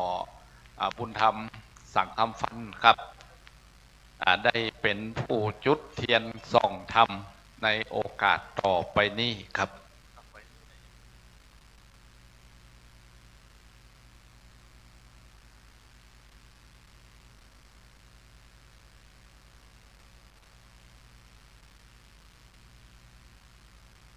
ครับก็วันนี้จะมีทำ10ผูก10กันนะครับที่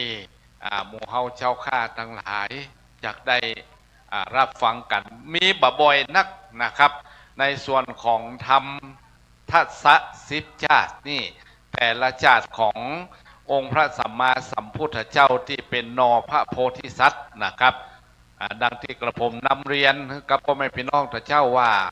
ส่วนมาก เราอาจจะได้ฟังเรื่องของพระเวสสันดรนะครับแต่ละชาตินั่นเราบ่ได้ฟังในจำนวนหลายชาติเปิ้นสรุปลงมาว่าพระพุทธองค์นี่ได้เป็นชาติใหญ่ๆก็คือนอพระโพธิสัตว์นี่10 ชาติโดยกันครับครับต่อไปก็ขอเชิญพ่อแม่พี่น้องหมู่เฮาทุกท่านได้รับฟังพระธรรมเทศนาการเทศนาของท่านพระครูสังฆลักษณ์ครับวัดห้วยบอนอำเภอดอยสะเก็ดจังหวัดเชียงใหม่ครับพร้อมมาเลยยันสหังปฏิมหาพรหมตนเอก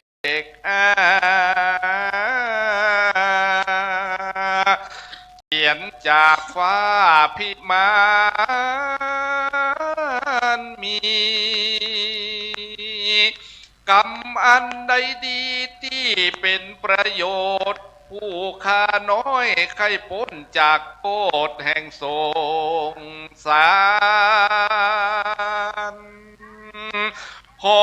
ลูกศิษย์พระใหญ่ยานตนโจบทองแจงจอดให้หูยอดบารมีธรรมสาธุอนุกรรมปิมาระโน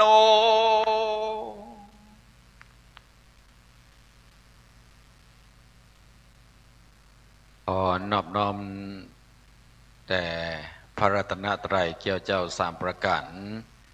ขอถวายความเคารพหลวงปู่พระครูปฏิภาณธรรมทินเจ้าอาวาสวัดพระธาตุดอยจอมพ่อถวายความเคารพท่านอาจารย์พระครูชลทานพิทักษ์เจ้าอาวาสวัดแมวไคร้พระสงฆ์องค์สมณเณรสาธุชนพุทธบริษัทเฮาตันทั้งหลายที่ได้มาร่วมในการฟังธรรม10 ชาติขององค์สมเด็จพระสัมมาสัมพุทธเจ้าก่อนอื่นนั้นอาตมาภาพก็ขอแนะนำตัวเองโดยชื่อนามก็คือพระครูสังฆรักษ์สุเมธสิทธิวรยโนพำนักอาศัยอยู่ที่วัดใหม่มงคลชัยห้วยบอนตำบลแม่โป่งอำเภอดอยสะเก็ดจังหวัดเชียงใหม่ก็วันนี้ได้รับความเมตตาธรรมจากหลวงปู่พระครูปฏิภาณธรรมทินได้อาราธนานิมนต์มาเป็นองค์เทศในผูกที่2หรือกันท่อน2ในเรื่องของพระเจ้า10 ชาติก็คือเกี่ยวกับพระมหาชนกมีความวิริยะอุตสาหะหมั่นเพียรในการตั้งตัวตั้งตนโดยความอดทนเป็นต้นเพราะฉะนั้นวันนี้อาตมาภาพก็จะได้แสดงธรรมให้กับศรัทธาญาติโยมสาธุชนท่านทั้งหลายที่มาร่วมงานแห่งนี้และทางออนไลน์เป็นต้นในการสดับรับฟังพระธรรมเทศนาคือเป็นพระอานิสงส์ผลบุญเหมือนกับพระเจ้า10 ชาตินี้ตามสมควรแก่กาลเวลาสืบไปนะโมตัสสะพระกวันโตอะระหะโตสัมมาสัมพุทธัสสะเจตังโมเนนตาวารันตังสะมนตังอเนเมตังธัมมตินนาโสกุปัตตวังปันนามาเมเวรังวารันตังชนานังนิโสปะโสโคนาวรันสัตตาติสาธโวดูลาสปุลิสัตตังไรอันวานสัมปัญโยพระพุทธเจ้าตนเราปังเมื่อสาง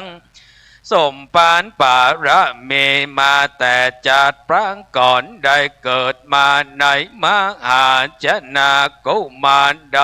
ก็ตามปัญญาติโอนสหาเวเรญาธรรมปาระเมวันนั้นอย่างว่าได้พ้นจากทุกข์ยากจูประการดังเราจักได้วิสัญจนาตามดังพระพุทธเจ้าหากได้เทศนาไว้แก่ผู้มีปัญญาเพิ่งรู้ดังอันตะโตมังอาสัตโตอันว่าพระมหาสันเจ้าเกิดมาเป็นมหา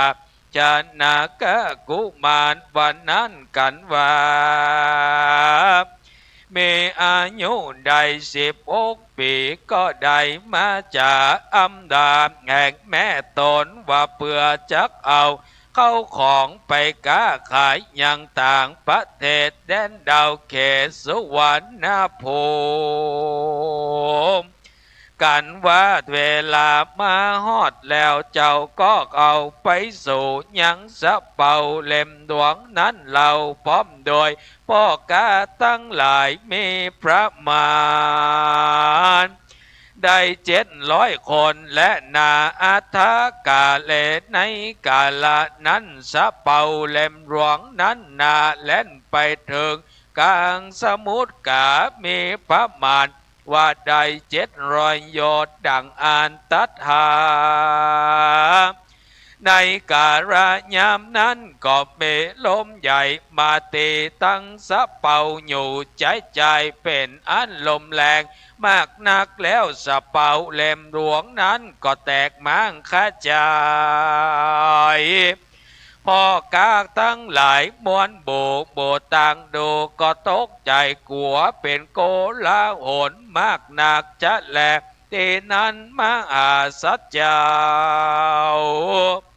ชนะกุมารก็ตั้งจิตใจอธิษฐานรำลึกนึกถึงศีลอยู่มันกุงบอกขาดแล้วก็บ่นานเต้าใดสะเป่าเล่มหลวงนั้นก็แตกมังกระจาย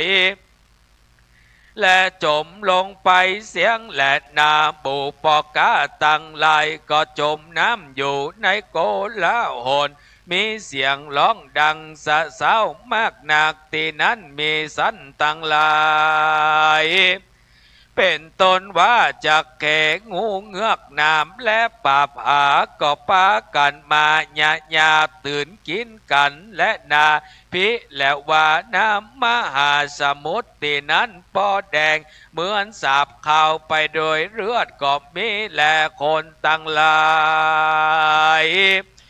ผู้นั้นก็ได้ตายไปมากหนักพ้องก็จมน้ำตายพ้องก็ถูกสัตว์ไล่กินกลับไปจนเสียงแลที่นั้นพระมหาสันเจ้าได้สติขึ้นมาแล้วดังอ่า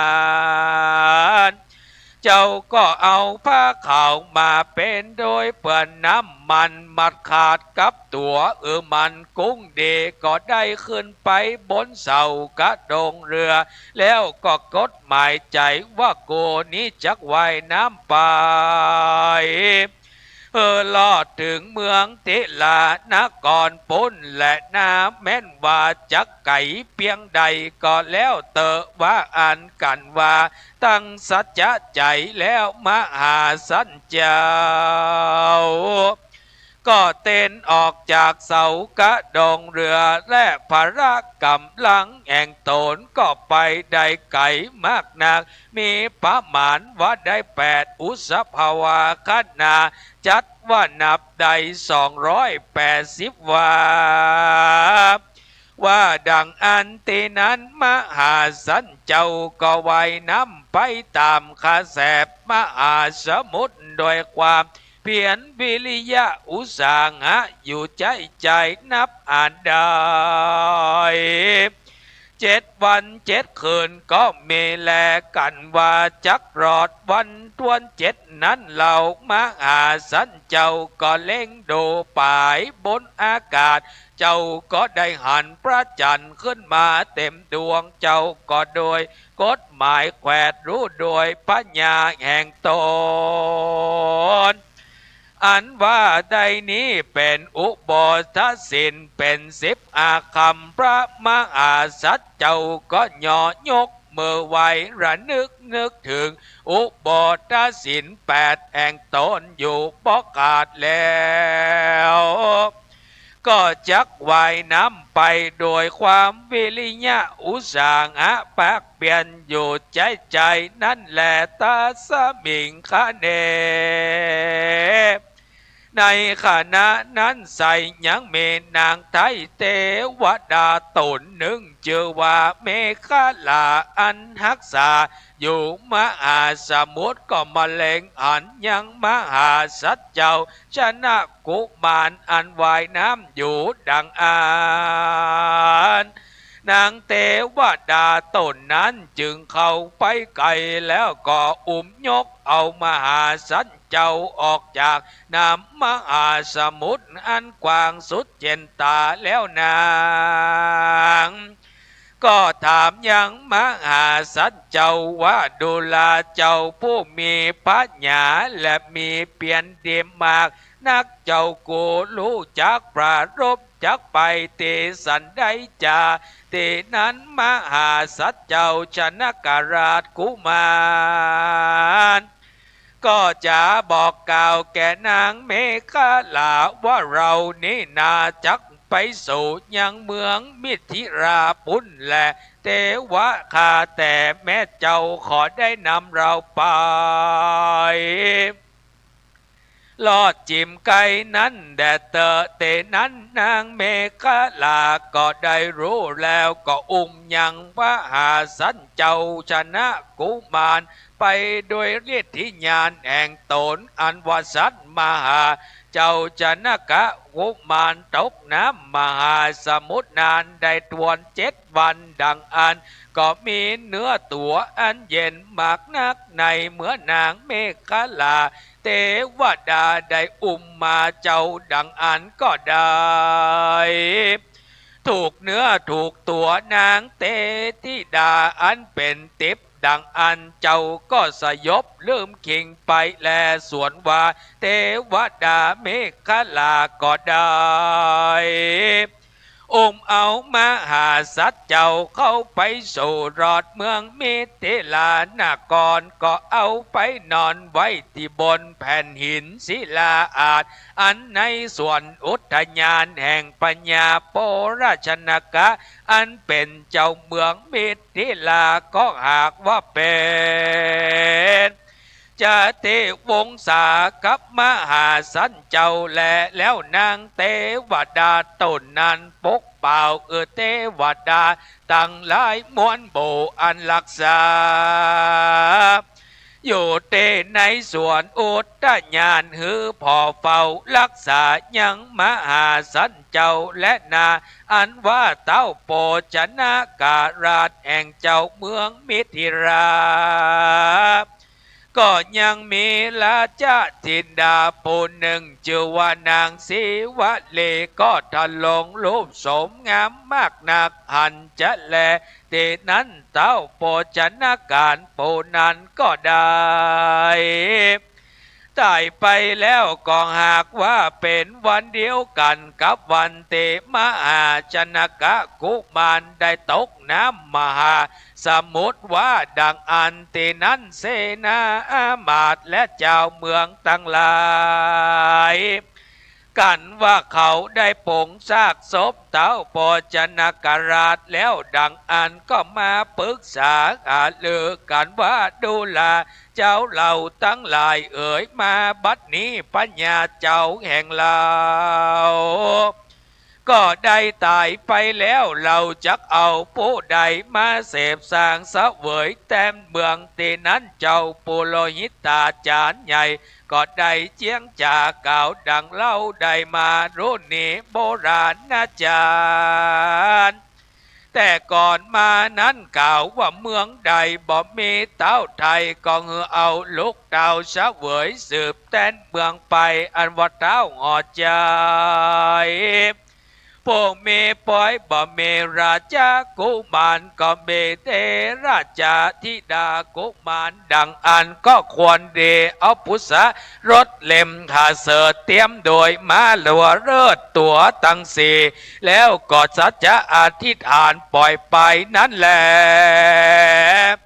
เตนั้นคนตั้งหลายหนุ่มเท่าฟังโปลอยิจานดังไข่ปันเขาเจ้าตั้งหลายก็ปาการหันดีอ่านงามจุประการแล้วคนตั้งหลายก็ปาการตกแต่งหางยังเครื่องเต่าอาประการก็นำมาใส่ในพุทธรถเล่มแก้วแล้วจอนโดยม้าสี่ตัวแล้วก็ปากันตั้งสัจจะอธิษฐานว่าบัวรำมวลแล้วก็ปล่อยม้าแก้วไปแหละนาเตนั้นมาตั้งสี่ตัวก็แล่นไวว่าวองเวียนปราสาทเลี้ยวไวก็มาสามรอบก็ออกเวียงใจไปสู่ไปนาที่อยู่ในส่วนอุนทญาณกันว่าหลอดเตเจ้าชนะการอันแล้วมาสี่ตัวอันจรโดยรถแก้วอันงามก็ไปเวียนแวะตามสามรอบควายก็มาหยุดยั้งจอดอยู่ในเตมหาสัจเจ้านั่นแหละ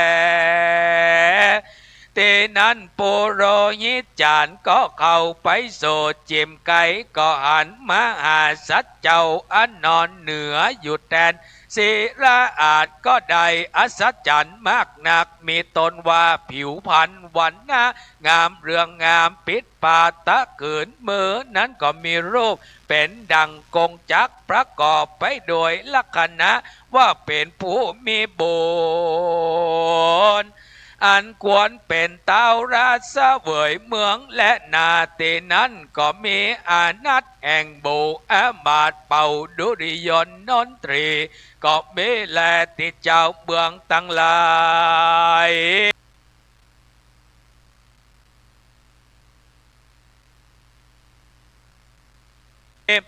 อาการมาปะภายยังเขาตอกดอกไม้ก็เพื่อว่าปูจาพระมหาสันเจ้าปุโรหิตจารก็กล่าวกำโอกาสราธนากล่าวกำว่าเทวะข้าแต่มหาสัจเจ้าผู้มีบุญสมปานมากนักอันว่าเขาของสัมปติเมืองนี้ก็มารอดมาถึงมหาสัจเจ้าผู้ข้าทั้งหลายก็เอาโอกาสอาราธนาอัญเชิญมหาสันเจ้าจุงได้มาป่ายโปรดลูกมารับเอายังสัมปติบ้านเมืองและของมหาราชเจ้าได้เมตตาโปรดคุณารับเอากรรมโอกาสราธนาเมื่อเป็นเต้าปัญญาแก่ปุคาทั้งหลายที่นั้นพระมหาสันเจ้าชนาการกุมารกันว่าปุโรหิตจารอามาตมาโอกาสราธนาดังอ่านก็จึงได้ปากันเจียนจาว่าโภชนะอาจดูอามาตได้มาโอกาสดังกล่าวอาราธนาดังตัวข้านี้ไปเป็นเต้าราชเสวยเมืองเปว่าดังอันแก่เต้าพระญาเป็นเจ้าสุนันได้ไปเทในจาดังปุโรหิตจารผู้ใหญ่ก็มาน้อมกับไว้ทูลสาแก่เทวดาเจ้าโตนปูนอันว่าพระญาเจ้าผู้ข้าทั้งหลายก็ได้ตายไปสู่ปรโลกไปนานับอ่านว่าได้7 วันก็หลอดหลวงพ้นไปแล้วที่นั้นมหาสัจเจ้าก็ซ้ำถามปุโรหิตไปแถมว่าดูแลสู่เจ้าทั้งหลายอันว่าลูกหญิงใจแห่งปัญญานั้นยังมีจเรือที่นั้นปุโรหิตาอามาตก็กล่าวว่าเทวะข้าแต่มหาราชเจ้า อันว่าลูกแห่งปัญญาเจ้าตนเป็นปีปล่อยก็มีลูกชายเต้าว่ามีแต่ลูกหญิงคนเดียวเอาพี่น้องวงศาก็หาบอดใดและว่าอันที่นั้นมหาสัจเจ้าก็กล่าวว่าพิเมดังอันตะวังอันว่าคาก็บอตัดเสียยังโอกาสรัตนาแห่งตันตั้งหลายแหละมหาสัจเจ้าชนะกุมารก็รีบเอากรรมโอกาสรัตนาแห่งเสนาอามาตย์ตั้งหลายก็มีแหละนาที่นั้นเสนาอามาตย์ประจารานเจ้าเมืองตั้งหลายก็ปากันมาแนบแวดล้อมเอามหาสัจเจ้าไปสู่ยังที่อยู่เมืองมิถิลานครกันว่ามาสู่รอดแล้วยังพระศาสตร์ออกกรรมก็ปากันอุทิศาราชาพิเศษอติเลกทูลขวัญยังมหาสัจเจ้าและยกเอานางนอนนาวเสวลีราชกุมาลีเป็นเตวีเสวยเมืองมิถิรานครก็มิแลแต่นั้นไปนาพระมหาชนกาธิราชได้เสวยแทนอาจเป็นปัญญาเจ้าเมืองแล้วก็มายอนเสียตั้งเปลี่ยนก็มีแลก็โดยเหตุแห่งมหาสัจเจ้ามีเพียงนี้ก็จึงจักรอดพ้นจากอันตรายทั้งหลายทั้งมวลมีตนว่ายามเมื่อลงสะเป่าไปก้าไปขายก็ได้ถึงตกอย่างน้ำมหาสมุทรสาครดังอันก็บอดได้ย่องเสียตั้งเพียนเมื่อก่อนจักได้อุทิศวิริยะว่ายน้ำได้7 วันครบถ้วน7 คืนมาหลอดก็มีแลดังอันแม้นว่าในขณะที่เจ้าตกในอยู่น้ำนั้นก็ได้หันฟองน้ำมหาสมุทรสาครอันกว้างมากนักก็ปอนยองเสียทั้งความเพียรเต่าว่ามีใจมันคงแต่แลตัสมาเหตุดังอันพระพุทธเจ้าได้เทศนาคือแก่มหาสารีปุตรเถระเจ้าก็ได้ดังว่าอาติเตระติสินาชราจัญญะทัตตัวสัพเพวมนุจิตัสสะอายันทนาทิเอสาเมวิริญญาปารเมดังเนดูกาลสาลีพุทธเทราสัพพเวนมนุษย์อันว่าคนทั้งหลายบวนบูอันมาเพียรปัญญามบอดใดก็มักว่าจักชิบหายตายไปก็หากจักเป็นดังป้อกาแก้ข้าตั้งหลายอันสะเป่าหากแตกมั่งกระจัดกระจายในมหาสมุทรสาครอันกว้างขวางมากนักก็ได้เจ็บหายตายไปในแม่น้ำสมุทรใหญ่เสียงจุคนดังอันสวนว่าตนเราตถาคตได้อุตสาหะวิริญะกะตำเปลี่ยนได้ไว้น้ำมหาสมุทรอันกว้างสุดเจนตามีพระมาณว่าได้7 วัน7 คืนมาหลอดแต่ดิรีจึงจักได้รอดพ้นเสียต่างอันเป็นอนตรายแต่แลดูราสาลิปุตรเถระเอสาวิริญะอันว่าการกระทำเพียนแห่งกูตถาคตปรางนั้นก็ได้ชื่อว่าวิริยะปารเมธรรมก็เพื่อนั้นอันว่าวิริยะนั้นใส่ยังวัดใดหับเสียยังประตูอบายทั้งสี่มีนรกเป็นตนและตัสมาเหตุดังอันพระบรมสันเจ้าเกิดมาปางนี้ได้ก็ปั๊มเป่งปาวนาด้วยความเปลี่ยนวิริยะปรมัตถปารมีแรงกามากหนักจะแลตัสมาเหตุดังนั้นใส่คนน้อยใหญ่หญิงชายทั้งหลาย คนตั้งหลายข้าหะและนักบวชก็กวนป้ากันคงควายกะตามปูนสุนตานมีการตานรักษาศีลฟังธรรมกะตามความเปลี่ยนไปใจก็จักใดจือวางอับเสียยังประตูอบายตังสีมีนรกเป็นต้นบ่อยาจะแรนาพระพุทธเจ้าได้เทศนาธรรมแล้วก็จักยังจุมนุมยังจะตาโอสินารัตโทสาลิปุตโตเทวิโสทราชนกฤนุทโธปันนาอาเมวติดังเนปิกเวดูลาภิกขุตั้งหลายอันว่านางเมฆลาวันนั้นใส่คือหากบาดใดเป็นนางอุปลวนาเทรีในกาลบัดนี้อันว่าเจ้าขติญะตั้งสองพ่อแม่วันนั้นใส่คือหากมาเป็นปัญญาสีสุโธฐานะและนางสีมหามายา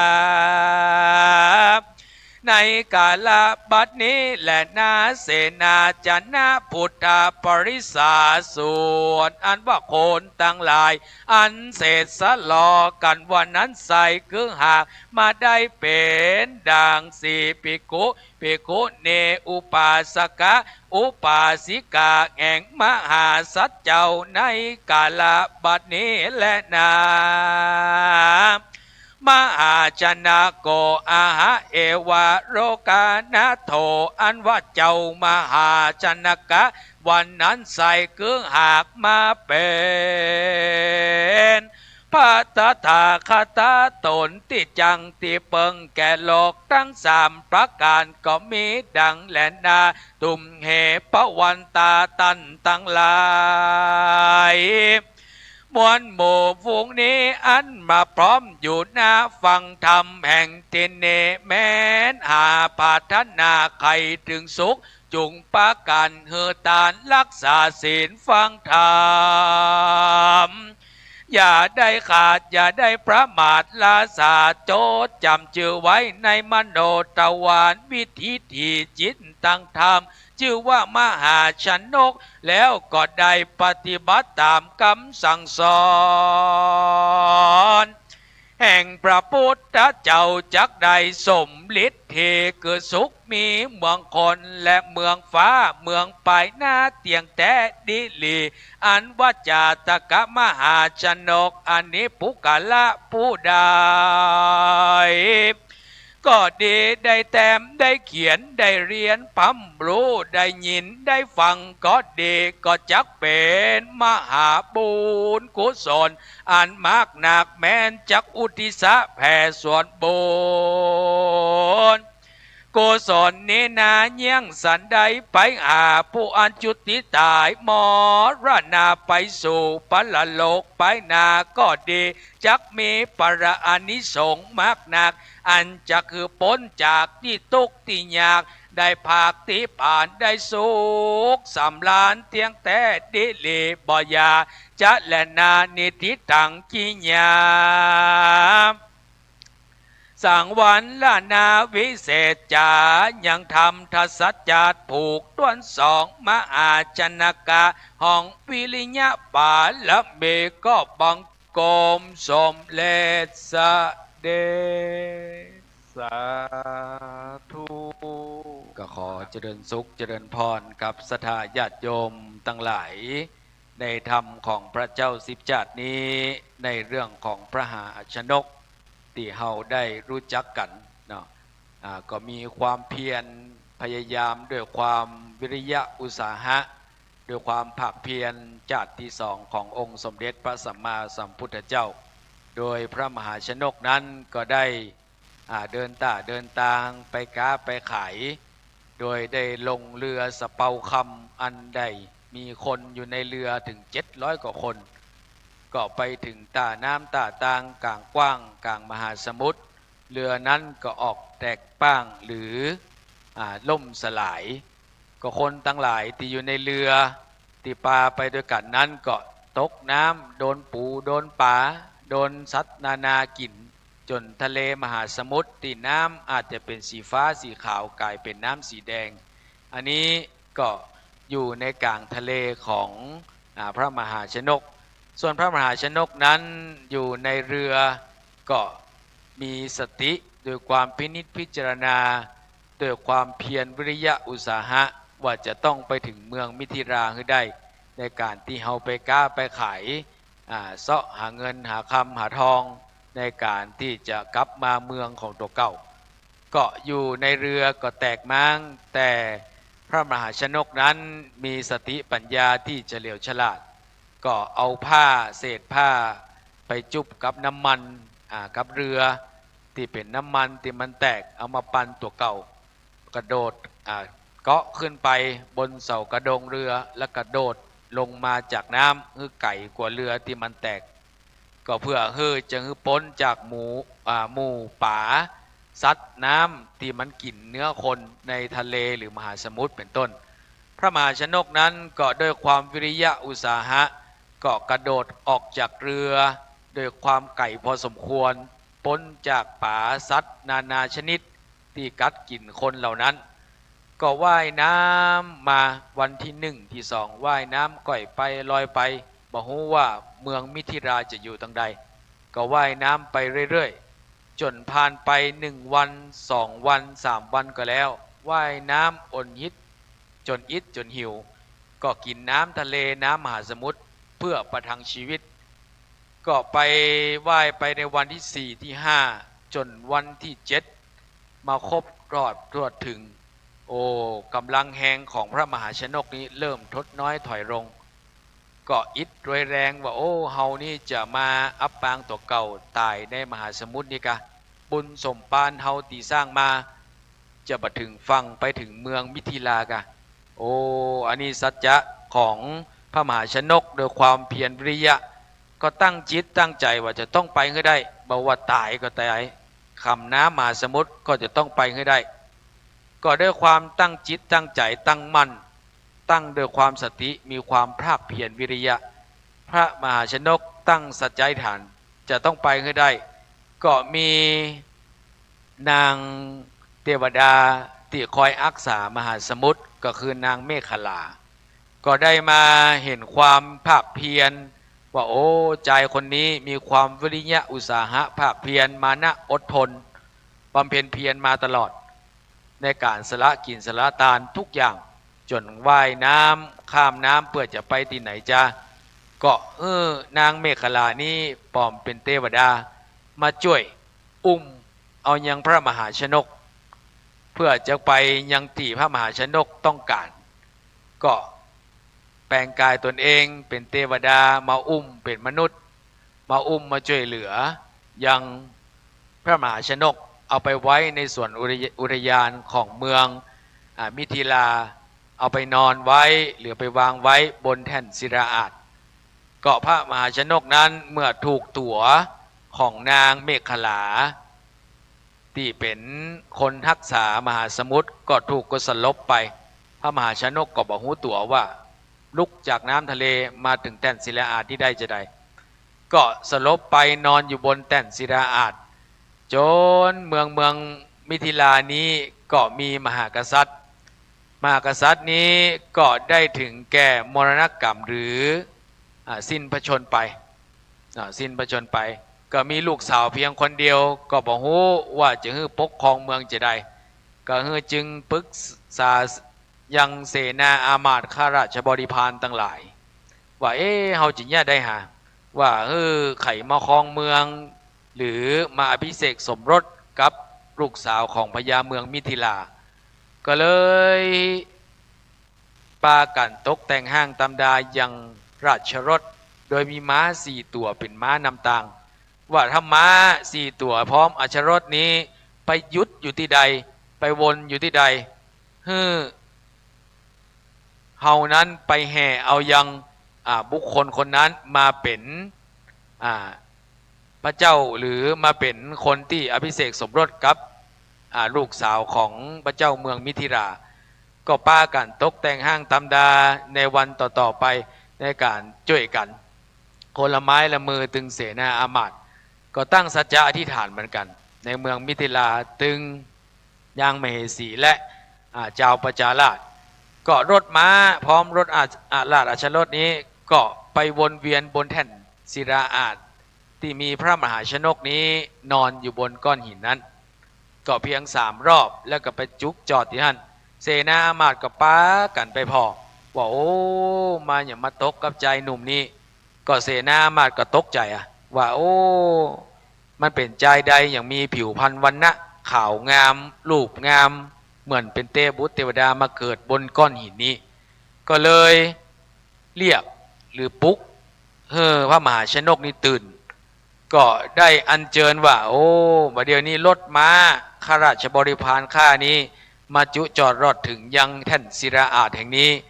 ข้านั้นขออัญเชิญเจ้าที่นอนอยู่ที่นี่เนี่ยที่ฟื้นสติขึ้นมาไปสู่เมืองยังมิถิราเพื่อจะเข้าพิธีอภิเษกสมรสกับลูกสาวของพญาเมืองที่ป่อก่อถึงแก่กรรมไปแล้วก็เหลือแต่ลูกสาวที่ยังรอในการขึ้นปกครองเมืองเป็นต้นก็เสนาอามาตย์ก็ปากันแห่แห่นเอายังพระมหาชนกเข้าไปยังเมืองมิถิลาในการปกครองเมืองก็ไปถึงเมืองมิถิลาก็พระมหาชนกก็ได้ตกลงปลงใจในการด้วยความเพียรวิริยะอุตสาหะก็เล่าตั้งแต่ต้นถึงปลายว่าข้านี้มาจากเมืองนั่นเมืองนี้มาจนถึงต้องการมาหาเมืองมิถิลาเพื่อมาค้ามาขายหาเงินหาทองเพื่อจะเอาไปกลับบ้านเมืองแห่งข้าโอ้นางก็ยินดีก็เลยรับพระมหาชนกเป็นสามีก็ผู้หญิงคนนี้ก็คือนางศิวรีที่อยู่ในเมืองมิถิลาก็เลยอภิเษกสมรสและก็พระเจ้ามหาชนกนั้นก็ปกครองเมือง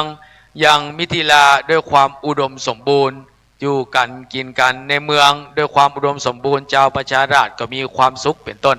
อันนี้จนถึงเมืองมิถิลา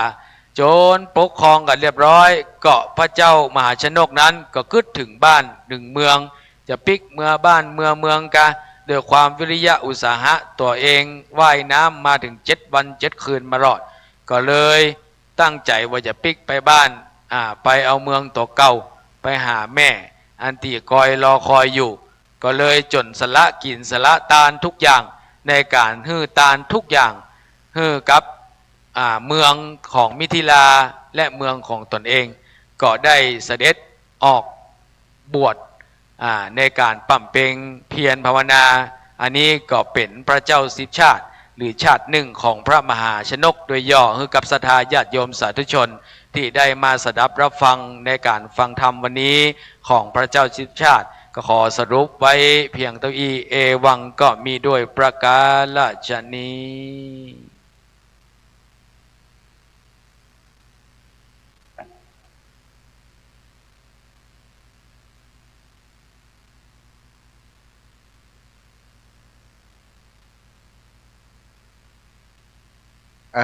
มาอยู่ข้างตุลุงกับสำหรับการเทศผูกนี้เนาะก็ผูกที่2เนื้อสถานผูกที่2แสดงโดยท่านอาจารย์พระครูอย่างก็สังฆลักษณ์เนาะ ทุกปีนุ้ยนะจบลงไปนะครับวันนี้ครูบาอาจารย์ได้เทศก่อนเนื่องจากว่าจะไปทำภารธุระอยู่ตะกี้หลวงพ่อท่านพระครูสุจิตานุรักษ์เจ้าคณะอำเภอฝางฟังรายการอยู่ที่บ้านพี่น้องต่างเมืองฝางว่าโอ้ม่วนขนาดตุลุงแดงเทศเสียไปน้อยเสียงดัง ตุลุงเปิดเสียงดังฟังชัดอยู่ที่ไหนมีไม้ก็ได้สบายมากเนาะมีไม้ซ้ำวอนตะกี้นี่ตุลุงเต็มที่วันนี้สุขภาพดีวังนี้บ่าไอไปตัวเตดไปตัวเนาะก็เดียวหลังจากที่เซตผูกนี้แล้วเนาะก็จะได้นิมนต์ครูบาอาจารย์ไปฉันภัตตาหารเพลศรัทธาญาติโยมก็หากินข้าวกินปลาฉันเสร็จเรียบร้อยแล้วก็จะมาเลยรูปต่อไปถ้ามาถึงก็จะเตดถ้ามาอันเท่ารอเวลาบ่ายโมงก็เตดมันจะจ้าไปเนาะฉะนั้นก็แจ้งให้ศรัทธาทราบตุเจ้าครูบาอาจารย์ไปฉันเข้าเขาก็เตรียมตัวดูแลตัวเองแล้วก็กินข้าวกินปลาตอนนี้ตีมาตะกี้ตีกายไปนี่เนี่ยนะตุอุ้ยหลวงปู่ ห้องตัวเก่าวัดตุปูหลวงปู่แล้วก็ห้องเซลเพื่อนที่ลำปางวัดตุอุ้ยนะตุอุ้ยก็คือท่านพระครูอุดมศิริทัศน์นะหลวงพ่อใหญ่อายุเท่าเดียวกันปีหน้าเนี่ยเนาะตุลุงเนาะจะได้ทำเหรียญกู้เนาะพระสี่สองเมืองแต่นะเหรียญกู้กันอายุ80 ปีจะทำบุญใหญ่ให้กับหลวงปู่ทั้งสองป้อป้ากันบำเมินบันนั้นหันกันครั้งเดียวก็ถูกอัธยาศัยกันอายุก็เต่าเดียวกันมีงานปุ้นหลวงปู่เขาก็ไปมีงานที่นี่หลวงปู่ทั้งปุ้นเพิ่นก็มาเนาะก็ถือได้หันครูบาอาจารย์ปฏิบัติต่อกันก็อบอุ่นใจเป็นกัลยาณมิตรกัลยาณธรรมตะกี้ว่าจะนิมนต์หลวงพ่อเพิ่นได้เมตตาประเคนพอดีเพิ่นไปสนทนาธรรมกันที่กุฏิทองก็เลยขออนุญาตศรัทธาญาติโยมเป็นตัวแทนเจ้าภาพทุกคนมาที่นี่ทุกคนได้ปักตนมดเนอะเขาเป็นเจ้าภาพด้วยกันมดลูกมาเกณฑ์ด้วยกันมดบ่ มาเอาแหละลูกริกหัวมนขอเรียนเชิญโยมแม่ซึ่งเป็นผู้อุปถัมภ์ดูแลวัด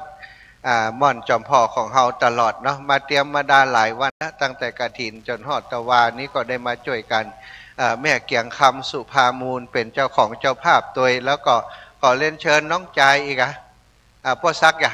พ่อซักมาพ่อซักเดินง่ายเดินคล่องมาเป็นตัวแทนประเคนเนอะประเคนตึงมดนะตึงชุดแข่งขันนี้เดี๋ยวจะทำเพื่อเอาไปซ่อม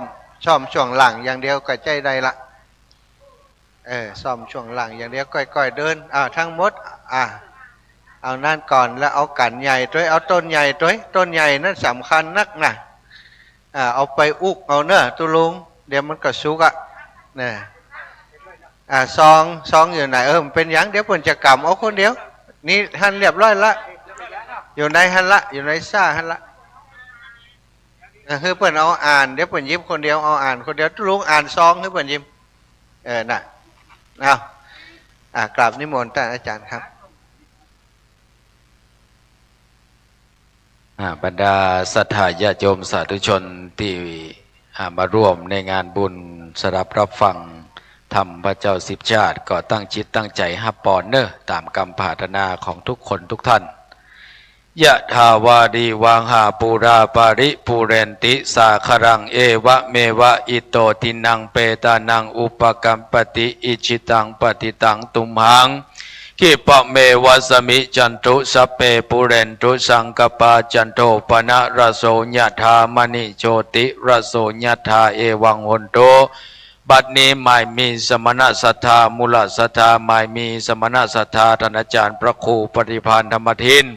เจ้าวาดวัดพระธาตุดอยจอมพอแห่งณที่นี้พร้อมอันจุเจ้าจุตนจุองค์บะเต่าแต่นั้นไม่มีมูลศรัทธาอุปาสิกาและไม่มีแม่เกียงคำสุภามูลพร้อมโดยลูกเต่าเหล่าหลานญาติพี่น้องวงศาคณะญาติได้ปุจจาพระราชธรรมเทศนาและได้ร่วมกันปักต้นเงินมาเพื่อจักได้อุทิศส่วนบุญกุศลสภาพบุญกินบุญทานปูจาธรรมในผูกทวนสองจีวธรรมมหาชนกโดยความวิริยะภาคเพียรอุตสาหะมวลฝูงนี้จะอุทิศส่วนบุญกุศลไปหอดไปถึงยังเต็มบุตรเทวดาเทพเทพาหักอันปกปักรักษายังวัดวาอารามเทวบุตรเทวดาอันปกปักรักษายังเกหสถานบ้านจองหอเฮือนบ่เต่าแต่นั้นจักอุทิศส่วนมึงส่วนบุญกุศลใดประจุไปจอดไปรอดไปถึงไปเติงยังสัมภเวสีหรือเทพบุตรเทวดาลูกขเทวดาอันเจ้าเขาหรือผู้ที่ร่วงลับไปแล้วอันเป็นปิตามารดาญาติพี่น้องวงศาคณะญาติผู้ที่ร่วงลับไปแล้วก็ดีก็ขออันเจิญเทพมเหสิกาเทพบุตรเทวดาตนมีอิทธิฤทธิ์ที่เก่งกล้าจงมานำข่าวสารบุญกินบุญทานและขอบุญกุศลทั้งหลายเหล่านี้จุงเป็นผลสะท้อนย้อนมาปกปักรักษายังกับศรัทธามูลศรัทธาทั้งหลายดั่งกัมมะกัมภาธนาของเจ้าสมณะศรัทธาและมูลศรัทธามีด้วยประการฉันใดดังอันก็ดีตั้งสมิชันตุจุงปานุดมสมสราวุธิจุยังจุประการนั่นจุงจักมีใจญะสิทธิลาพังโสถีปากัญญังสุขังจวันโน จะโพคังบุตรีจะญสวาสตวสาจะอยุจะชีวสิทธิภวันตุเตสัพพิติโยวิวัจจันตุสัพพะโลโกวินาสันตุมาเตภวะวันตรายโยสุขีติกายุโกภวะอภิวาทานสีเรสนิจังบุทธาปจายโนจัตตารโอธรรมาวัฏันติอายุวันโนสุขังภะลังทุครับพ่อแม่พี่น้องทุกท่านเนาะได้สดับรับฟังธรรมกันมหาชนกแสดงธรรมโดยท่านพระครูสังฆรักษ์สุเมธสิริวรยาโนสิทธิยาโนสิทธิวรยาโนครับวัดห้วยบอนอำเภอดอยสะเก็ดจังหวัดเชียงใหม่ครับหรือทุพีนุ้ยเนาะทุพียุ้ยครับได้มาการงานวัดดอยจอมพอมาตลอดครับกับท่านพระครูชลทานพิทักษ์อันนี้เป็นสหชาติครับเมื่อมีเข่าข้อก็มีเข่าซ้ายครับก็เพราะฉะนั้นครับท่านได้ที่ตามลำตัวกันมาขอกราบขอบพระคุณท่านมาณโอกาสนี้ครับมหาชนกนี่บำเพ็ญด้วยความเพียรนะครับผูกที่สองนี่สมดังกรรมพุทธภาษิตขององค์พระสัมมาสัมพุทธเจ้าว่าไว้ครับวิริเยนะทุกขมัจเจติ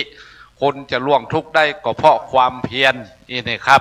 อันนี้ก็ท่านพระคุณเจ้าเพิ่นได้เทศนาให้กับหมู่เฮาทั้งหลายได้รับฟังกันไปครับก็ดังที่ท่านพระมหาสมชาติชาตปัญโยได้แจ้งให้กับพ่อแม่พี่น้องว่าจะพักกันก่อนครับพักก่อนเนอะก่อนที่จะพักก็เดียวตุลุงเพื่อนจะมีของแจกอยู่เนอะนิมนต์ครับตุลุง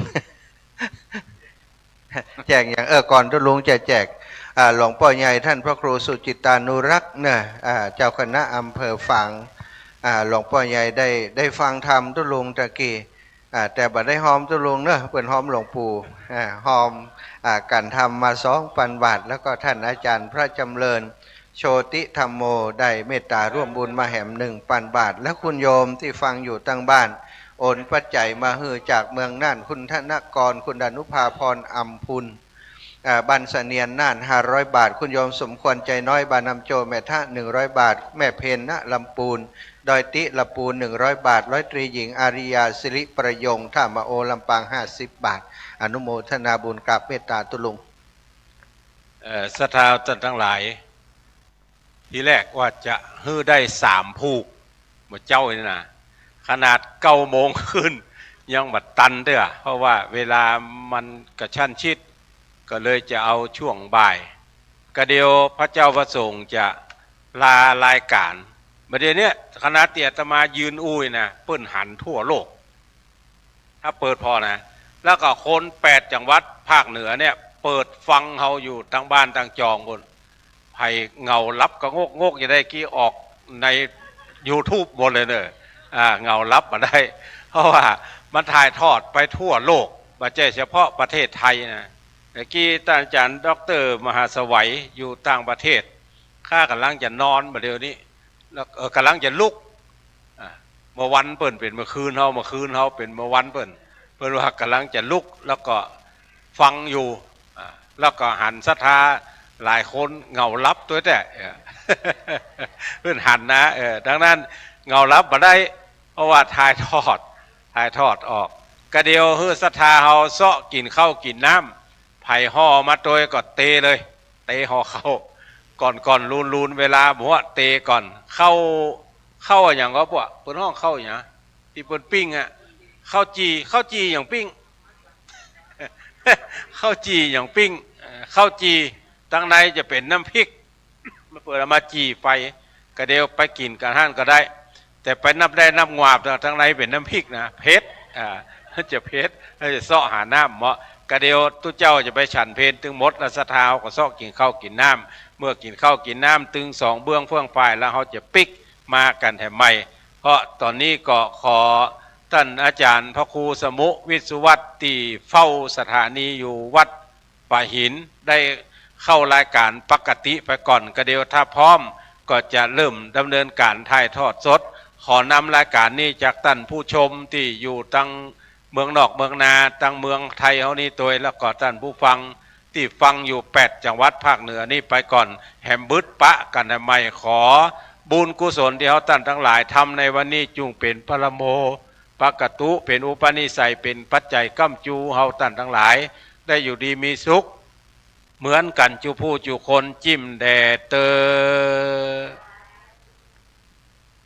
ปิดรายการนะบุญละอาสาเฮาซ้อกินข้าวกินน้ำได้แล้วเนอะนิมนต์ครับชอบกินข้าวไผ่ข้าวมันเนอะ ทำได้ห่อข้าวมักกับข้าวจีอ่านตั้ง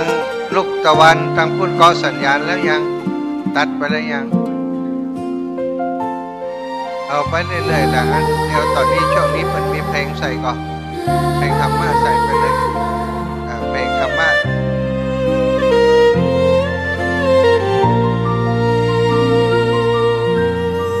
แสงทองร่ำไรในยามอุษายังเห็นพระเมตตาอยู่ทุกแห่งหน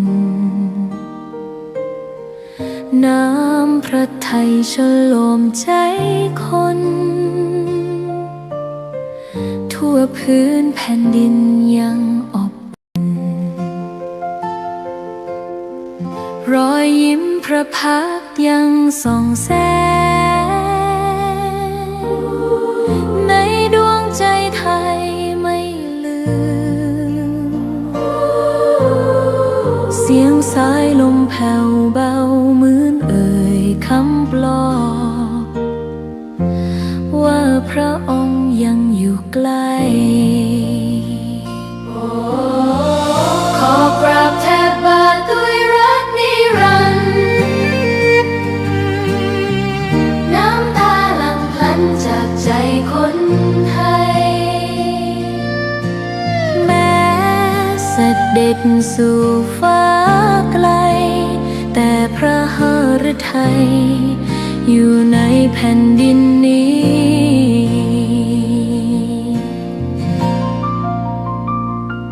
สวนดอกไม้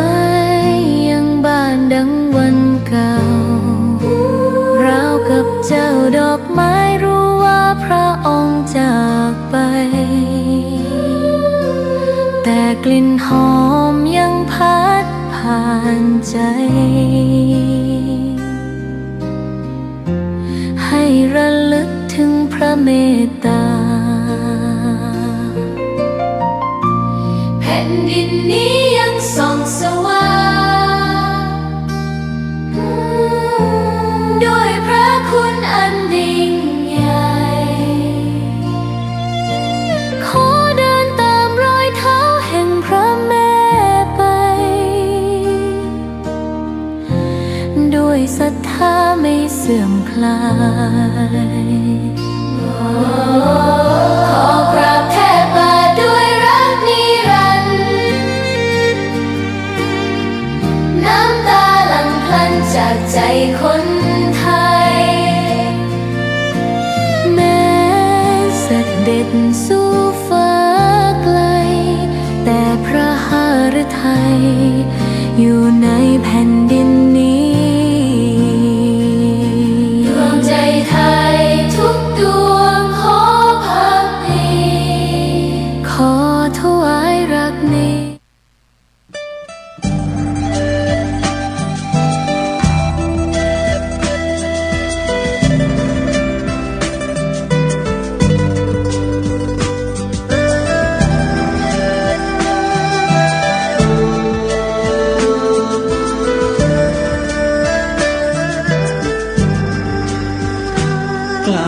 คิด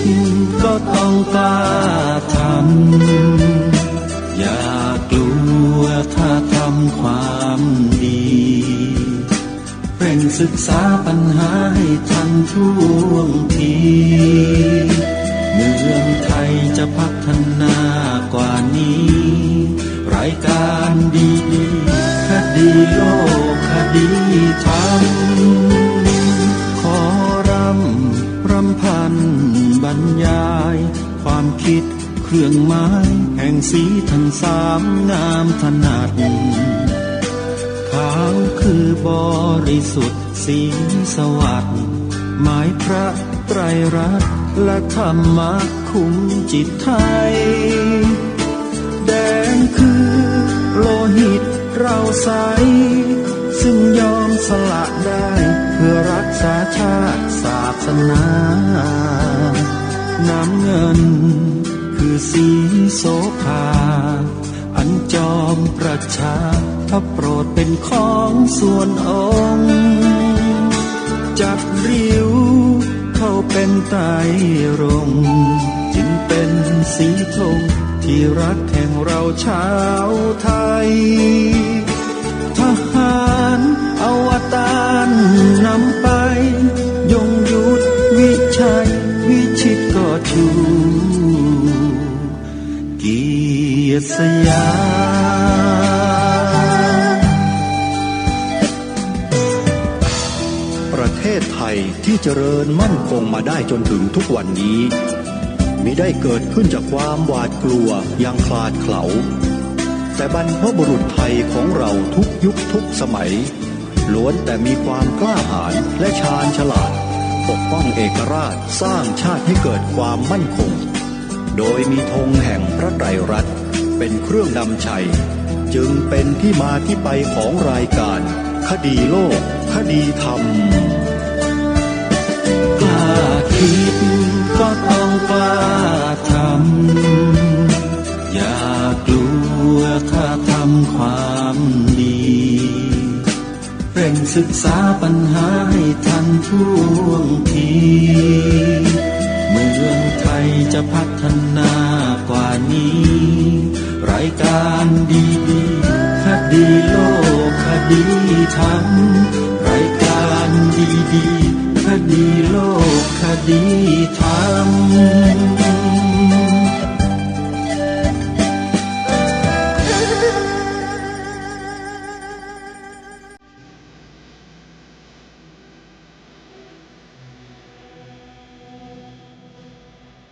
พระบรมราโชวาทพระบาทสมเด็จพระเจ้าอยู่หัวเนื้อหาสาระและกฎเกณฑ์ของพระพุทธศาสนาเกิดขึ้นจากการค้นหาความจริงของชีวิตด้วยปัญญามนุษย์พระพุทธศาสนาแสดงความจริงของชีวิตแสดงทางปฏิบัติที่จะให้บรรลุความสุขสูงสุดของชีวิตมีวิธีการสั่งสอนที่ยึดหลักเหตุและผลว่าทุกสิ่งเกิดจากเหตุผู้ใดประกอบเหตุอย่างไรเพียงใดก็ได้ผลอย่างนั้นเพียงนั้นหากจะถามว่าพระพุทธศาสนาเป็นอะไรก็ต้องตอบว่าโดยเนื้อหาที่เป็นเรื่องความจริงของชีวิตพระพุทธศาสนาเป็นปรัชญาโดยวิธีการสอนที่ยึดหลักเหตุผลพระพุทธศาสนาเป็นศาสตร์หรือพูดให้ชัดลงไปอีกเป็นวิทยาศาสตร์เพราะฉะนั้นข้าพเจ้าจึงมีความเห็นว่าการสอนพระพุทธศาสนาที่ถูกต้องคือการสอนให้คนสามารถพิจารณาขุดค้นหาหลักธรรมะจากชีวิตแต่นำหลักธรรมะนั้นมาปฏิบัติให้เป็นประโยชน์เรื่องวิธีการสอนธรรมะหรือที่พุทธสมาคมใช้คำว่าเผยแพร่หลักธรรมแห่งพระพุทธศาสนาให้เข้าถึงบุคคลประเภทต่างๆนั้นความจริงมีปรากฏอยู่อย่างสมบูรณ์ในคัมภีร์มีทั้งที่กล่าวไว้โดยตรงและโดยอ้อมทั้งที่กล่าวโดยสรุปและโดยละเอียดพิสดารซึ่งเชื่อว่าท่านทราบกันดีอยู่แล้วว่าเป็นหลักวิชาที่นำมาปฏิบัติให้ได้ผลจริงๆได้อย่างแน่นอนผู้มีปัญญาที่ปรารถนาจะช่วยผู้อื่นจะต้องพยายามศึกษาพิจารณาเลือกสรรวิธีการนั้นๆจากตำรานำมาใช้นำมาสอนให้เหมาะแก่บุคคลแก่กาลสมัยและแก่สภาพการในปัจจุบันคนที่เรียกว่าเป็นคนสมัยใหม่นั้นยึดหลักเหตุผลเป็นสำคัญการสอนคนสมัยใหม่จะต้องนำเหตุผลที่มีอยู่ในคัมภีร์มาพิจารณาและหยิบยกแต่เฉพาะเนื้อหามาอธิบายการสอนให้ปฏิบัติตามแบบฉบับเฉยๆโดยปราศจากเหตุอันสมควรจะทำให้เกิดความรู้สึกว่าถูกอบรมและถูกบีบบังคับจนหมดความสนใจหน้าที่ของท่านในการเผยแพร่หลักธรรมในพระพุทธศาสนาจึงอยู่ที่การเลือกเฟ้นข้อธรรมะและเลือกเฟ้นวิธีการสอนการใช้คำพูดที่เหมาะอธิบายหลักธรรมะ เทียบเคียงกับตัวอย่างที่เป็นของจริงจนเห็นชัดเจนได้ตามสภาพจิตใจของคนสมัยปัจจุบันเพื่อช่วยให้แต่ละคนสามารถค้นหาและเข้าใจข้อธรรมะซึ่งจะนำมาใช้เป็นหลักการในการดำเนินชีวิตได้อย่างเหมาะสมตามฐานะของตนพระราชดำรัสพระราชทานในการเสด็จพุทธสมาคมแห่งประเทศไทย26 พฤศจิกายน 2513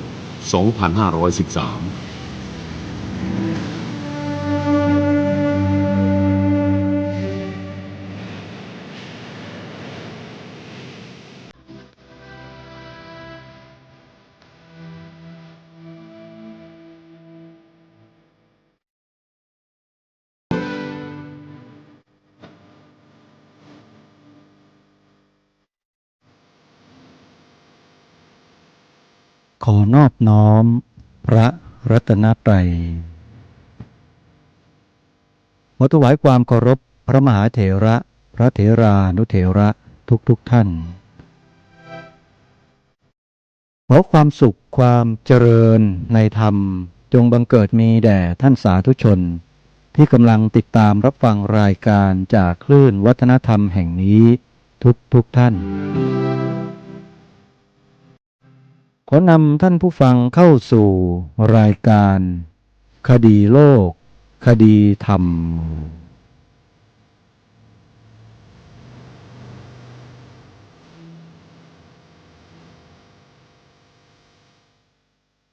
วันนี้รายการคดีโลกคดีธรรมยังคงอยู่กับบทพระราชนิพนธ์เทศนาเสือป่าตามที่ได้นำเสนอมาทุกวันโดยในวันนี้นั้นจะได้อัญเชิญบทเทศนาเสือป่าในกันที่12มาอ่านให้ท่านทั้งหลายได้สดับรับฟังร่วมกันโดยเมื่อวานนี้ได้อัญเชิญบทเทศนาเสือป่าขององค์พระบาทสมเด็จพระมงกุฎเกล้าเจ้าอยู่หัวในกันที่11มาอ่านให้ท่านทั้งหลายฟังไปแล้วกันที่11พระองค์ท่านได้ตรัสถึงพระไตรสรณาคมนั่นก็หมายถึงพระรัตนตรัยคือพระพุทธพระธรรมและพระสงฆ์เพื่อให้พวกเรานั้นได้เข้าถึงคุณของพระรัตนตรัยทั้ง3องค์นั้นให้ถูกต้องตรงกันในกันนี้มีอยู่ความตอนหนึ่งที่พระองค์ทรงย้ำให้ราชการที่เข้ามารับราชการบริหารกิจการบ้านเมืองในแผ่นดินต่างพระเนตรต่างพระกันของพระองค์ท่านนั้นให้ประพฤติตนอยู่ในสัมมาจารีหรืออยู่ในศีลในธรรมเป็นหลักพระองค์ท่านไม่ได้ทรงยกย่องคนที่เก่งเรียนเก่งจบมาสูงแต่ทรงยกย่องคนที่ไว้เนื้อเชื่อใจได้คนที่ไว้เนื้อเชื่อใจได้ตามพระทัศนคติของพระองค์ท่านนั้นก็คือบุคคลที่มีความประพฤติในสัมมาจารีอย่างถูกต้องสมบูรณ์นั่นก็คือการประพฤติศีลประพฤติธรรมหรือศีลและธรรมนั่นเองทรงย้ำแล้วย้ำอีกว่าข้าราชการไทยนั้นต้องเป็นคนที่ไว้วางพระราชฤทัยได้จึงจะอยู่ในตำแหน่งได้และทำหน้าที่ได้เป็นอย่างดีแต่ปัจจุบันท่านสาธุชนทั้งหลายข้าราชการที่เข้าไปดำรงตำแหน่งอยู่ในบ้านในเมืองทุกวันนี้ไม่ได้ค่อยให้ความสนใจในเรื่องที่พระองค์ท่านตรัสไว้สักเท่าใดนักไม่เคยที่จะนำตนเองให้เข้ามาสู่การศึกษาเรียนรู้และประพฤติปฏิบัติในสัมมาจารีหรือหลักของศีลธรรมเท่าที่ควรบ้านเมืองไทยของเราจึงเกิดปัญหาทุจริตคอร์รัปชันกันอย่างมากมายมหาศาลทุกวงการราชการอันนี้เป็นความจริงที่เราต้องยอมรับแต่สิ่งที่หยิบยกขึ้นมาพูดตรงนี้ไม่ได้หมายถึงว่าติเรือทั้งโกลนแต่หมายถึงติการกระทำที่มีปรากฏอยู่ตามสื่อสารมวลชนตามข้อมูลที่ได้รับมานั้น มันหนักและมันมีมากจนชาวต่างประเทศได้มาทำการวิจัยสำรวจตรวจตราอย่างละเอียดแล้วเขาถึงให้อันดับการทุจริตคอร์รัปชันในประเทศไทยของเรานั้นเป็นอันดับต้นๆของโลกหรือของเอเชียอันนี้ก็เป็นเครื่องยืนยันอันหนึ่งสำหรับการกล่าวอ้างการกล่าวถึงดังกล่าวกำลังจะบอกกับท่านทั้งหลายว่าที่ข้าราชการไทยของเราเป็นเช่นนั้นเนี่ยเพราะมีสาเหตุหลักใหญ่ๆก็คือว่าคนที่จะเข้าไปสู่ระบบราชการนั้นขาดการศึกษาเรียนรู้และประพฤติปฏิบัติให้ถูกต้องตรงหลักของสัมมาจารีหรือหลักของศีลธรรมย้ำในพระพุทธศาสนาพระองค์ท่านย้ำนะฮะในพระพุทธศาสนาเท่านั้นนะครับเพราะอะไรทำไมจึงต้องทรงย้ำว่าหลักพระพุทธศาสนาเพราะหลักนี้เป็นหลักสากลที่มีอยู่แล้วและมีสมบูรณ์อยู่ในเฉพาะของหลักพระพุทธศาสนาเท่านั้นพระองค์ท่านจึงต้องทรงยกศาสนาที่ดีที่สุดในโลกมากล่าวมาอ้างและมาเชิญชวนให้ข้าราชการและคนไทยทั้งหลายทั้งปวงให้ถือปฏิบัติให้ถูกต้องตรงกันเพราะฉะนั้นจึงไม่เป็นการมากเกินไปหรือเป็นการปิดกั้นสิ่งอื่นลัทธิอื่นศาสนาอื่นแต่อย่างใดแต่กลับกลายเป็นการส่งเสริมสนับสนุนให้ลัทธิอื่นศาสนาอื่นนั้นได้เอาอย่างในการที่พระองค์ทรงนำพาให้ประพฤติด้วยซ้ำไปเพราะฉะนั้นสิ่งที่พระองค์ตรัสไว้ทุกพระดำรัสที่มีปรากฏอยู่ในบทเทศนาเสือป่านั้นจึงเป็นสิ่งที่ควรเคารพและให้ความสำคัญอย่างยิ่งทางรายการย้ำแล้วย้ำอีกว่าสิ่งนี้คือชีวิตคือหัวใจของรายการคดีโลกคดีธรรมมาโดยตลอดจึงขอย้ำสรุปบทเทศนาเสือป่าในกันที่ผ่านมาว่าทรงย้ำให้ข้าราชการไทยมีสัมมาจารีคือข้อประพฤติปฏิบัติที่ถูกต้องที่ตรงกับหลักของศีลธรรมจึงจะถือว่าเป็นข้าราชการที่ดีของสังคมไทยได้แต่ถ้าข้าราชการคนไหนที่อวดอ้างสรรพคุณตนเองว่าจบมาจากเมืองนอกมีความรู้เป็นด็อกเตอร์มีปริญญาห้อยท้ายมาอย่างนู้นอย่างนี้มีความรู้ความสามารถอย่างนั้นอย่างนี้แล้วเที่ยวมาแสดงเพื่อที่จะเป็นข้ออ้างในการเข้าดำรงตำแหน่งขอบอกไว้เลยว่าองค์พระบาทสมเด็จพระมงกุฎเกล้าเจ้าอยู่หัวนั้นพระองค์ไม่ทรงสนับสนุนเพราะคนเหล่านี้ถึงแม้ว่าจะไปดำรงตำแหน่งก็จริงอยู่แต่สักวันหนึ่งความประพฤติของเขานั้นอาจจะไม่ถูกต้องอาจจะมีความไม่เหมาะสมหรือความทุจริตผิดพลาดใดๆเกิดขึ้นได้เพราะอะไรเพราะไม่มีศีลธรรมกำกับจิตใจอยู่แต่ถ้ามีศีลธรรมกำกับจิตใจอยู่ผ่านกระบวนการศึกษาอบรมเรียนรู้แล้วจนเกิดความเชี่ยวชาญชำนาญกลายเป็นปกติของการประพฤติตนอยู่แล้วเนี่ยพระองค์ท่านตรัสว่าเป็นที่ไว้วางใจแล้วก็ให้ทำงานได้คนเหล่านี้เมื่อเข้าไปสู่ระบบราชการแล้ว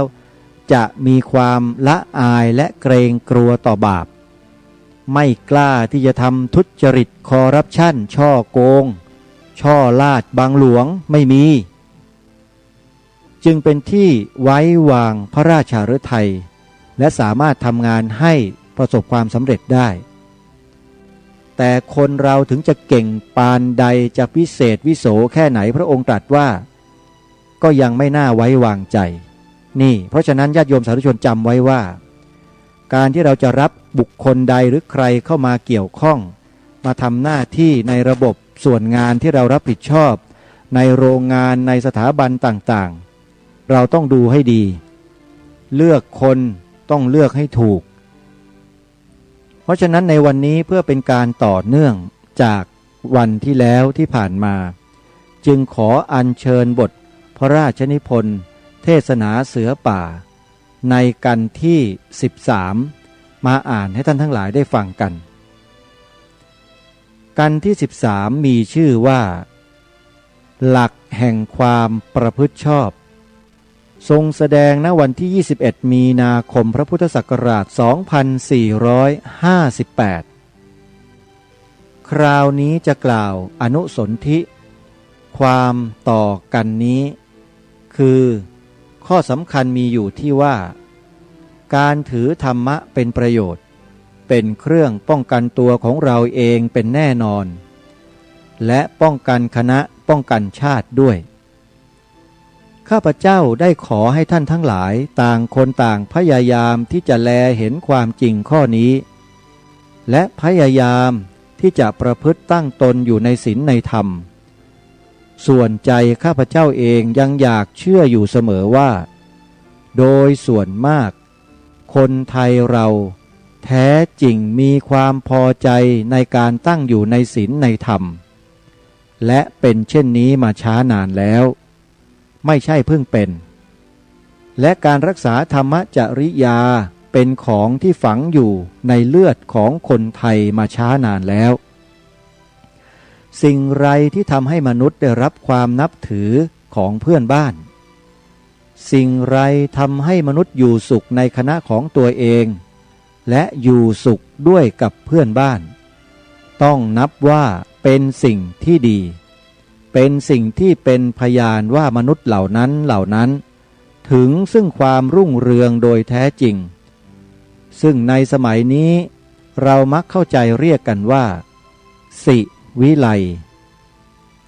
คำสิวิไลแปลว่ากระไรผู้ที่ใช้พล่อยอยู่ไม่สู้เข้าใจนักแท้จริงสิวิไลแปลว่า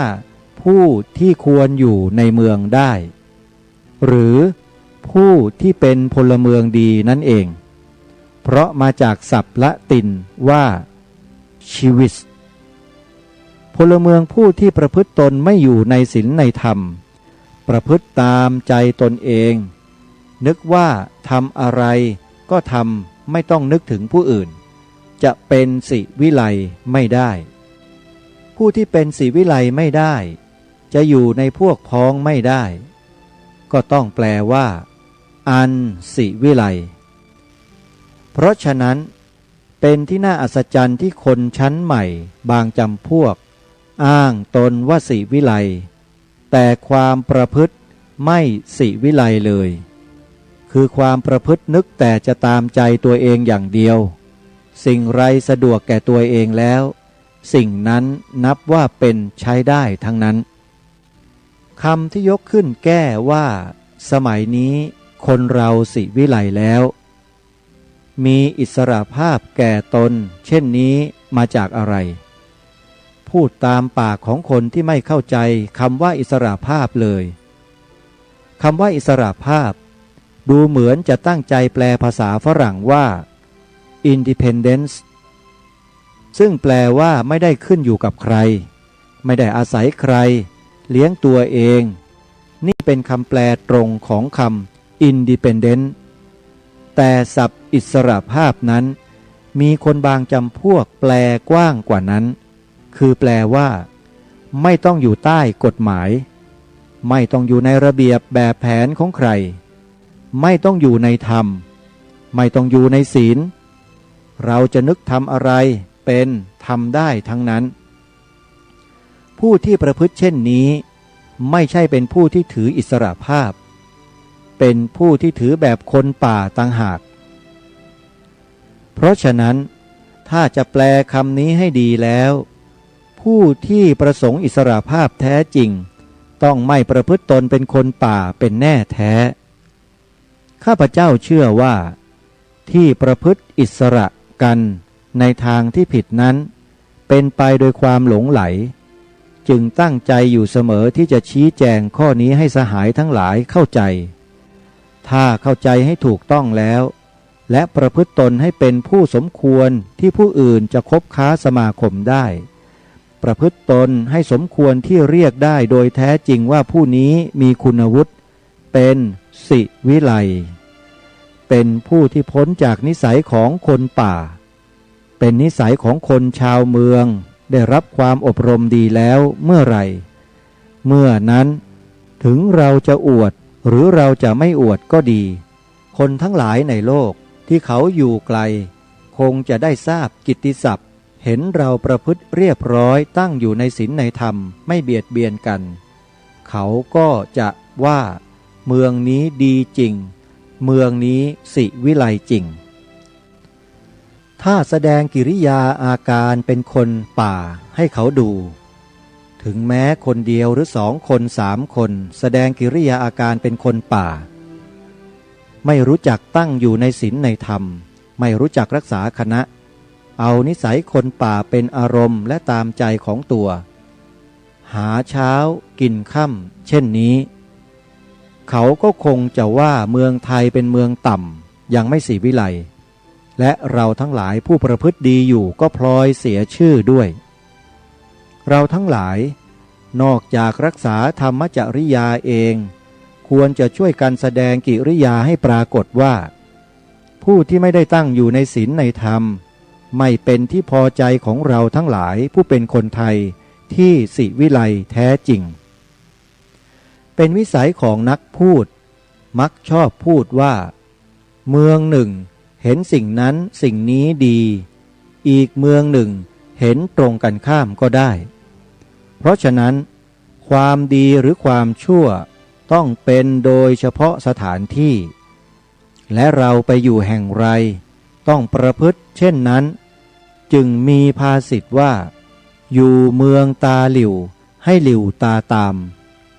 แท้จริงเมื่อใช้วิจารณญาณไตร่ตรองดูก็จะเห็นว่า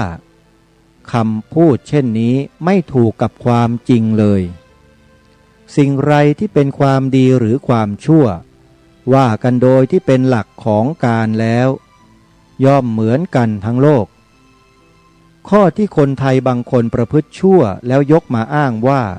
สิ่งนี้สิ่งนั้นคนไทยเห็นเป็นของไม่ดีที่จริงฉันประพฤติตามฝรั่งต่างหากเช่นนี้เราทั้งหลายเมื่อไตร่ตรองดูแล้วไม่ควรจะเชื่อถ้อยคำนั้นเป็นอันขาดที่แท้ไทยว่าชั่วแล้วฝรั่งก็ว่าชั่วเหมือนกันเพราะแท้จริงฝรั่งกับเราก็ไม่ผิดแผกแปลกกันต่างแต่ผิวเท่านั้นแต่ใจก็คล้ายกันมันสมองเมื่อเรียนแล้วก็ต้องรู้ทันกันหมดเพราะฉะนั้นคำที่สำหรับแก้ตัวว่าสิ่งนั้นเราประพฤติตามอย่างฝรั่งนั้นที่จริงไม่ต้องตามอย่างเขาก็ได้เราฟังเสียงเรากันเอง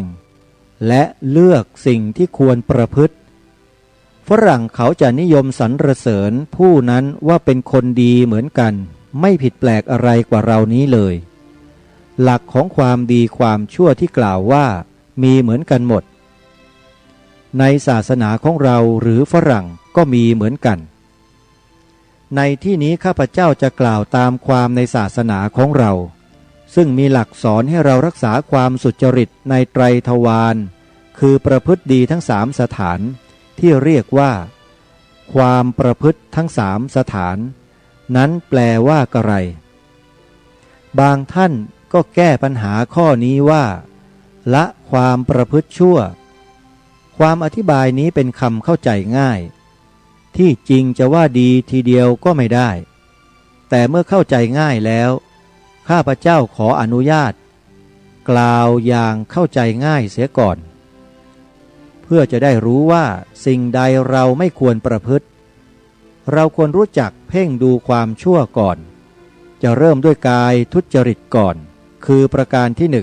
1ฆ่าฟันทำลายชีวิตผู้อื่นหรือสัตว์อื่นโดยความอาฆาตมุ่งร้ายประการที่2ขโมยเอาสิ่งของที่เจ้าของหวงแหนประการที่3 ล่วงประเวณีทำชู้กับเมียเขาทำชู้กับลูกสาวเขาเป็นต้น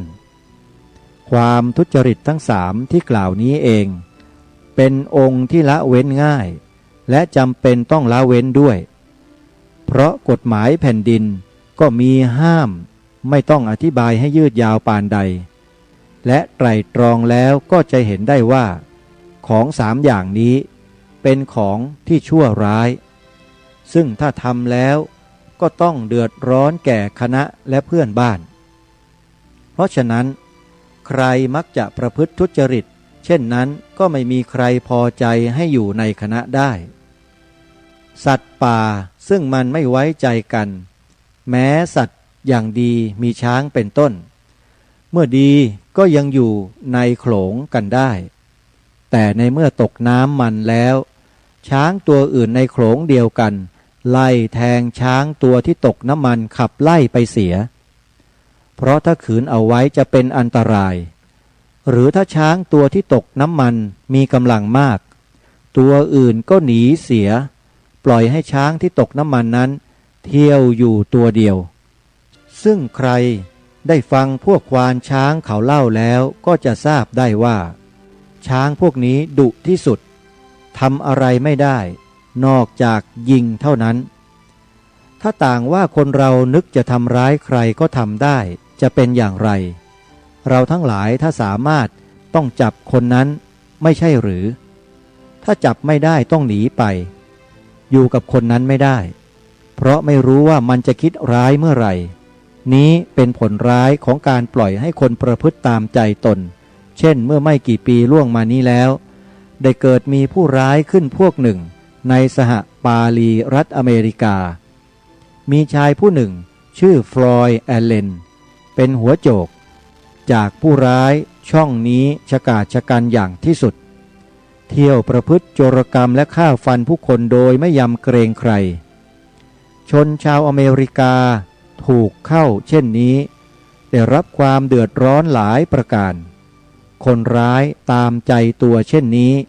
เมื่อเขาจับขึ้นศาลมันกลับมีพวกพ้องไปไว้ที่ศาลเอาปืนยิงพวกตุลาการและลูกขุนสามัญเสียเกือบหมดมี12 คนยิงตายเสีย6 คนเมื่อเป็นเช่นนั้นพลเมืองก็จับอาวุธไล่ผู้ร้ายติดตามอยู่7 วันยิงพักพวกผู้ร้ายได้หมด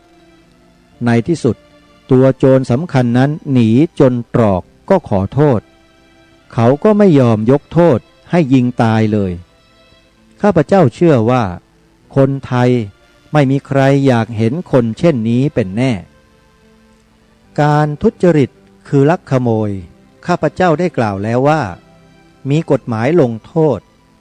แต่ถ้าเราจะเป็นคนดีเราควรละเว้นจากขโมยหรือทำชั่วไม่เฉพาะเพราะกลัวถูกลงโทษเราต้องนึกเห็นและนึกถึงใจผู้อื่นเขาว่าแค่เรา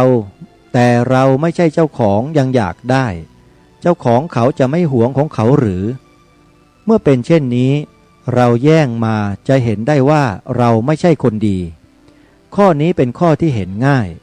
แต่น่าอัศจรรย์ที่การขโมยมีอยู่ทั่วโลกและมีคนบางจำพวกกลับสงสารขโมยด้วยซ้ำโดยเห็นเป็นผู้ตกยากแต่ทำไมจะมัวนึกถึงแต่ใจของขโมยเท่านั้นใจของเจ้าของทรัพย์ก็เหมือนกันยังมีทุจริตอีกอย่างหนึ่งซึ่งนับว่าเนื่องในกายเหมือนกัน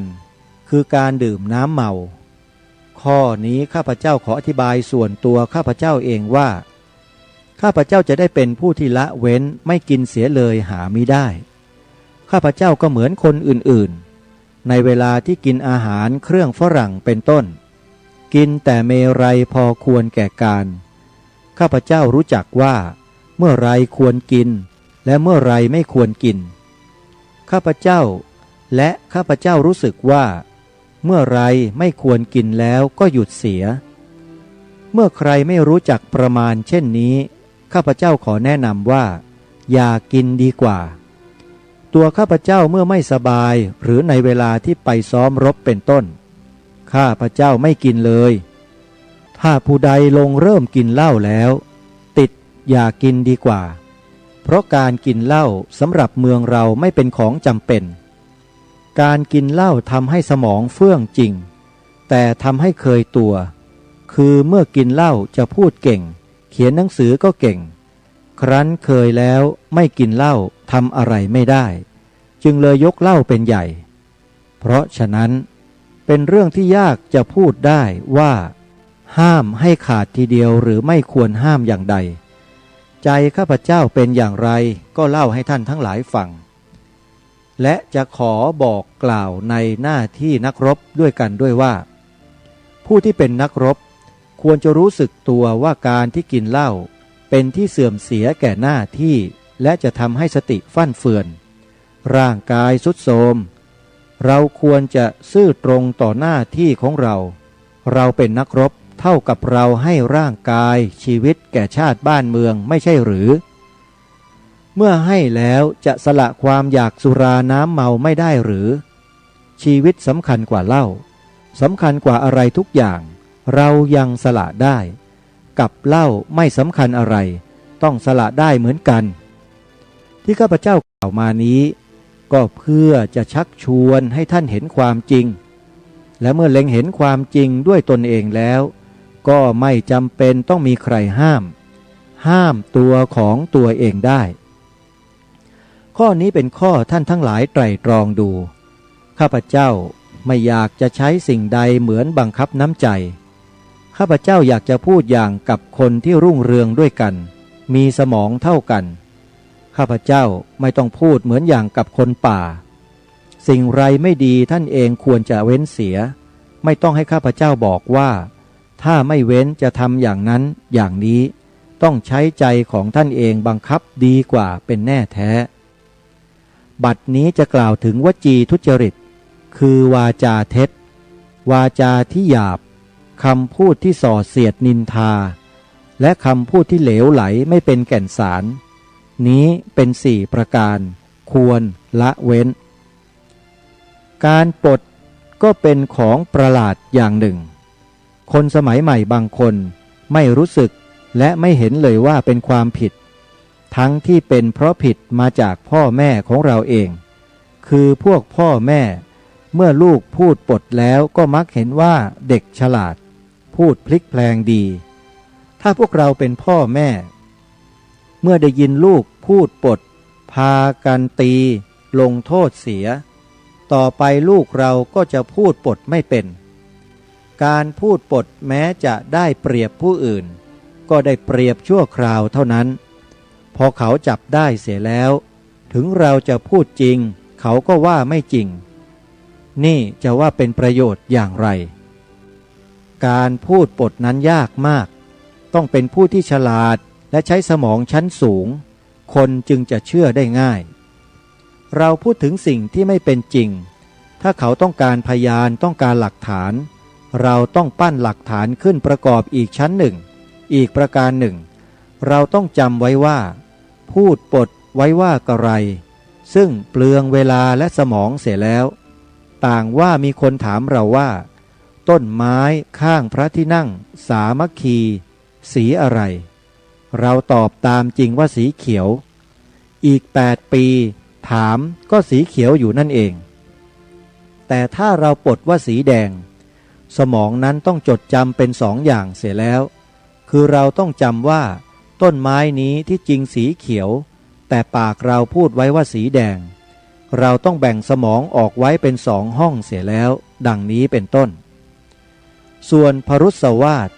คือคำด่าว่ากันอย่างหยาบคายอย่างหนึ่งปิสุนาวาทคือคำกล่าวเสียดสีนินทากันอย่างหนึ่งและสัมผัสปลาปะวาทคือคำพูดเหลวแหลกอีกอย่างหนึ่งท่านจัดว่าเป็นวจีทุจริตโดยฐานต่างๆกันซึ่งผู้มีสติปัญญาอาจจะไตร่ตรองดูรู้ได้โดยวิจารณญาณว่าล้วนเป็นสิ่งซึ่งหาประโยชน์บ่มิได้ทั้งแก่ตนเองและผู้อื่นคำด่าว่ากันให้เป็นที่เจ็บแค้นย่อมเป็นเครื่องก่อเวรเพราะความไม่ปรองดองในระหว่างชนซึ่งควรจะเป็นเพื่อนบ้านกันคำเสียดสีนินทากัน ย่อมเป็นเครื่องเพาะความแตกร้าวในคณะโดยเหตุที่ทำให้ชนร่วมคณะบังเกิดความกินใจซึ่งกันและกันเหตุฉะนี้ทั้งคำด่าหยาบคายและคำเสียดสีนินทาจึงไม่เป็นคำที่ผู้ฉลาดควรจะใช้และจะหาผลดีได้ไม่เท่าเสียเลยส่วนคำพูดเหลวแหลกนั้นกล่าวโดยย่อก็นับว่าทำให้เปลืองเวลาโดยไม่เป็นแก่นสารท่านจึงจัดว่าเป็นวจีทุจริตด้วยสถานที่สามมโนทุจริตเนื่องด้วยดวงจิตคือความคิดอาฆาตจองร้ายความเกลียดชังความอยากได้ของเขาเป็นต้นความทุจริตที่ปรากฏออกมาในทางวาจาก็ดีทางกายก็ดีย่อมเกิดขึ้นในดวงจิตเราก่อนใจเราถ้าไม่กำกับให้ดีแล้วย่อมจะเป็นเหมือนอย่างม้าพยศซึ่งนายสารถีผูกไม่มั่นคงอาจจะพาบุคคลไปตกทุกข์ได้เพราะฉะนั้นจึงมีพุทธภาษิตปรากฏว่าการทรมานจิตของตนเองเป็นของยากแต่จะเป็นของที่นำไปสู่ผลความดีได้เป็นแน่แท้แต่การทรมานจิตไม่ใช่ของง่ายเลยเพราะไม่มีผู้ใดที่จะช่วยตักเตือนอยู่เสมอและไม่มีผู้ใดเตือนได้ดีเหมือนตัวของตัวเองถึงแม้จะอยู่ในสมาคมบัณฑิตซึ่งเขาเจรจาแต่สิ่งที่ดีงามก็มีเวลานอนและในเวลานอนก็นึกถึงของที่ไม่ดีได้เสียแล้วเพราะฉะนั้นเป็นการที่ยากลำบากอยู่ผู้ที่เป็นคนกล้าหาญได้ชำนะศึกมาแล้วตั้ง100 ศึกได้ชำนะศัตรูมีกำลังกายกำลังศาสตราวุธเก่งที่สุดแล้วบางทีก็ไม่สามารถจะชำนะตัวของตัวได้เพราะฉะนั้นผู้ใดจะเป็นทหารก็ตามพลเรือนก็ตามถ้าผู้นั้นชำนะจิตของตัวเองได้คือชำนะความอยากจะประพฤติชั่วร้ายข่มใจของตัวเองไว้ห้ามตัวเองไม่ให้ประพฤติทุจริตผู้นั้นนับว่าเป็นอัปปราชิตคือผู้ที่ไม่มีความพ่ายแพ้เป็นผู้ที่ชำนะอย่างประเสริฐชำนะศัตรูอันกล้าหาญยิ่งกว่าพระยามารคือตัวของเราเองซึ่งเป็นศัตรูผู้จะผลาญตัวเราถ้าชำนะตัวเราเองแล้วเป็นไม่แพ้ผู้ใดได้ทั้งจะเป็นผู้ชำนะภัยทั้งภายนอกภายในและผู้ใดชำนะตัวเองแล้วอาจจะชำนะคนทั้งหลายทั้งปวงได้ข้อนี้เป็นคำสั่งสอนของพระพุทธศาสนาของเราขอท่านทั้งหลายผู้เป็นพุทธศาสนิกชนจงตั้งใจฟังและเก็บไปไตร่ตรองเพื่อให้บังเกิดญาณทัศนะขึ้นในใจของตนเองคือให้มีความเข้าใจและเห็นจริงในข้อความซึ่งเป็นพุทธภาษิตและคำสั่งสอนมาแต่โบราณกาลดังข้าพเจ้าได้แสดงมาแล้วในวันนี้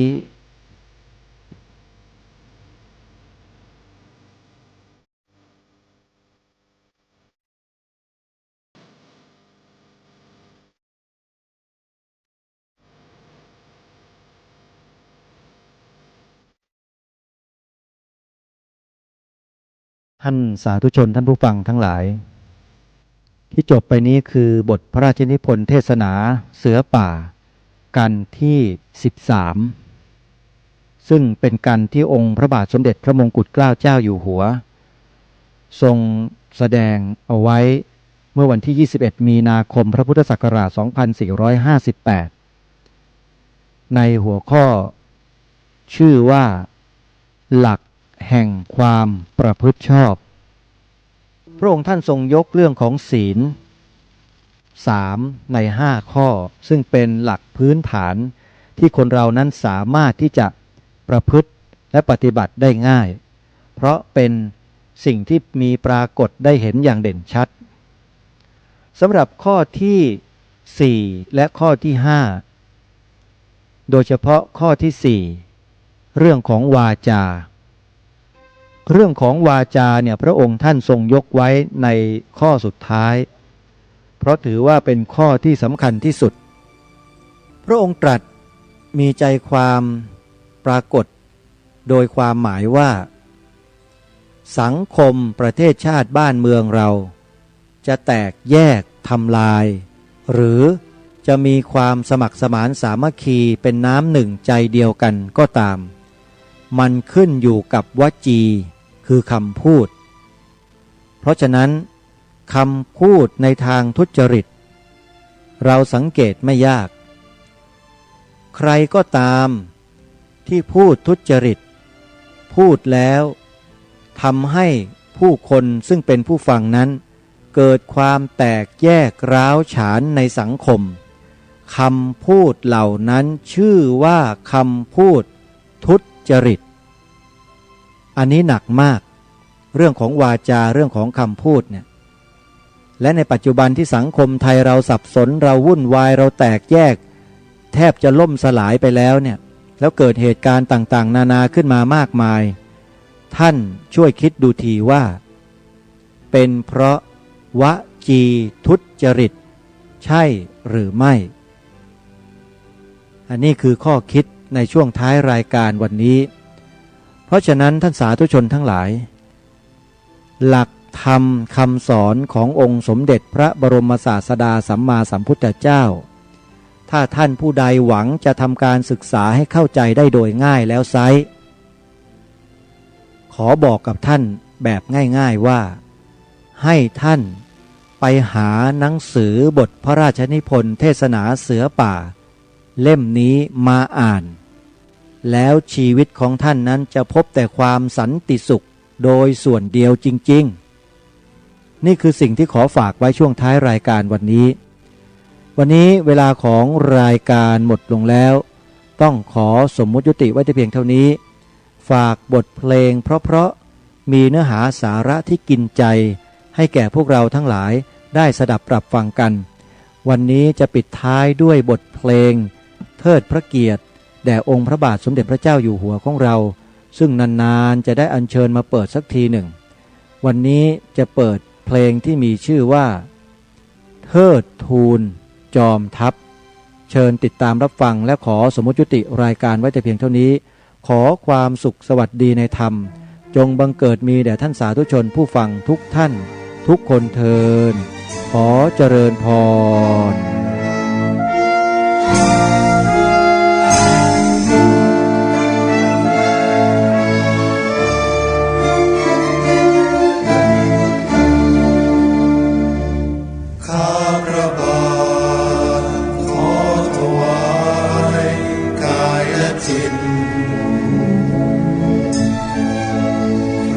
ชีวิตเพื่อไทยให้ในหลวงถ้าอยู่เนื้อจิตใจไทยทั้งปวงเป็นพ่อหลวงศูนย์รวมใจไทยทุกคนพระราชทานโครงการพระราชดำริราชปิติชุ่มใจดังสายฝนเศรษฐกิจพอเพียงเลี้ยงตัวตนองค์ภูมิพลมหาราชาข้าเถิดทูลสวนสนามรักษาพระองค์ทรงประจักษ์เหล่าทหารพร้อมรับเพื่อไอ้สู่มุกวงจักรีสีสมบูรณ์ทุกเหล่าทัพขอเธอทูลจอมทัพไทย